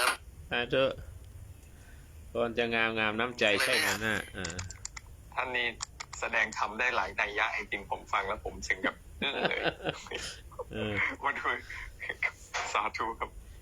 เมื่อวานคุณเอื้อบอยู่ห้องพระองค์นั้นใช่ไหมตกลงพระอาจารย์ผมถามนิดนึงครูบาคนท่านรู้จักครูบาไม่อย่าเอ่ยชื่ออย่าเอ่ยชื่อเขาครับไม่รู้จักเลยเพิ่งเจอเมื่อวานแต่ว่าชอบกลอยู่นะเวลาเขาพูดอะไรต่างๆนะใช่ไหมก็ด้วยครับคือผมไม่รู้สภาวะไงผมนึกว่าท่านรู้จักไม่รู้จักแล้วท่านออกไปเลยเมื่อวานท่านออกไปเลยนะท่านไม่อยู่เลยก็คือพูดไม่เข้ากันถ้าอย่างท่านพิชิตหรือท่านฮอตหรือท่านรุจิลาเนี่ยยังพอจะคุยกันได้ไม่รู้จักผมนึกว่าท่านรู้จักผมไม่ได้ว่าแล้วท่านมาเข้ามาได้ยังไงอะไรเงี้ยผมก็แต่ผมให้พี่ท่านช่วยแสดงธรรมแต่คนที่เขามาพูดเนี่ยอันนั้นผมว่าเขาแบบยังไงไม่รู้คือมันเข้ากันเพราะอาจารย์แสดงได้ชัดแล้วไงผมเข้าใจเลยเพราะผมบางทีผมเหมือนผมจะอธิบายเขาแต่ว่าผมบางทีมันก็จะลืมข้อธรรมบางจุดเนี่ยแต่ท่านพูดได้เคลียร์แล้วไงแต่เหมือนกับเขาไม่ฟังเขามีอะไรเงี้ยทิฏฐิของเขาไอ้หนุ่มคนนั้นเหรอหนุ่มคนนั้นเขาไม่ใช่สายพุทธนะเขาไม่ใช่สายพุทธเขาต้องเป็นอะไรสักอย่างหนึ่งหนุ่มคนที่พูดน่ะไม่ใช่ใช่ไหมพระอาจารย์ผมไม่ใช่ความรู้สึกผมคือไม่ใช่สัมมาทิฏฐิเขาเป็นมิจฉาทิฏฐิผมถามเขาใช่ผมถามคำถามเขาคำถามแรกเขาคือเขาใช่พุทธไหมเขาไม่ตอบไงผมจริงๆผมพอรู้ว่าเขาคือน่าจะเป็นศาสนิกเหล่าอื่นใช่แต่ว่าเขามาอะไรสักอย่างผมไม่รู้เจตนาผมเลยคำถามแรกผมเลยถามเขาก่อนไงแล้วเขาก็บอกมันไม่อะไรศาสนาไม่เกี่ยวมันเป็นรัฐอะไรเหมือนกับเขาพยายามพูดระมัดระวังแต่ผมก็เลยดักเขาไว้เลยว่าเขาเป็นพุทธไหมอะไรเงี้ยคำถามแรกแต่ว่าก็แต่คือผมแค่ติดในใจในข้อสงสัยว่าผมนึกว่าพระอาจารย์รู้จักไม่รู้จักพระอาจารย์ที่ผมไม่รู้จักกันแล้วก็ออกมาเลยเขาขึ้นมาครูบาเหมือนกันไงผมก็เลยนึกว่าทางเหนือหรือว่าผมไม่รู้จังหวัดท่านด้วยไงใช่คือไม่รู้อะไรเลยไม่รู้ข้อมูลอะไรสักอย่างแต่เขาก็ชอบกลนะเขาพูดชอบกลครับชอบกลพูดชอบกลผมก็รู้สึกเหมือนกันแต่ผมไม่สามารถบอกสภาวะเห็นอยู่ตั้งนานแต่ผมตมากลับไปโยมยังอยู่ว่าผมฟังเพราะว่าอยากฟังวิธีการฝึกของเขาเพราะว่าทางวิธีฝึกมันก็ดูเหมือนจะว่าจะใช่อยู่แต่ว่าแต่สภาวะผมว่าคือผมจะรู้สึกแปลกๆเฉยๆแต่ผมบอกไม่ได้แค่นั้นแหละครับก็เลยไม่รู้ว่าเขาดีหรือเชื่อเราไม่วิจารณ์แต่ว่าชอบกลผมชอบคนเหมือนกันแต่ผมคือผมนึกว่าท่านรู้จักไงผมก็เลยมาเนี่ยจะมาถามเนี่ยคือผมติดใจอยู่คือบางอย่างผมไม่เข้าใจแต่ผมแค่เหมือนกับเอะใจอะไรบางอย่างนะครับนะครับคือโอเคครับถ้าท่านไม่รู้จักก็ไม่เป็นไรถ้าหลักศีลสมาธิปัญญาเนี่ยโอเคเป็นหลักพุทธเถรวาทแต่ถ้าหลักอย่างนั้นไม่รู้หลักอะไรเอาโนนมาใส่อันนี้มาใส่อ้อมไปอ้อมมาก้มไปก้มมาแล้วก็วิธีการก็ชอบกลอะไรก็ชอบกลเนี่ยวนไปวนมาไม่รู้ท่านพูดอะไรนะอย่าไม่อยากเอ่ยชื่อเดี๋ยวจะเสียหายท่านสาธุคือผมไม่ทราบผมนึกว่าเป็นทางเหนือเหมือนกันเพราะคือไม่ใช่โอเคหรือเหนือหรืออะไรเนาะไม่ถามด้วยแล้วก็ ดูเขาใส่เสื้อแล้วก็เอาผ้ามาคลุมนะใช่หรือเปล่าไม่รู้เห็นเหมือนกับเสื้อก็เห็นท่านว่าท่านสร้างสำนักสงฆ์อยู่ไม่น่าอยู่ที่วัดนะครับในตำแหน่งที่อยู่ครับอยู่กับใครไม่ได้หรอกถ้าลักษณะแบบนี้อยู่กับใครไม่ได้ก็ผมไม่ได้รู้จักโดยการส่วนตัวพอดีรู้จักจากพระอาจารย์ที่อยู่ทางใต้แต่ว่าอันนั้นท่านสภาวะท่านเป็นครูสอนสภาวะผมบางอย่างครับแต่เขาเปิดห้องนานนะยาวมากเลยนานมากเลยอ๋อครับก็แต่คือเหมือนกับว่าทางจริงๆอันนี้ผมถามในส่วนตัวนะครับคืออย่างพระอาจารย์เรียนได้อภิธรรมอย่างเงี้ยอภิธรรมสำคัญใช่ไหมครับอาจารย์ไม่ได้เรียนแต่ชอบอยู่ไม่มีเวลาเรียนมีเวลาแต่มันไม่ตอนนี้อายุมากแล้วมันไม่ไหวแล้วมันแต่ท่านพูดมาตรงแดนอภิธรรมเลยนะคือผมเพื่อเรียนเพื่อจะเข้าใจสภาวะเพื่อจะเอามาพัฒนาในปัญญาในตัวเองอะไรอย่างเงี้ยครับอภิธรรมจริงๆแล้วก็คือสภาวะผู้ปฏิบัติธรรมอย่างอภิธรรมเนี่ยอธิบายจิตของพระอรหันต์พระอรหันต์เนี่ยรู้จิตแบบนั้นเลยนะอาจารย์มีจิตรู้สภาวะทั้งหมดดังนั้นเลยอภิธรรมก็เป็นเรื่องของอธิบายของจิตของพระอรหันต์ล้วนๆแต่ทีนี้นั่นแหละไม่เกี่ยวกับบุคคลสถานที่อธิบายหลักธรรมล้วนๆแต่พระสูตรเนี่ยพระสูตรเนี่ยอธิบายบุคคลสถานที่หมายความว่าพระสูตรเนี้ยพระองค์ตรัสกับใครณสถานที่ใดและเรื่องอะไรนี่อภิธรรมก็คือเอาเรื่องอะไรนะไปพูดไม่เกี่ยวกับบุคคลสถานที่อะไรเอาเรื่องอะไรคืออะไรเลยจ้ะสาธุครับก็คืออภิธรรมเนี่ยก็คือเป็นปรมัตถธรรมล้วนๆเลยไม่ได้เกี่ยวกับว่ามีบุคคลตัวตนสถานที่อะไรอย่างเงี้ยผมก็เลยเข้าไปศึกษาด้วยครับก็ถ้ามีเวลาก็ศึกษาอยากจะสนับสนุนให้ศึกษาใครมีเวลาใครมีสมองยิ่งคนมีสมองดีนะยิ่งต้องศึกษาแต่ถ้าสมองไม่ดีก็ต้องใช้ความพยายามมากหน่อย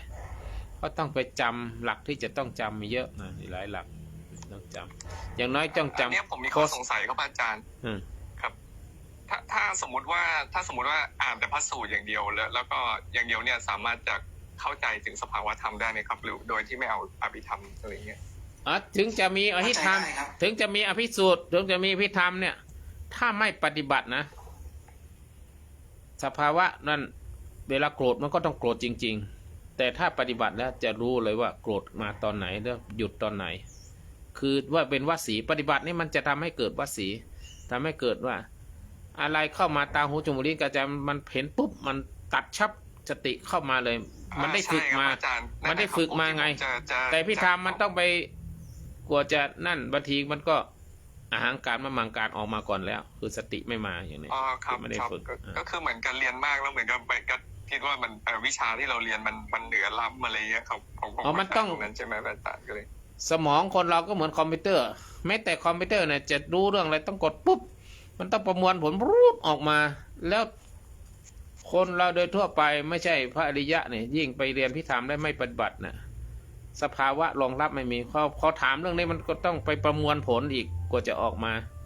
นะมวลผลออกมาความจำสัญญาอะไรต่างๆมันต้องทำงานหมดเลยแต่ถ้าไปโดนยั่วยุโดนว่ากล่าว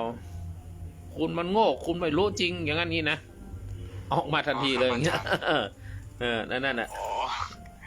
สติมันไม่ทันผมพอดีสอบถามข้อข้องใจบางอย่างเพราะว่าบางทีอันนี้ผมพูดถึงว่าบางครั้งเนี่ยบางลัทธิแม้แต่ที่อยู่ในพุทธเองเนี่ยบางครั้งเขาเหมือนบัญญัติศัพท์เองอะไรเงี้ยเหมือนที่พี่สายฟ้าที่เขามาแวะมาห้องอาจารย์เนี่ยก็คือเขาจะอาจจะเป็นแนวไม่ค่อยชอบกับทางด้านนั้นอะไรเงี้ยแต่ผมก็เลยมีข้อสงสัยว่าถ้าบัญญัติเองแล้วไปอ้างอะไรคือไม่เอาอภิธรรมอ่ะแต่ว่า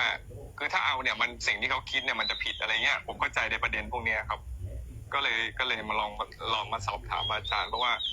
พระอาจารย์เนี่ยแสดงธรรมมันตรงกับอภิธรรมหรือมันคือมันตรงกับสภาวะจริงไงพระอาจารย์ผมมันยังเป็นผู้ศึกษาผมก็เลยขอความรู้พระอาจารย์เนี่ยครับว่ายังไงหรืออะไรว่าเพราะผมจะบางอย่างว่าผมมันฝึกเช่นฝึกสมาธิผมก็ไม่ได้เกิดความสงบมากมายผมก็เลยไปเดินทางด้านคืออย่างนี้พูดให้เข้าใจง่ายๆแล้วกันเนาะเพื่อคุณเอ็มจะได้เข้าใจง่ายๆในส่วนของอภิธรรมเนี่ยมันคือการอธิบายเกี่ยวกับสภาวะผู้ปฏิบัติโดยมีหลักฐานรองรับทีนี้ ที่ทำไมต้องผู้ที่ปฏิบัติที่ทำไมต้องไปศึกษาในส่วนของอภิธรรมเพื่ออะไร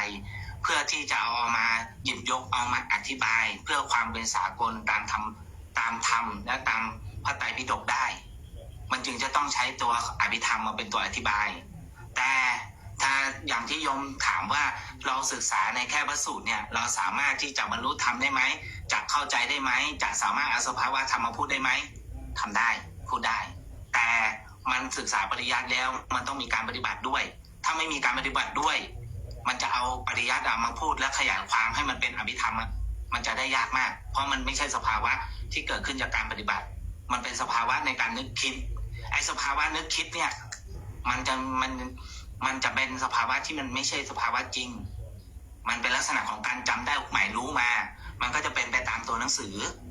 แต่ถ้าสภาวะที่มันได้จะเกิดขึ้นจากการปฏิบัติเนี่ยมันจะเป็นสภาวะที่อยู่ในอภิธรรมเลยแต่ภาษาอภิธรรมมันคือภาษาทางการแต่ทีนี้พอเราเป็นผู้ปฏิบัติที่ไม่ได้ศึกษาเรื่องของอภิธรรมเนี่ยมันคือสภาวะที่เป็นบัญญัติเกิดขึ้นด้วยตัวเองมันเป็นภาษาไทยมันไม่ใช่ภาษาของธรรมะทีนี้มันก็ต้องหยิบโยงเข้ามาหากันว่าไอในภาษาของสภาวะที่เกิดขึ้นเราจากการปฏิบัติเนี่ยมันถูกต้องกับภาษาของอภิธรรมที่เขาอธิบายสภาวะไว้มันคือตรงไหนตัวไหนเขาเรียกว่าอะไรเพื่อเป็นบัญญัติกลางทำให้เกิดความสื่อสารที่มันเข้าใจกันตรงกันเป็นไปตามพระไตรปิฎกแล้วมันจะได้ไม่เพี้ยนในการปฏิบัติการสอนหรือว่าการคงไว้ในคำสอนขององค์พระสัมมาสัมพุทธเจ้ามันมีความสำคัญอย่างนั้นสาธุใช่ครับมันถ้ามาตรฐานไม่ตรงกันเวลาคือสมมติได้สภาวะแต่เวลาจะสื่อสารแล้วคนมันกลายเป็นต้องบัญญัติศัพท์ส่วนตัวอะไรเงี้ยแล้วมันก็จะผิดเพี้ยนกันไปนั่นประการหนึ่งใช่ไหมครับนั่นประการหนึ่งคืองี้โยมคนที่ศึกษาพระสูตรก็คือปริยัติศึกษาพระอภิธรรมก็คือปริยัติถ้าทั้งสองอย่างศึกษาพระสูตรพระอภิธรรมหรือพระวินัยทั้งหมดถ้าไม่ปฏิบัติมันก็ไม่ถึงปฏิเวทนะถ้าจะเอาปฏิเวทจริงๆนะก็ไม่ถึงปฏิเวทแต่รู้เนี่ยรู้หมดเลยอภิธรรมเนี่ยรู้หมดเลยแต่ถ้าไม่เริ่มลงมือปฏิบัติเนี่ยรู้หมดเลยเอางี้คนศึกษาพระสูตรกับคนที่ไม่มีพระสูตรเลยแต่มีครูบาอาจารย์เป็นเสมือนพระสูตรมีวิปัสสนาจารย์ที่ดีเก่งเลิศจะอีกคนหนึ่งคนสัก3 คนนะ3 คนนายกไม่รู้อะไรเลยเป็นตาสีตาชาวบ้านแต่มีสมองมีปัญญาดีมีสติดี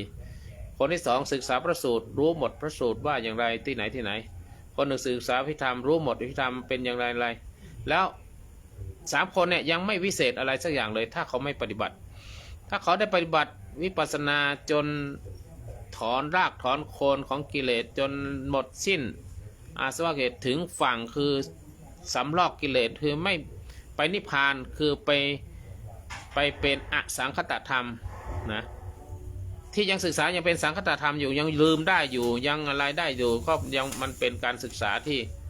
ศึกษาวิธรรมก็ตามยังมีการลืมมีความจำกัดทางสัญญาทางอะไรอายุแก่มากขึ้นเป็นโรคภัยไข้เจ็บเป็นอะไรเป็นอัลไซเมอร์เป็นอะไรเข้ามาเจ็บแข้งปวดขาเจ็บท้องอะไรต่างๆมันยังมีข้อจำกัดอยู่ยังไม่ใช่ปฏิเวทที่แท้จริงเอาเนี้ยเนื้อทั้ง3 คนเนี่ยถึงฝั่งคือถึงปฏิเวทท่านเปรียบเหมือนนะอันนี้ไม่ใช่ตมาคนเดียวพระพุทธโฆษาจารย์ท่านก็เคยพูดไว้พออภิยุตโตขึ้นฟังคนแรกไม่ได้ศึกษาอะไรสักอย่างเลยแต่สามารถขึ้นฟังได้เพราะครูบาอาจารย์ดีวิปัสสนาจารย์ดีศึกษาปฏิบัติเข้มข้นมีสติปัญญาดีในปฏิบัติมีสติดีก็ขึ้นฟังเหมือนกันพระสูตรรู้พระสูตรต่างๆรู้อะไรต่างๆปฏิบัติกับครูบาอาจารย์ที่เข้มข้นองค์เดียวกันรู้หมดก็ขึ้นฟังได้เหมือนกันคือสำเร็จปฏิเวทได้เหมือนกันคนอภิธรรมก็ขึ้นฝั่งได้เหมือนกันทีนี้ไปถาม3 คนเนี่ยคนแรกถามว่าเมื่อกี้ขึ้นฝั่งด้วยเรือลำไหนอ๋อลำนั้นชี้เรือนะและเรือลำนั้นน่ะเป็นเรือกลไฟเป็นเรือคนพายกี่คนถ้าเป็นคนไฟเครื่องกี่น็อตกี่อะไรไม่รู้แต่ขึ้นฝั่งไปแล้วคนพระสูตรก็จะรู้บ้างมันเป็นอยู่ในปฏิจจสมุปบาทอยู่ในอะไรต่างๆอธิบายได้บ้างแต่คนที่เรียนวิธรรมตอบเลยเรือนั้นมีแรงขับเครื่องกี่น็อต หรือว่าถ้าเรือพายมีคนพายกี่คนพายไปโดนอะไรบ้างไปอะไรด้านอธิบายดีเทลของเรือหมดเลยคนขับเรือเป็นผู้หญิงผู้ชายอายุประมาณเท่าไหร่เรียบหมดเลยในลำเรือนั้นแล้วขึ้นฝั่งเนี่ย3 คนนี่จะตอบไม่เหมือนกันคนเรียนพิธามจะตอบได้หมดเลยเรือนั้นมีอะไรมีขับเครื่องมามีคนกี่คนมีแรงน็อตเท่าไหร่มีอะไรรู้หมดเลยแต่ก็ขึ้นฝั่งเหมือนกันคนพระสูตรก็รู้แต่รู้ไม่มากเหมือนพิธามไม่ละเอียดไม่พิสดารแต่รู้ว่ามันเป็นอริยสัจสี่มันเป็นพระไตรลักษณ์เกิดขึ้นตั้งอยู่ดับไปอะไรต่างๆอธิบายได้ส่วนเนี้ยไอ้คนหนึ่งอธิบายไม่ได้เลยแต่ขึ้นฝั่งได้ทั้ง3 คนพอจะมองออกไหมคนเรียนพิธามรู้หมดเลยจิตเป็นอย่างไรนะคนที่เรียนอภิธรรมเนี่ยคือส่วนหนึ่งคือจะเป็นเหมือนนักปราชญ์เป็นครูบาอาจารย์ใช่ไหมครับสามารถที่ไปพูดให้ได้เลยพูดได้เลยครับมันไม่วิเศษอะไรสักอย่างเลยถ้าไม่ปฏิบัติถ้าปฏิบัติจะวิเศษแตกต่างกันคนที่ไม่มีครูบาอาจารย์นั่นก็อธิบายไม่ได้คนที่เรียนแต่พระสูตรอย่างเดียวก็อธิบายได้ในเฉพาะพระสูตรที่เรียนแต่อภิธรรมนี่จะยิบเลยลงรายละเอียดทั้งหมดเรือลำนั้นมีอะไรเนี่ยพูดได้หมดเลยใครเป็นหางเสือกระจ่างในใจเลยครับเพราะว่าอันนี้ผมสงสัยอยู่เพราะว่าเข้าใจว่ามันต้องอธิบายด้วยที่พี่ยถาใช่ไหมเขาอธิบายว่ามันลงรายละเอียดเพราะมันเป็นปรมัตถธรรมเป็นสภาวะธรรมจริงๆแล้วก็มีศัพท์กลางที่ใช้สื่อสารให้ใช่ใช้เป็นการสื่อสารเพราะมันจะเป็นบัญญัติธรรมสมมติบัญญัติอะไรเงี้ยเขารู้หมดอภิธรรมเขารู้หมดเลยลองไปถามเถอะแต่ถ้าไม่ปฏิบัติเนี่ยขึ้นฝั่งได้เหมือนกันหรือไม่ได้ขึ้นฝั่งไม่เป็นปริเวทนะอภิธรรมจนจบยังไม่ปฏิเวทเลยยังมีความโกรธอยู่เนี่ยมีอหังการมังการอยู่ผู้หญิงก็ตามผู้ชายก็ตามเรียนพิธรรมนะถ้าไม่ปฏิบัติจบสาธุครับสาธุผมอันนี้ผมก็แสดงว่าเข้าใจเหมือนที่พี่เขาแจ้งมาเหมือนกันที่แสดงให้ก็คือแต่เพราะว่าบางครั้งเนี่ยพอเป็นแบบว่าที่ศึกษาพระสูตรเองเราบอกว่าไม่เอาอะไรเงี้ยแล้วมันต้องบัญญัติศัพท์เองแล้วมันเลยกลายเป็นว่าทำให้เหมือนกับยะก่อนยะทาวริวหาปุราภิปุริสาคลังเอวะเมวะโตทินังเปตนังกัปติอิชิตังพิตังตุงคนที่รับสารต่อก็คืออาจจะไม่เข้าใจเลยปุเรนตุสังปปาจันโทปนรโสยะถามมิโชติหรือไม่ก็ถ้าเป็นกรณีแรกถ้าเป็นและบัดนี้มีไมพลพิทักษ์ที่มาชัย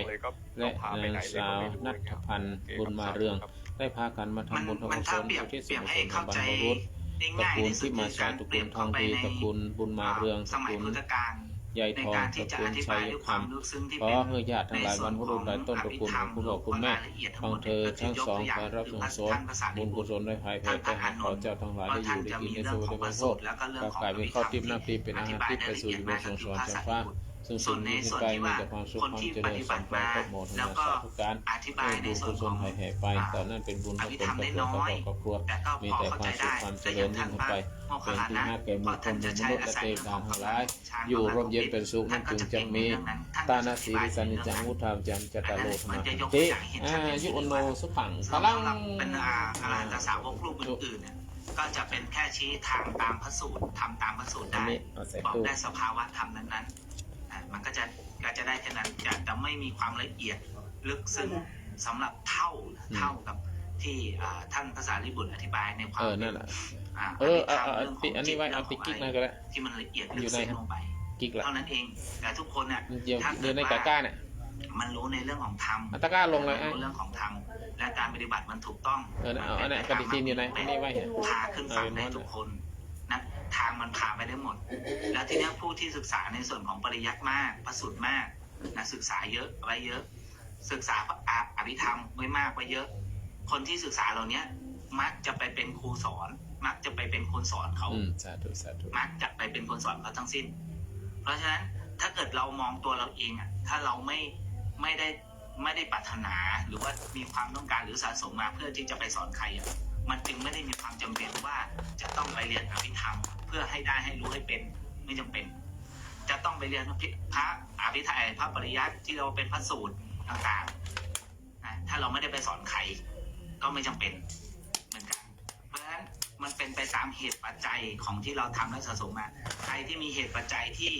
จะต้องไปศึกษาเรียนในส่วนของปริยัติเพื่อที่จะเอาไปบอกต่อสอนต่อกล่าวต่อ เพื่อรักษาคงไว้ในส่วนของปริยัติหรือพระวินัยเขาก็จะทำในส่วนนั้น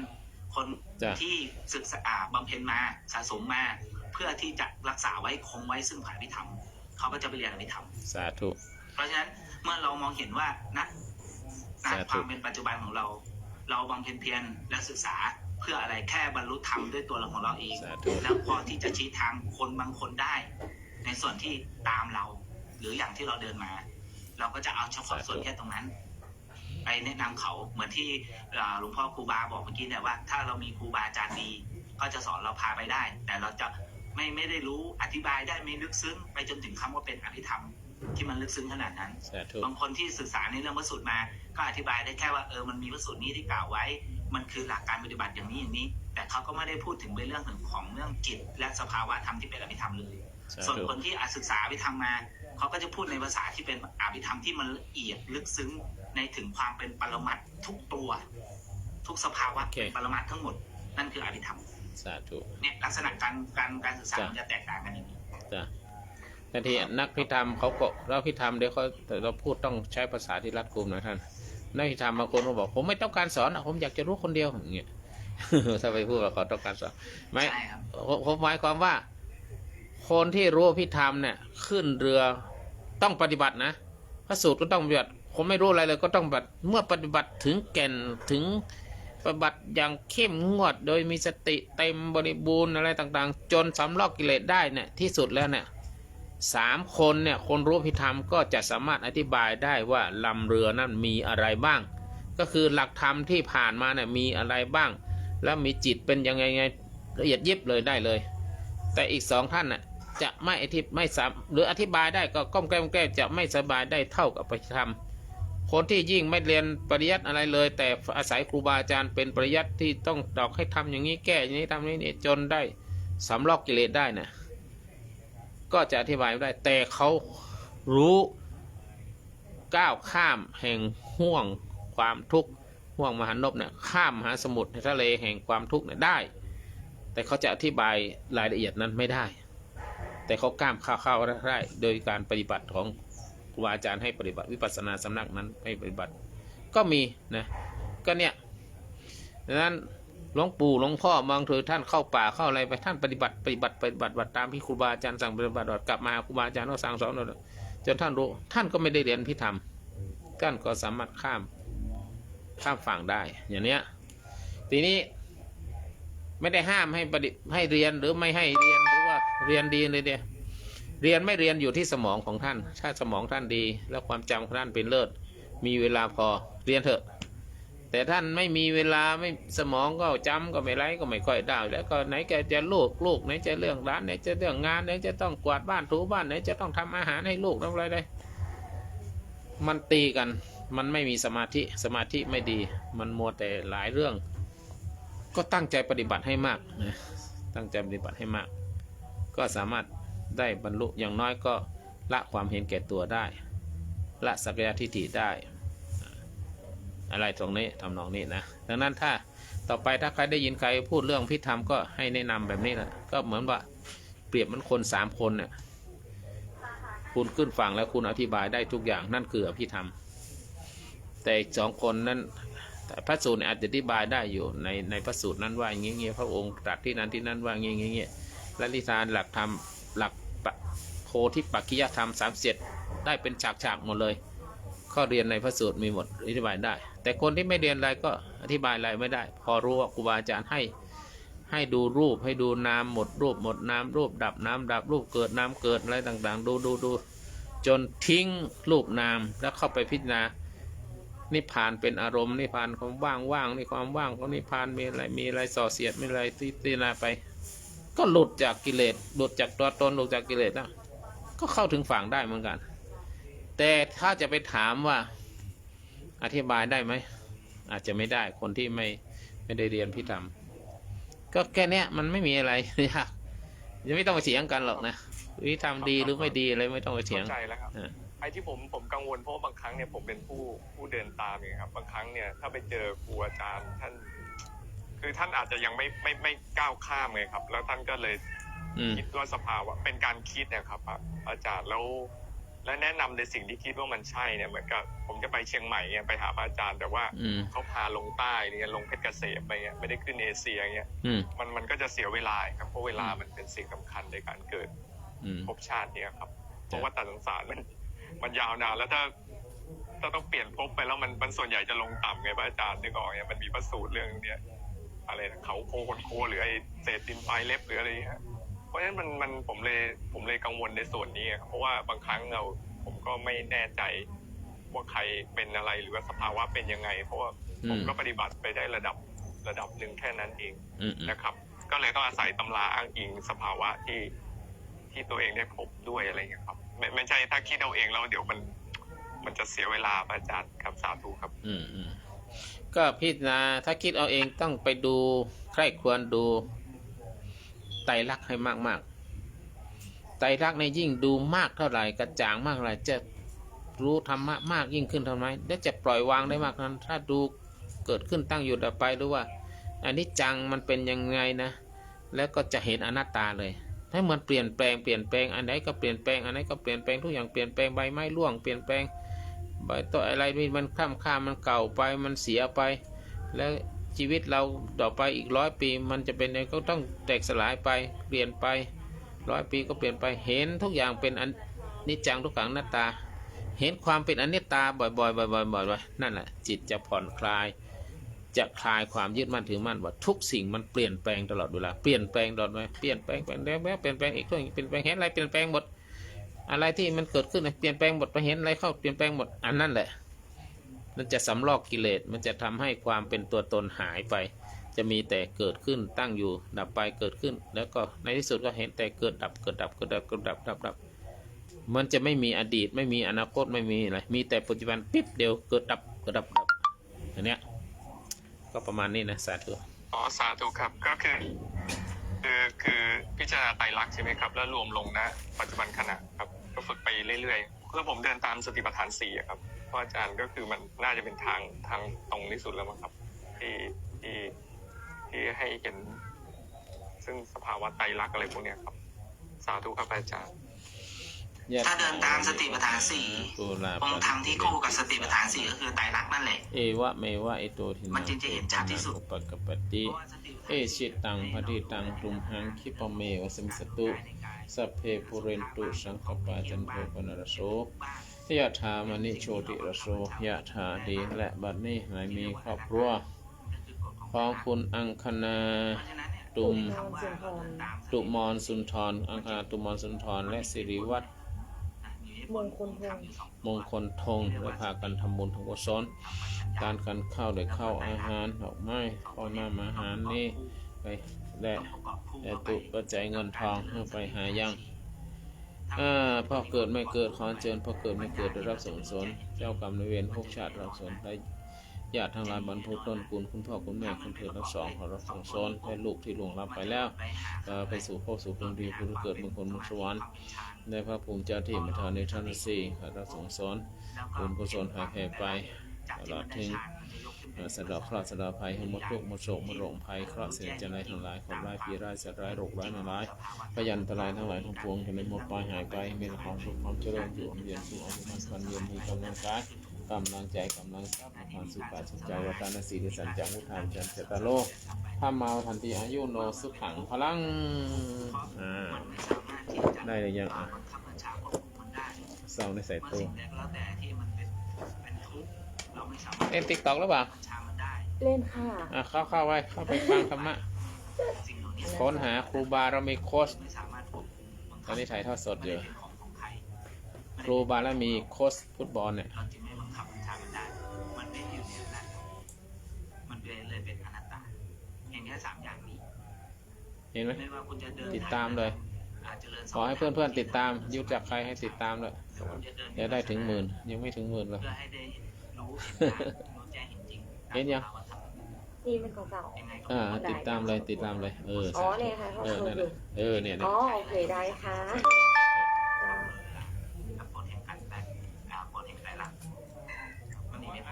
ทางตรงสุดเลยใช่ไหมครับพี่คือสติแล้วก็สัมปชัญญะแล้วก็มันจะเห็น คือไตรลักษณ์นี่จะเห็นเองอยู่แล้วตามด้านไหนก็ตามจะไม่ว่าจะเป็นอนิจจังหรือทุกขังหรืออนัตตาเห็นด้านไหนก็ได้ใช่ไหมครับคือถ้าเราปฏิบัติไปอ่ะเราจะเห็นตัวไหนก่อนก็ได้แต่ถ้าจะให้มันเขาเรียกว่าการที่จะข้ามพ้นที่มันเป็นวิมุตติไม่เกิดขึ้นอีกอ่ะมันต้องเห็น3ตัวครบทั้ง3ไม่ใช่เห็นแค่ตัวใดตัวหนึ่งแต่ต้องเห็นครบทั้ง3เพื่อที่จะความหลุดพ้นแล้วมันไม่เกิดขึ้นอีกมันจะไม่มาอีกแต่ถ้าเกิดเราเห็นแค่ความเป็นอนิจจังอย่างเดียวเราไม่เห็นทุกขังเห็นไหมเห็นแต่เห็นน้อยมากเห็นด้วยสัญญาความจำได้ไม่รู้มันไม่ได้เห็นด้วยปัญญาญาณว่ามันเป็นทุกข์จริงๆนะอย่างเงี้ยนะแล้วก็ไอ้ที่ว่าบังคับบัญชามันไม่ได้เห็นไหมเห็นแต่มันไม่ได้เห็นจริงตามปัญญาญาณเนี่ยมันก็จะเห็นแค่สมมติว่าถ้าเราใช้กันเป็นเปอร์เซ็นต์เราเห็นความเป็นอนิจจังมันสัก80%เราเห็นความเป็นทุกข์แค่30เห็นความเป็นอนัตตา30อย่างเงี้ยนะมันก็ยังไม่บาลานซ์กันมันไม่บาลานซ์มันต้องเห็นเท่าๆกัน50ก็ต้อง50เท่าๆกันแล้วมันจะดับสภาวะธรรมนั้นน่ะโดยไม่มีเชื้อจริงๆแต่ถ้าเกิดว่าเห็นมันไม่เท่ากันปุ๊บมันยังมีเชื้อเหลืออยู่เพราะมันยังเห็นไม่เท่ากันมันเห็นไม่เท่ากันเพราะกำลังของอินทรีย์ที่เราเข้าไปดูเข้าไปเห็นมันกำลังปัญญาของเรามันไม่เท่ากันแล้วมันจึงต้องปรับเรื่องของอินทรีย์ต้องให้เท่าด้วยแล้วมันจึงจะเห็นสภาวะเนี้ยเท่ากันแล้วการเห็นสภาวะนั้นเท่ากันมันอยู่ด้วยกำลังของอินทรีย์5กับการกระทำการปฏิบัติของเราเห็นมันซ้ำๆบ่อยๆมันจึงจะทำให้เห็นทั้ง3อย่างนั้นเท่ากันพอมันเห็นเรื่องของความว่าทุกขัง 100% อนิจจัง 100% อนัตตา 100% ทั้ง3อย่างนี้ 100% แล้วอันนั้นคือดับไม่เหลือเชื้อดับไม่เหลือเชื้อที่เรียกว่าวิมุตติอันนี้หมายถึงว่าก็คืออันนี้พ้นสภาวะที่คือข้ามโคตรไปเป็นอริยบุคคลใช่ไหมครับหรือไม่ใช่ว่าไปคือมันจะเป็นไปตามขั้นตอนอยู่ครับเป็นไปตามลำดับถ้าเดินมรรควิถีถูกทางนะครับใช่ไหมครับถ้ามันเดินถูกมันจะไปถูกทางแต่ว่าการเห็นนั้นมันต้องเห็นในสภาวะธรรมเดียวให้ได้ก่อนถ้าเราเห็นสภาวะธรรมเดียวได้แล้วมันจะค่อยๆไต่ระดับไปทุกสภาวะทุกสภาวะจนไปถึงที่สุดที่มันเป็น 100% ของมันสาธุครับมันไม่ได้หมายความว่าเราเห็นแค่สภาวะธรรมเดียวนี้แล้วเราบรรลุธรรมเราเป็นวิมุตติเราข้ามโคตรแล้วไม่ใช่มันเห็นแค่บอกเราว่าเนี่ยทำอย่างนี้นะแล้วทำไปกับทุกสภาวะที่เกิดขึ้นกับเรากับทุกหรือสิ่งที่มากระทบอายตนะทั้ง6ของเราทำแบบนี้ให้เห็นมันเป็น 100% แล้วมันจึงจะตัดคำว่าอาสวะขยะยานมันจะเกิดขึ้นกับเราคือมันอาสวะขยะเกิดขึ้นก็จบเลยสั่งสมไปเรื่อยๆใช่ไหมพี่คือมันจะเห็นได้ไปเขาเรียกอะไรนะเห็นไปเป็นขั้นแต่ว่ายังไงมันก็เหมือนมีกำแพงเนี่ยก็คือทลายไปเรื่อยๆเนี่ยใช่ถูกต้องชามันก็เกิดขึ้นเรื่อยๆแล้วท้ายสุดก็คือยานที่ข้ามอะไรนะพี่ยานข้ามโคตรอะไรเงี้ยลืมแล้วมีชื่ออยู่ใช่ก็คือมันเป็นลักษณะนี้โอเคครับสาธุเพราะว่าผมในความเข้าใจผมตอนแรกนึกว่านี่คือการคิดเอาไงผมนึกว่าดูจากด้านไหนก็ได้อะไรเงี้ยไม่ใช่จากด้านแต่สุดท้ายมันคือมันเริ่มจากด้านไหนก็ได้แต่ว่าพอเริ่มมาได้ปุ๊บอีก2ตัวที่เหลือมันจะค่อยๆตามมาไงมันไม่ได้หมายความว่าเราเริ่มจากตัวไหนตัวไหนก่อนก็ได้เราเริ่มได้จะเป็นอนัตตาก็ได้อนิจจังก็ได้ทุกขังก็ได้แต่ถ้าจะคำว่าให้มันหมดตัดไม่เหลือเชื้อเลยมันต้องเห็นทั้ง3ตัวเท่ากันมันจึงจะไม่เหลือเชื้อต้องปรับให้พอสมดุลกันอีกผมจำได้แล้วที่โคตรภูยานโคตรภูยานยานที่13ในวิปัสสนาญาณ16ครับมันอยู่ในยานที่13ยานทั้งโคตรครับวิปัสสนาใช่ครับก่อนที่จะขึ้นไปมรรคยานคนละยานครั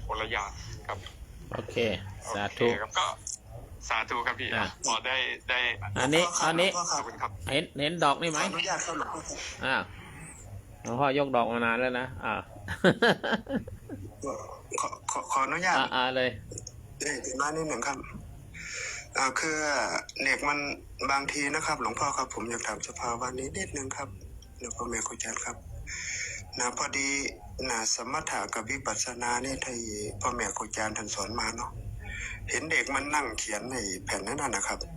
แล้วมีคนไปกวนไม่ได้เลยเพราะว่าติดในสมถะอยู่มีเสียงนิดๆหน่อยๆก็ไม่ได้พอสมาธิเขามันเล่าออกแล้วเขาไม่อยากทำครับพอที่นี่เราสอนเขาในด้านสมถะมากแล้ว มันจะติดอารมณ์นั่นนะครับไม่สงบคือไม่ทำเลยทำไม่ได้แล้วทีนี้นาที่นะเรามานี่เนาะได้ประโยชน์จากวิปัสสนามากนะเพราะว่าตอนนี้เขาก็พัฒนาขึ้นแล้วนะคือมีคนนะเดินผ่านมาหรือว่ามีใครมาทำเสียงอะไรก็สามารถที่จะทำได้นะครับนะในวิปัสสนาที่นะที่ผมเข้าใจนะครับอาจารย์คือนะถ้าเราเรียนรู้แล้วเราสามารถที่จะนะทำงานในปกติของเราในปัจจุบันของเราได้นะโดยที่มีนะอารมณ์สิ่งแวดล้อมนะไม่มาในลักษณะต่างๆนะแล้วเราสามารถที่จะอยู่กับนะอารมณ์ที่โดนนะภาษากระทบในลักษณะนั้นๆนี้นะหมายความว่าในยกจิตขึ้นถึงวิปัสสนาหรือยังครับจะได้บอกในจนน้อยถูกต้องแล้วได้แล้วนะถ้าวิปัสสนาก็อยู่ในปัจจุบันอารมณ์อะไรจะเกิดขึ้นก็อยู่กับมันแค่ได้ยินหนอเสียงมาค่อยๆได้ยินหนอได้ยินหนอยินหนอแล้วก็อยู่ในอารมณ์ปัจจุบันอีกนะอะไรที่เกิดขึ้นก็เพียงแค่รู้ตัวรู้แล้วก็หยุดถึงไม่หยุดแล้วก็แค่รู้มันก็จะกลับมาสู่อารมณ์เดิมทีนี้เมื่อกี้อนิจจังขังอนัตตาเนี่ยอนัตตาเนี่ยจะไม่เห็นเลยนะไม่ใช่ว่าอนัตตาจะเห็นก่อนให้ตานี่เห็นทีหลังเพื่อนเลยเพราะได้เห็นดอกไม้ดอกเนี้ยดอกไม้เนี่ยมาชูเนี่ยพรุ่งนี้มาชูอีกมะรืนนี้ชูอีกมันเป็นทุกข์แล้วมันจะเปลี่ยนแปลงแล้วเป็นทุกข์ไม่อยู่ในสภาพเดิมมันจะเหี่ยวจะย่นจะอะไรนั่นคือความเปลี่ยนแปลงเกิดขึ้นกับดอกไม้นี้ก็คืออนิจจังอนิจจังก็คือความไม่เที่ยงถ้ามันเที่ยงดอกไม้นี้เป็นดอกไม้สดถ้ามันเที่ยงจริงๆมันจะต้องสดตลอดการสดชื่นแบบนี้ณเวลานี้อีก10 ปีมาดูมันก็ต้องสดอย่างนี้แต่มันเหี่ยวมันแห้งมันก็ค่อยหายไปโดยที่เราไม่รู้เลยเรามาดูตลอดเราไม่รู้แต่พอ10 วันขึ้นไปมันจะเปลี่ยนไปอันนั่นแหละความเป็นอนิจจังเกิดขึ้นเพราะฉะนั้นมันไม่เป็นตัวเดิมแล้วมันเป็นตัวแห้งไปแล้วนั่นแหละมันไม่ใช่ตัวเดิมมันเป็นอนัตตาความเป็นอนัตตาปรากฏขึ้นแล้วจากดอกไม้นี้คือมันไม่ได้เป็นดอกที่สดอยู่ตลอดเวลามันเปลี่ยนแปลงมันเป็นทุกข์อนิจจังมันก็เปลี่ยนแปลงเป็นทุกข์นะเป็นทุกข์ก็คือตัวของมันไม่อยู่กับตัวของมันแล้วมันจะเปลี่ยนไปแล้วมันความเปลี่ยนไปนั่นแหละเป็นอนิจจังมันไม่เที่ยงถ้ามันเที่ยงถ้ามันเที่ยงจริงมันต้องสดอยู่ตลอดมันไม่เที่ยงก็มันเปลี่ยนแปลงไปจึงเห็นอนัตตาว่าไม่ใช่ดอกไม้ไม่ใช่มีตัวตนจริงๆเพราะมันเปลี่ยนไปตามสภาวะเปลี่ยนไปตามหลักอนิจจังทุกขังอนัตตานี่แหละจึงเห็นไตรลักษณ์จริงๆนะเห็นอย่างนี้บ่อยๆไม่ใช่แค่ดอกไม้ทุกอย่างเสียงดับไปแล้วก็คือเห็นรูปนามเกิดดับมันดับอยู่ตลอดเวลาดับอยู่ตลอดเวลาเมื่อรู้ถึงสภาพเห็นอะไรดับอยู่ตลอดเวลากับคนปุถุชนคนธรรมดามันไม่เห็นอย่างนี้มันเห็นสวยเห็นงามเห็นอะไรต่างๆในสภาพแล้วก็เห็นเปลี่ยนแปลงแล้วไม่ได้คิดอย่างนี้ที่ข้ามโคตรภูยานก็คือมันเห็นเป็นอริยะเห็นเกิดดับเห็นเกิดดับเห็นอนิจจังทุกขังอนัตตาอยู่ในตัวเนี่ยเห็นมันไม่มีตัวตนนะเห็นทุกอย่างไม่มีตัวตนสักอย่างเลยไอ้ความไม่มีตัวตนเนี่ยถึงจะเอาไปพิจารณาในอารมณ์ของนิพพานคือหลังจาก13ขึ้นไปแต่ถ้ายังเห็นมันเป็นนิจจังทุกขังอนัตตานิจจังทุกขังอนัตตาเนี่ยมันยังอยู่ในสังคตธรรมคือเกิดขึ้นตั้งอยู่ดับไปคือตั้งอยู่ดับไปถ้ามันพ้นอสังคตธรรมแล้วมันไม่มีอะไรที่ต้องอธิบายแล้วมันไม่มีอะไรที่อธิบายแล้วมันจบแล้วนะงงอยู่ใช่ไหมงงนิดแต่ว่าพอเข้าใจได้ก็คือว่าในความเข้าใจผมตอนนี้คือปล่อยมันไปก่อนเลยให้ถึง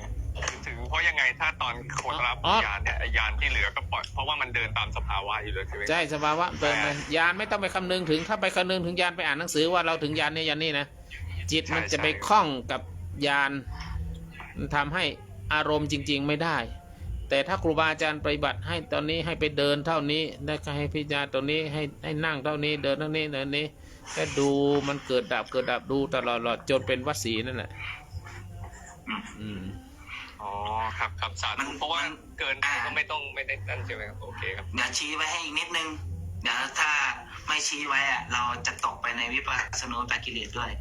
เพราะว่าการที่เราไปศึกษาในส่วนของเราจะไปอ่านเองก็ดี หรือได้ยินได้ฟังก็ดีในเรื่องของลำดับญาณเนี่ยการที่เราไล่ลำดับญาณได้จนถึงญาณที่16ไม่ได้หมายความว่าเราเป็นอริยบุคคลหรือบรรลุธรรมเป็นพระอรหันต์แล้วเด้อในครั้งแรกอย่างหลวงพ่อครูบาเนี่ยหลวงพ่อครูบาท่านปฏิบัติสายนี้มาอยู่แล้วเนี่ยสายสติปัฏฐาน4เนี่ยท่านลำดับญาณ16อ่ะหลวงพ่อครูบาท่านลำดับญาณ16ได้หมดแล้วถึงแล้วด้วยแต่ก็ไม่ได้หมายความว่าหลวงพ่อครูบาเป็นอริยบุคคลประเภทใดประเภทหนึ่งนะอันนี้ทำให้เข้าใจกันก่อนเพราะว่ามันยังไม่เหลือของคำว่ามานะมันยังเหลือของคำว่าเขาเรียกว่าสังโยชน์เบื้องสูงอยู่มันยังมีสังโยชน์เบื้องสูงที่ยังเหลืออยู่เพราะฉะนั้นไอ้มานะตรงนั้นน่ะมันพอเราลำดับญาณ16ได้ปุ๊บมานะไอ้ตัวนี้แหละตัวมานะเบื้องสูงนี่แหละไอ้สังโยชน์เบื้องสูงนี่แหละมันจะเป็นตัวเคาะเราทันทีว่าเราถึงแล้วก็จริงเรารู้แล้วได้จริงในรอบแรกเนี่ยนะมันจึงไม่ได้ว่าหมายความว่ารู้รอบแรกแล้วเนี่ยเห็นญาณ16รอบแรกแล้วคุณบรรลุธรรมคุณเป็นพระอรหันต์เป็นนู่นไม่ใช่นะอย่าไปเข้าใจอย่างนั้นหมายถึงว่าถ้าข้ามมันมีลำดับการทวนญาณกันอีกอ๋อใช่อนุโลมปฏิโลมใช่ไหมคือเวลาเหมือนเราได้ความรู้อะไรสักอย่างเราต้องย้อนความเข้าใจเพื่อมาดูสภาวะมันอีกทีใช่ไหมครับใช่เพื่อไม่ให้เราตกลงไปสู่วิปัสสนูปกิเลสมันจะไม่ตกไปสู่วิปัสสนูปกิเลสเพราะฉะนั้นบางคนเนี่ยลำดับญาณ16ได้หมดเสร็จปุ๊บครั้งแรกลำดับโอ้ฉันเห็นแล้วทะลุโอ้ฉันบรรลุธรรมฉันเป็นพระอรหันต์แล้วอันนั้นเรียบร้อยเลยวิปัสสนูปกิเลสครอบเรียบร้อยแล้วลงตัวเองทันทียกมาครับพระอาจารย์แล้วถามนิดนึงครับแล้วถ้ายังอยู่ในโลกียะตรงนี้ก็คือไล่ยานไปตามคือผมไม่ได้อ่านเนี่ยผมดึงออกก่อนผมจำแค่ลำดับแรกแล้วก็ตรงโคตระไอ้ตรงนี้มันคือยังโลกียะอยู่ก็คือมันยังไม่ข้ามโคตรเนี่ยแต่ถ้าข้ามโคตรเนี่ยก็คือยังไงมันก็ยังก็คือพ้นจากความเป็นปุถุชนแล้วไอ้คำว่ายานข้ามโคตรเนี่ยหมายถึงว่าข้ามความเป็นปุถุชนคือเราไม่ตกไปในอบายภูมิแน่ๆแล้วจ้ะคือความเราไม่ตกไปในอบายภูมิมันข้ามโคตรตรงนั้นแล้วคือความนึกคิดอะไรต่างตรงนั้นความนึกคิดหมายความว่าไอ้คำว่าข้ามโคตรเราเป็นอริยะไม่ใช่หมายถึงว่าอย่างนั้นยังมันแค่ข้ามโคตรจากความเป็นอบาย4ขึ้นมาอยู่ในชั้นที่เป็นมนุษย์ขึ้นไปมนุษย์เทวดาแล้วก็พรหมอันนี้รอบแรกมันเป็นแบบนั้นคือการเห็นรอบแรกของคำว่าข้ามโคตรมันเห็นแค่นี้พอเห็นได้ใช่ไหมครับตอนนี้เห็นสภาพใช่มันมีอารมณ์ใช่มันจะเข้าไปเห็นอารมณ์ของคำว่านิพพานมันเข้าไปเห็นแล้วว่าอารมณ์แห่งนิพพานเป็นแบบนี้นะมันรู้แล้วมันไปรู้อารมณ์นิพพานแล้วแต่ว่ามันยังไม่ได้นิพพานมันแค่ไปรู้อารมณ์นิพพานเฉยอ๋อพอเข้าใจแล้วครับแต่ตอนนั้นก็คือพ้นจากความเป็นอบายแล้วอย่างน้อยก็เป็นสุคติภูมิแต่ยังไม่เป็นอริยะยังไม่เป็นอริยะจริงๆใช่ยังไม่ได้เป็นอริยะจริงๆมันยังไม่ได้เป็นอริยะจริงๆเพราะฉะนั้นเนี่ยตรงนี้มันค่อนข้างที่จะมินเมย์มากเพราะว่าบางทีบางคนมันก็จะเอาตำรามาค้านว่าก็ไหนบอกว่าเราได้ญาณ16แล้วเราจะเป็นพระอริยบุคคลไม่ใช่หรือเราจะเป็นพระอรหันต์ไม่ใช่หรือมันจึงต้องย้อนกลับมาดูไงว่าเมื่อไอ้ที่เราบอกตัวเองว่าเราเป็นเมื่อไหร่นั่นแหละเราอยู่ด้วยอะไรด้วยของคำว่าทิฏฐิมานะความหลงผิดไม่ใช่หรือมันมีอาการตัวตนอยู่ไม่ใช่หรืออันนั้นคือการหลอกของกิเลสใช่ไหมที่พระอาจารย์ว่าวิปัสสนูกับกิเลสใช่ถูกต้องเพราะว่าตัวคำว่ายานรู้แจ้งคำว่ายานเนี่ยหมายถึงตัวรู้แจ้งหรือปัญญารู้แจ้งมันเป็นหนึ่งในวิปัสสนูกับกิเลสนะใช่ครับผมไม่กังวลตรงนี้แต่ว่าคนที่ฝึกถูกยังไงต้องเกิดใช่ไหมพระอาจารย์ไอ้วิปัสสนูเกิดทุกคนใครที่ปฏิบัติไปแล้วไม่เกิดวิปัสสนูกับกิเลสแสดงว่าคุณยังปฏิบัติไม่ถึงเท่านั้นเองแต่ใครที่ปฏิบัติมาถึงหมดแล้วเนี่ยทุกคนผ่านวิปัสสนูกับกิเลสทั้งหมดเลยทุกคนผ่านไม่มีใครที่ปฏิบัติแล้วไม่ผ่านโอเคแสดงว่าผมเข้าใจถึงแล้วเพราะว่ามันเขาเรียกว่าทำถึงมันยังไงก็ต้องเกิดเพราะว่ามันต้องเกิดทางที่เข้าใจผิดอย่างนี้เดี๋ยวตอนหลังมันถึงเกิดวิมุตติญาณทัศนะเองจริงใช่ทุกคนมันจะไปติดวิปัสสนูกับกิเลสถ้าใครไปติดปุ๊บแสดงคุณปฏิบัติมาถูกแล้วแต่ติดแล้วคุณจะออกได้เมื่อไหร่เท่านั้นเองบางคนติดแช่ไปยันสังขารเลยกับสังขารเลยก็มีบางคนก็ติดแค่ช่วงระยะปี เป็นเดือนเป็นปี ไปไหนหลายปี ใช่ครับฟังมาเพราะมันจะติดอย่างนี้เพราะผมว่าโชคดีว่าผมไม่ได้ไปเดินทางสมถายานี้คือเข้าฌานเพื่ออะไรนะทำอะไรความมือไปอะไรนะครับประหารกิเลสอันนั้นจะติดตัวรู้อีกเป็นนิมิตมันจะกลายเป็นอัตตาแบบลอยเด่นเลยอันนี้แก้ยากขึ้นไปเพราะว่ามันไม่เห็นไตรลักษณ์เลยครับโอเคนั้นผมก็เดินทางถูกแล้วนะครับสาธุครับอาจารย์ได้ความเข้าใจเขียนชื่อเราแล้วพอที่กดน้ำมาเพราะบางอย่างมันผมสภาวะมันยังไม่ได้แต่ว่าก็ไม่ได้ไปอ่านพวกบางทีบางคนก็อ่านเพื่อว่าเฮ้ยเราอยู่ตรงไหนผมไม่ได้อ่านเนี่ยผมก็ตอนแรกก็อ่านแค่เรื่องอะไรนะครับนามรูปเท่านั้นเองแยกเพราะมันต้องแยกให้ได้ก่อนชื่อไรยอนเนมแล้วผมก็ไปดูแค่ตรงนั้นนะครับตรงโคตรภูยาเท่านั้นเองไอ้นั่นเอาอันนั้นไปถ้ากับย้อนกลับมาถ้าเอามาไล่ลำดับมันแค่นามรูปเราแยกได้หรือยังแยกนามรูปโดยที่เราไม่ไปหาเหตุปัจจัยมันทำบุญวันเกิดทำบุญอะไรก็เขียนไปครับไอ้คำว่านามรูปเนี่ยคุณเห็นทุกอย่างเป็นนามรูปเห็นเป็นนามรูปโดยคุณไม่หาเหตุปัจจัยว่ามันจะมาจากไหนมันเกิดขึ้นยังไงแล้วมันทำไมต้องเป็นนามทำไมมันต้องเป็นรูปคุณตัดความกังวลตรงนั้นความสงสัยตรงนั้นได้หรือยังถ้าตัดได้ปุ๊บนั่นแสดงว่าคุณเห็นนามรูปแล้วจริงๆว่าทุกอย่างที่มันเป็นสภาวะที่กระทบในอายตนะทั้งหกมันเป็นเพียงแค่รูปและนามมันไม่ต้องไปหาเหตุและผลเลยว่ามึงคือมันเป็นมาอย่างไรมันมีเหตุอย่างไรจึงเป็นรูปมันมีเหตุยังไงเป็นไม่ต้องไปหาเหตุผล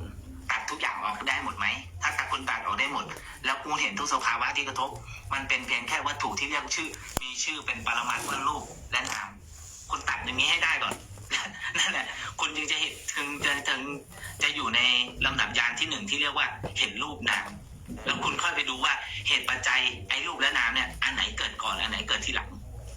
เนี่ยคุณทำได้อย่างนี้ปุ๊บคุณจะเข้าสู่1 2 3 4ของลำดับญาณ16ได้ไม่ใช่ว่าคุณบอกผมเห็นปัญญาแต่อันนู้นมันมาตรงนั้นอันนี้มันก่อนมันยังฟุ้งอยู่มันยังไม่ตกวิจารณ์มันไม่ใช่การเห็นจริงมันไม่ใช่ไหมครับมันเป็นแค่การคิดใช่เฉยๆก็คือคิดตามแบบมันเป็นลักษณะในการที่เราไปรู้มันโดยลักษณะเป็นลักษณะของสัญญาความจำได้ไม่รู้แต่มันไม่ได้เห็นไปตามสภาวะจริงๆที่เราตัดทุกอย่างออกไปหมดแล้วมันเหลือแค่ความเป็นปรมัตถ์ที่เรียกว่ารูปหรือนามมันไม่มีเหตุมีผลลงมาแล้วมันไม่มีเหตุมีผลครับมันเห็นแค่ว่าเนี่ยรูปเนี่ยนามแค่นั้นจบไม่ใช่ลูกมาจากนั่นนี่ไม่ใช่เกิดสัญญาความจำเนี่ยเทียบการเรียกมันเกิดจากสุตตะจินตะใช่ไหมแต่ว่าไม่ได้เดินให้เกิดภาวนาไม่ได้มยปัญญาจริงภาวนาที่เกิดในวิปัสสนาใช่สติปัฏฐานสี่โอเคครับอาจารย์กระจ่างขึ้นเยอะครับกระจ่างเยอะเพราะรายละเอียดที่ผมไม่ได้ลงลึกแต่วันนี้มันได้ฟังกันมาปูราปริโกนติสาขลังเอวะไม่ไหวโตทินังเปตนังกับปฏิอิชิตังปิตังปุณะเดี๋ยวก็ทั้งหมดก็คือในส่วนที่เราสุตตะหรือว่าสุตตะมยปัญญาจินตมยปัญญามันอยู่ในขั้นของการศึกษาแต่ในขั้นของการปฏิบัติมันตัดทุกอย่างออกเห็นแค่รูปและนามปริดามันตัดทุกอย่างออกตัดเหตุและผลออกได้ทำบุญกุศลพร้อมทั้งนายเปรมพงษ์มณีได้ทำบุญทำกุศลที่จะหาพอเกิดไม่เกิดของเธอทั้งสองและญาติทั้งหลายบรรพบุรุษต้นตระกูลมณีต้องคุณใช้สังฆเป็นคุณของคุณพ่อคุณแม่แห่งก็ดีขอรับสมสมสู่ภพสุภูมิที่ดีสงสารชั้นฟ้าพระภูมิเจ้าที่มิถานีทั้งสี่เทพเทพาราชเจ้าที่เจ้าทางขอรับสมสมสู่ภพภูมิที่ดีสู่สงสารเจ้าฟ้าสูงยิ่งขึ้นไปมีความสุขความเจริญสัมปรายภพโมหะบุญกุศลในไทยแผ่ไปให้ได้มีแต่ความสุขความเจริญบรรลุประสงค์โรคภัยต้องมีโชคมีลาภมีความเจริญรุ่งเรืองในชีวิตยิ่งขึ้นไว้วัฏานสีอิสานิจังวุฒามจันิจตาโลธรรมาหังติอายุโนสังขังพระลังใส่ตู้คนที่เดินสติปัฏฐานสี่เดินสติปัฏฐานสี่ไปใช้ตัวทำที่เรียกว่าใจรักอาจารย์ทำให้เกิดภาวนามยปัญญาเป็นไหนแล้วคุณเอิบใช่ไหมคุณเอิบใช่ครับอาจารย์วันนี้เอา2 ยานนะ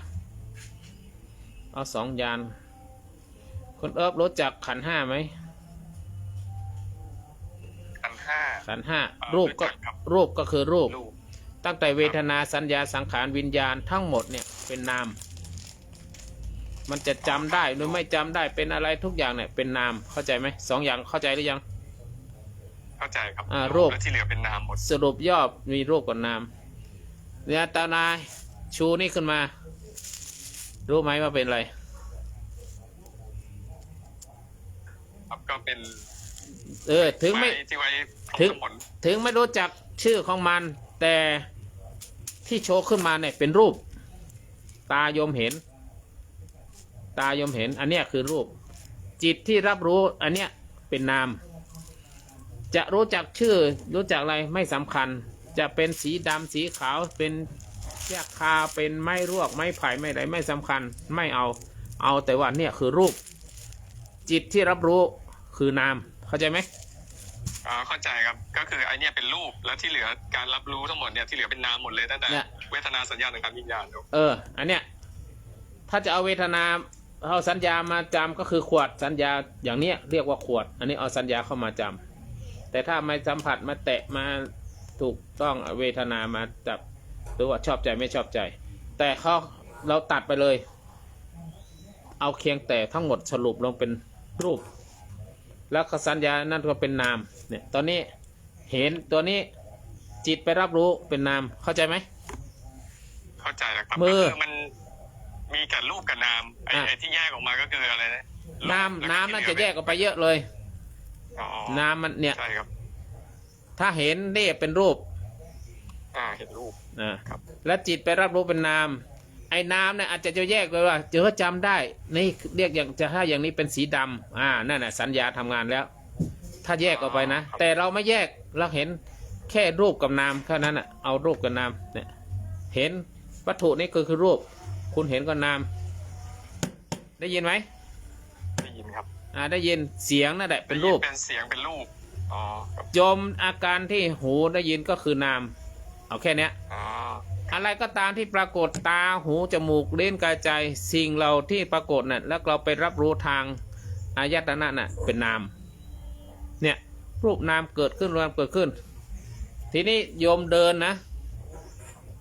ยกหนอรูปยกเกิดขึ้นแล้วใช่ไหมครับรูปยกย่างหนอจะได้รูปยกดับไปยังเราเห็นย่างแล้วเราไม่เห็นยกแล้วเมื่อกี้ดับไปแล้วใช่ไหมดับไปแล้วเหยียบหนอเหยียบลงพื้นอาการที่เท้าลงไปถูกพื้นนั่นเป็นรูปจิตไปรับรู้เป็นนามก็ทำไปรูปนามรูปนามรูปนามตลอดใช่ไหมนะรูปเกิดดับเกิดดับตลอดแต่ถ้าโยมยกขึ้นมาแล้วโยมไปรู้ทีหลังมันจิตมันรู้ก็จริงแต่มันอัตโนมัติยกขึ้นมาแล้วโยมก็ว่าขึ้นมานี้ยกหนอโยมไปแล้วโยมไปว่ายกหนอเนี่ยหรือว่ากำลังจิตกำลังจะว่ายกหนอรับรู้ว่ายกหนอแต่เท้ามันขึ้นไปก่อนแล้วอันนั่นแหละรูปเกิดก่อนหรือเกิดหลังรูปกับนามอันไหนเกิดก่อนรูปไปเกิดก่อนนามไปตามรู้อันน่ะรูปนามนะอันเนี้ยแล้วถ้าบางทีใจโยมคิดว่ายกหนอแต่เท้ายังไม่ยกอะไรเกิดก่อนจิตเรารู้ว่ายกหนอแต่เท้ายังไม่ไปน้ำเกิดก่อนใช่ไหมน้ำเกิดก่อนยังไม่ยกน้ำเกิดก่อนรูปเกิดทีหลังอันเนี้ยน้ำเกิดก่อนใช่ครับน้ำเกิดก่อนรูปเกิดทีหลังหรือบางทียกพร้อมกันเกิดขึ้นพร้อมกันเนี่ยอันเนี้ยเมื่อกี้แยกว่ารูปนามคืออะไรที่สีอะไรต่างๆนะและต่อไปถ้ารู้ว่าอันนั้นคือรูปอันนั้นคือนามนะถ้ารู้เข้าใจจนแจ่มแจ้งแล้วนะต่อไปอันไหนเกิดก่อนอันไหนเกิดหลังนะอันนั้นแหละปริเฉดที่2ได้แล้วเนี่ยแค่2ปริเฉดเข้ามาช่ำชองจริงต่อไปก็ต่อไปทีนี้พอไปถึงที่4หรือ5ที่ว่าพังขยานเนี่ยมันเห็นเกิดดับนี้บ่อยๆมันกลัวเห็นพอมันลึกซึ้งแล้วรู้ซึ้งแล้วโอ้โหดูอะไรกันเกิดดับหมดเลยมันเลยกลัวเลยเร่าร้อนเลยอะไรเนี่ยอันนั้นน่ะที่ว่าพังขยานแต่ขอให้รู้รูปนามตรงนี้ก่อนนะเข้าใจยังรูปนามเข้าใจแล้วครับนี่แหละปริเฉดที่1โยมได้แล้วโยมได้ยานที่1แล้วถ้าโยมเข้าใจรูปนามตรงนี้นะได้แล้วครับอาจารย์ถ้าโยมเข้าใจตรงนี้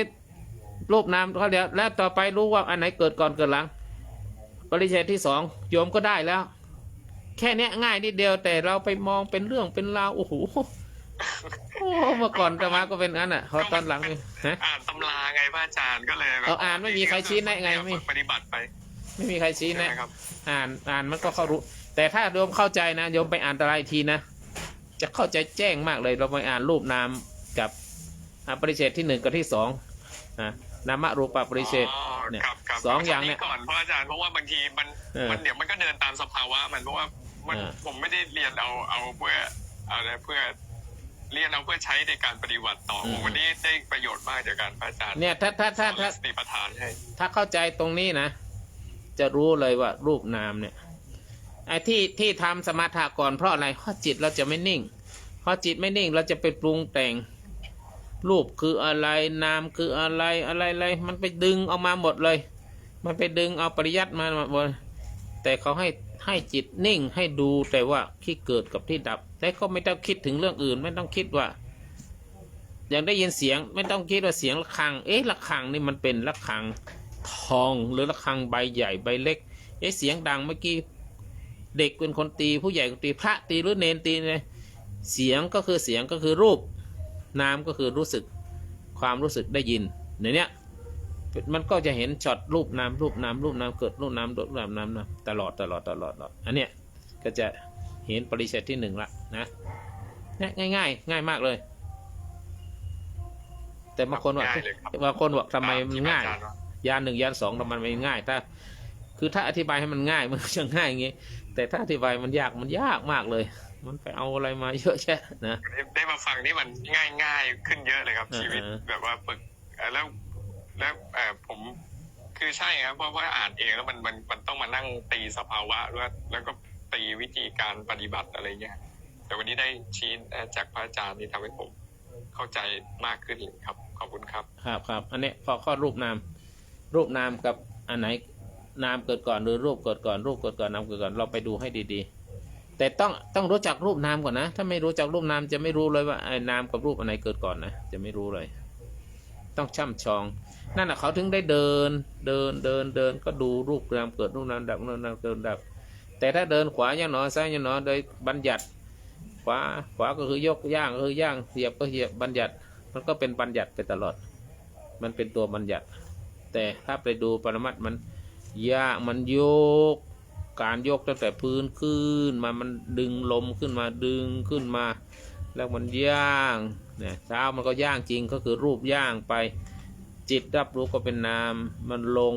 งไปมันแบกอากาศลงไปมันรู้ความรู้สึกที่รูปคือเท้าเนี่ยลงไปถึงพื้นแตะพื้นมันเย็นร้อนอ่อนแข็งมันรู้หมดเลยรูปนามเกิดขึ้นกระดับนั่นนะประมาณนี้นะสาธุเชิญที่อาจารย์บอกนี่ให้เริ่มฝึกช้าๆก่อนใช่ไหมครับก็คือเริ่มจากดูจากอาการก่อนแล้วก็ทำจากช้าไปก่อนแล้วค่อยมาถูกต้องจะเร็วก็ได้แต่ถ้าโยมมีจะเร็วก็ได้ถ้าสติตามทันหรือเปล่าถ้าสติตามทันก็เร็วก็ได้อ๋อครับวิ่งก็ได้ถ้าสติตามทันเป็นปกติวิ่งเลยก็ได้โอเคครับแต่ทำไมถึงพูดปฏิบัติใหม่ก็คือให้เริ่มจากช้าๆเพื่อสังเกตอาการก่อนใช่แล้วก็คือมันจะเห็นเป็นจังหวะจะยกขายไหมเราก็ยกหนอหยุดย่างหนออย่างเงี้ยให้หยุดไม่ใช่ยกหนอย่างหนออย่างเงี้ยมันจะยะถาวะน้ำเขาเรียกว่ามันจะยะถาวริวหาปุราภิเกรดิสาคลังเอวะเมวะโตหินังเปตานังกัปปติอิสิตังปฏิตังคุมหังคิปะเมวัสมิสตุสเพปุเรนตุสังคปะจันโทปนรโสยะธามนิโชติรโสยะถาเดละบัดนี้มามีนางสาวจุธารัตน์อะไรสิริเผ่าประดิษฐ์และนายนเรนฤทธิ์อินทมยาได้พากันมาทำบุญทำกุศลเพื่อกระปนาผลในการทำบุญทำกุศลได้เข้าของทั้งหลายอาหารการกินทั้งหลายผลไม้ดอกไม้ทั้งหมดทั้งปวงเหล่านี้อาหารการกินให้เป็นบุญเป็นกุศลไปถึงยังดวงวิญญาณของนายวัชรินทร์สิริประดิษฐ์ก็ขอให้ได้รับส่วนได้อยู่ได้กินได้เสวยได้บริโภคกลับกลายเป็นข้าวทิพย์น้ำทิพย์เป็นอาหารทิพย์ไปนายวชรินทร์ให้ได้ไปสู่สวงชั้นฟ้าสูงยิ่งขึ้นไปรับรู้รับทราบว่าตัวนางสาวจุธารัตน์และนายพรหม ฤทธิ์ผมเรนฤทธิ์ เรารู้มันแบบไหนก็ ผมนเรนฤทธิ์ได้พากันทำบุญกุศลนายเรนฤทธิ์ได้พากันทำบุญกุศลจงได้สำเร็จจงได้สำเร็จประโยชน์เราได้อยู่โชคภูมิที่ดีสำเร็จตามความปรารถนาจงทุกประการสู่ภพสุขภูมิที่ดีต่อจากนั้นบุญกุศลกรรมมาปกปักรักษาตัวรักษาครอบครัวพระภูมิเจ้าที่พระเมตตาในท่านศีรักษาที่วันที่อยู่ที่อาศัยขอรับสงสาร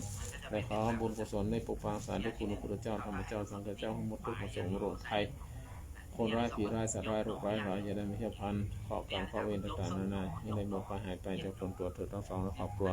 จงได้อยู่สุขสดีมีโชคมีลาภมีความสุขมีความเจริญมีเงินทองหมดแต่ละทีที่สันนิจังวุฒาจันจตาโลนมาสันติอายุโนสุขังพลัง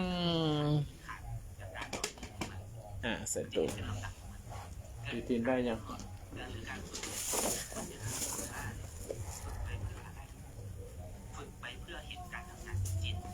อย่างขั้วขู่ขั้วหมูอะไรเนี่ยขั้วหก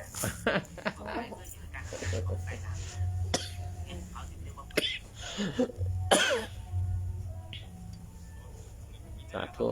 เป็นรูปแบบที่รูปแบบตายตัวที่ให้ทำตามแบบนี้แต่ถ้าบางคนเขาไม่มีรูปแบบเขาก็ใช้การรับรู้อะไรเองซึ่งมันก็จะอาจจะเป็นแนวทางเขาเองแต่ถ้าตามรูปแบบก็อย่างที่พระอาจารย์ชี้ไว้สาธุครับสาธุแต่ถ้าไปละเอียดก็รูปนามตามอภิธรรมตามอะไรมันก็ยิ่งละเอียดยิ่งยิบกว่านี้อีก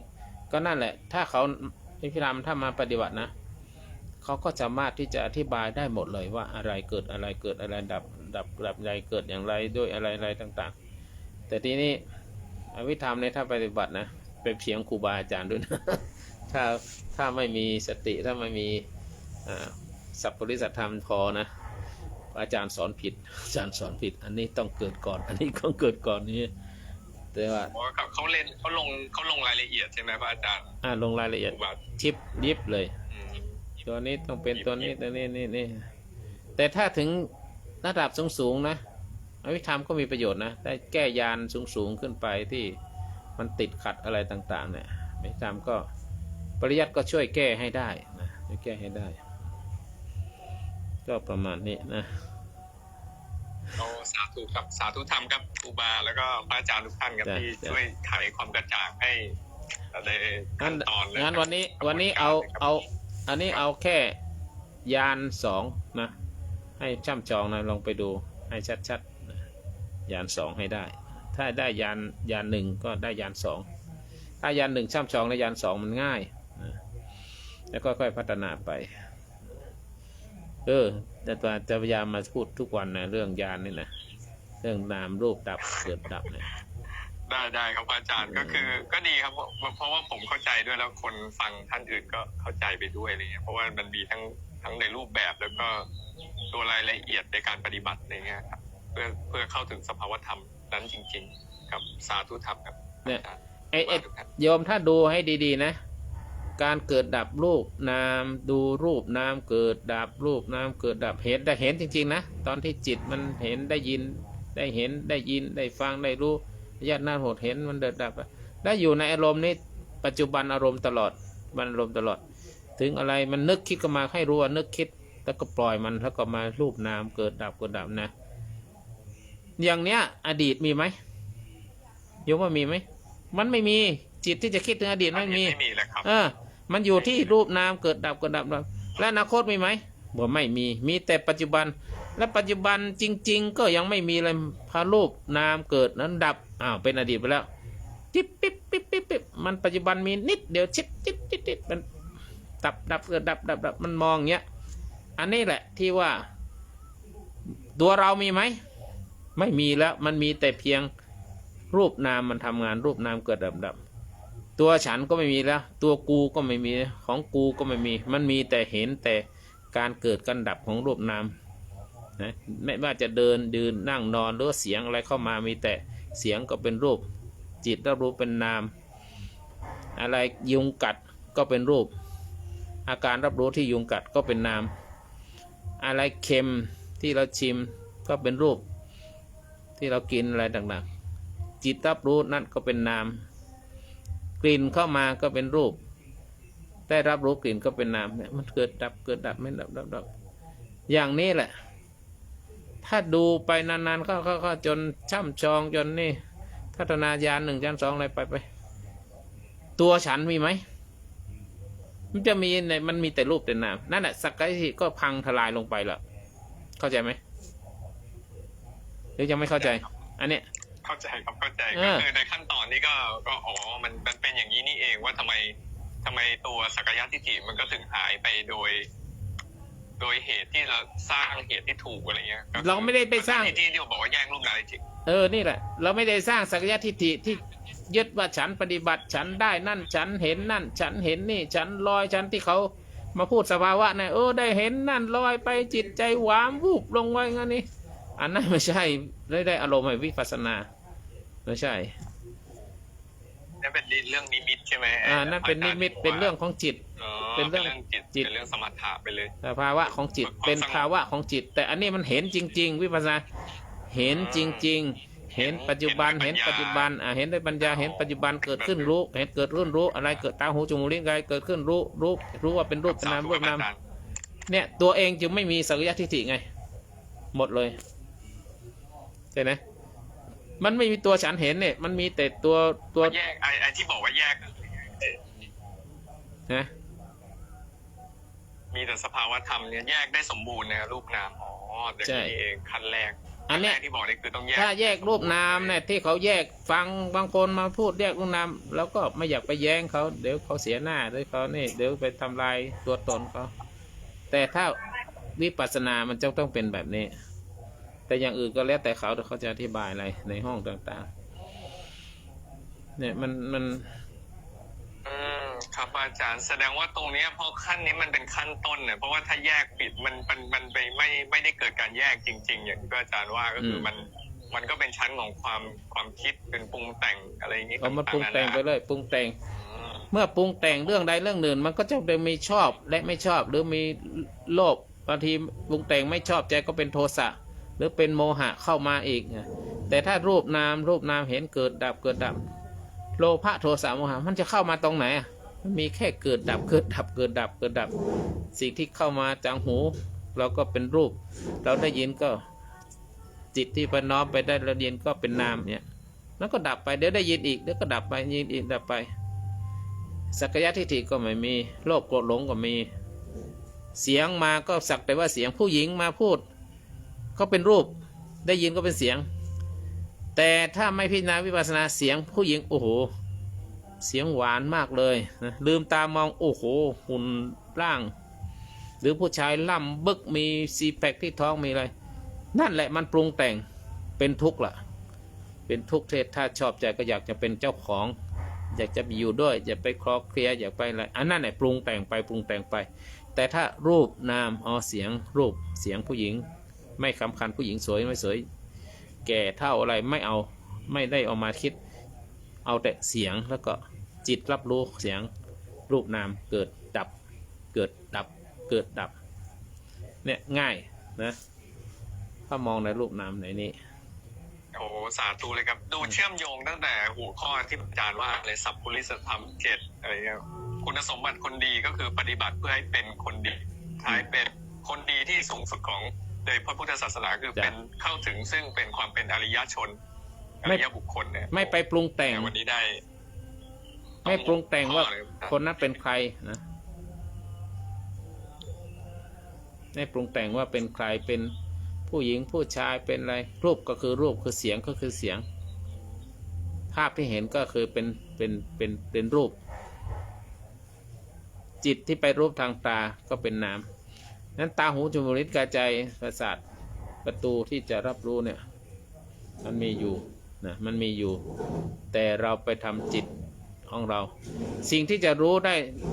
ระดับนี้ก็คือมีสติตลอดเวลาไม่บังคับไม่ใช่ว่าจะไปรู้อย่างอื่นสติมันรู้ตับแล้วก็ดับรู้ดับสติคอยกำกับอยู่ตลอดเวลาประมาณนี้นะคุณมายาขึ้นมาแล้วจะคุยอะไรไหมสาธุใช่ไหมบุญนินทรหรือเปล่าเนี่ยขึ้นมาปิดใช่ไหมนินทรไฟ ฟังแล้วเข้าใจไหมตอนนี้เข้าใจอย่างน้อยทุกคนได้ยาน1ยาน2แล้วตอนนี้ถ้าเข้าใจจุดนี้นะอีกต่อค่อยไปต่อไปอีกนะยาน3ยาน4เอายาน1ยาน2ให้แน่นๆนะยานอื่นๆก็จะกลับมาถ้ามันเข้าใจยาน1มันเข้าใจเลยเหมือนเราขี่จักรยานเนี่ยโดดขึ้นปั๊บขี่จักรยานตอนแรกก็ล้มๆเข้าใจบ้างไม่เข้าใจบ้างแต่ถ้ามันเป็นแล้วนะใครมาพูดที่ไหนได้ยินปั๊บมันก็รู้เลยรูปน้ำมันปั่นได้ไปเลยปั่นจักรยานไปสบายยิ่งปั่นนานเข้หรือรูปนานเข้ามันรู้เลยอะไรเป็นรูปน้ำแจเปิดพูดอย่างปัจจัยอย่างมาต้องเปิดมาต้องอย่างเอามาปะนะให้รู้อย่างนี้นะรู้น้ำไปก็จะดีคุณตั๊กมองออกไหมเนี่ยอาจารย์ที่ถามนี่เพราะว่าเห็นเป็นศิษย์หลวงพ่อโชดกเนี่ยสาธุค่ะก็มีอย่างเดียวค่ะอาจารย์ลงมือทำค่ะก็ทำความเข้าใจก่อนว่ามันเป็นอย่างนี้แล้วลงมือทำมันจะเห็นชัดมั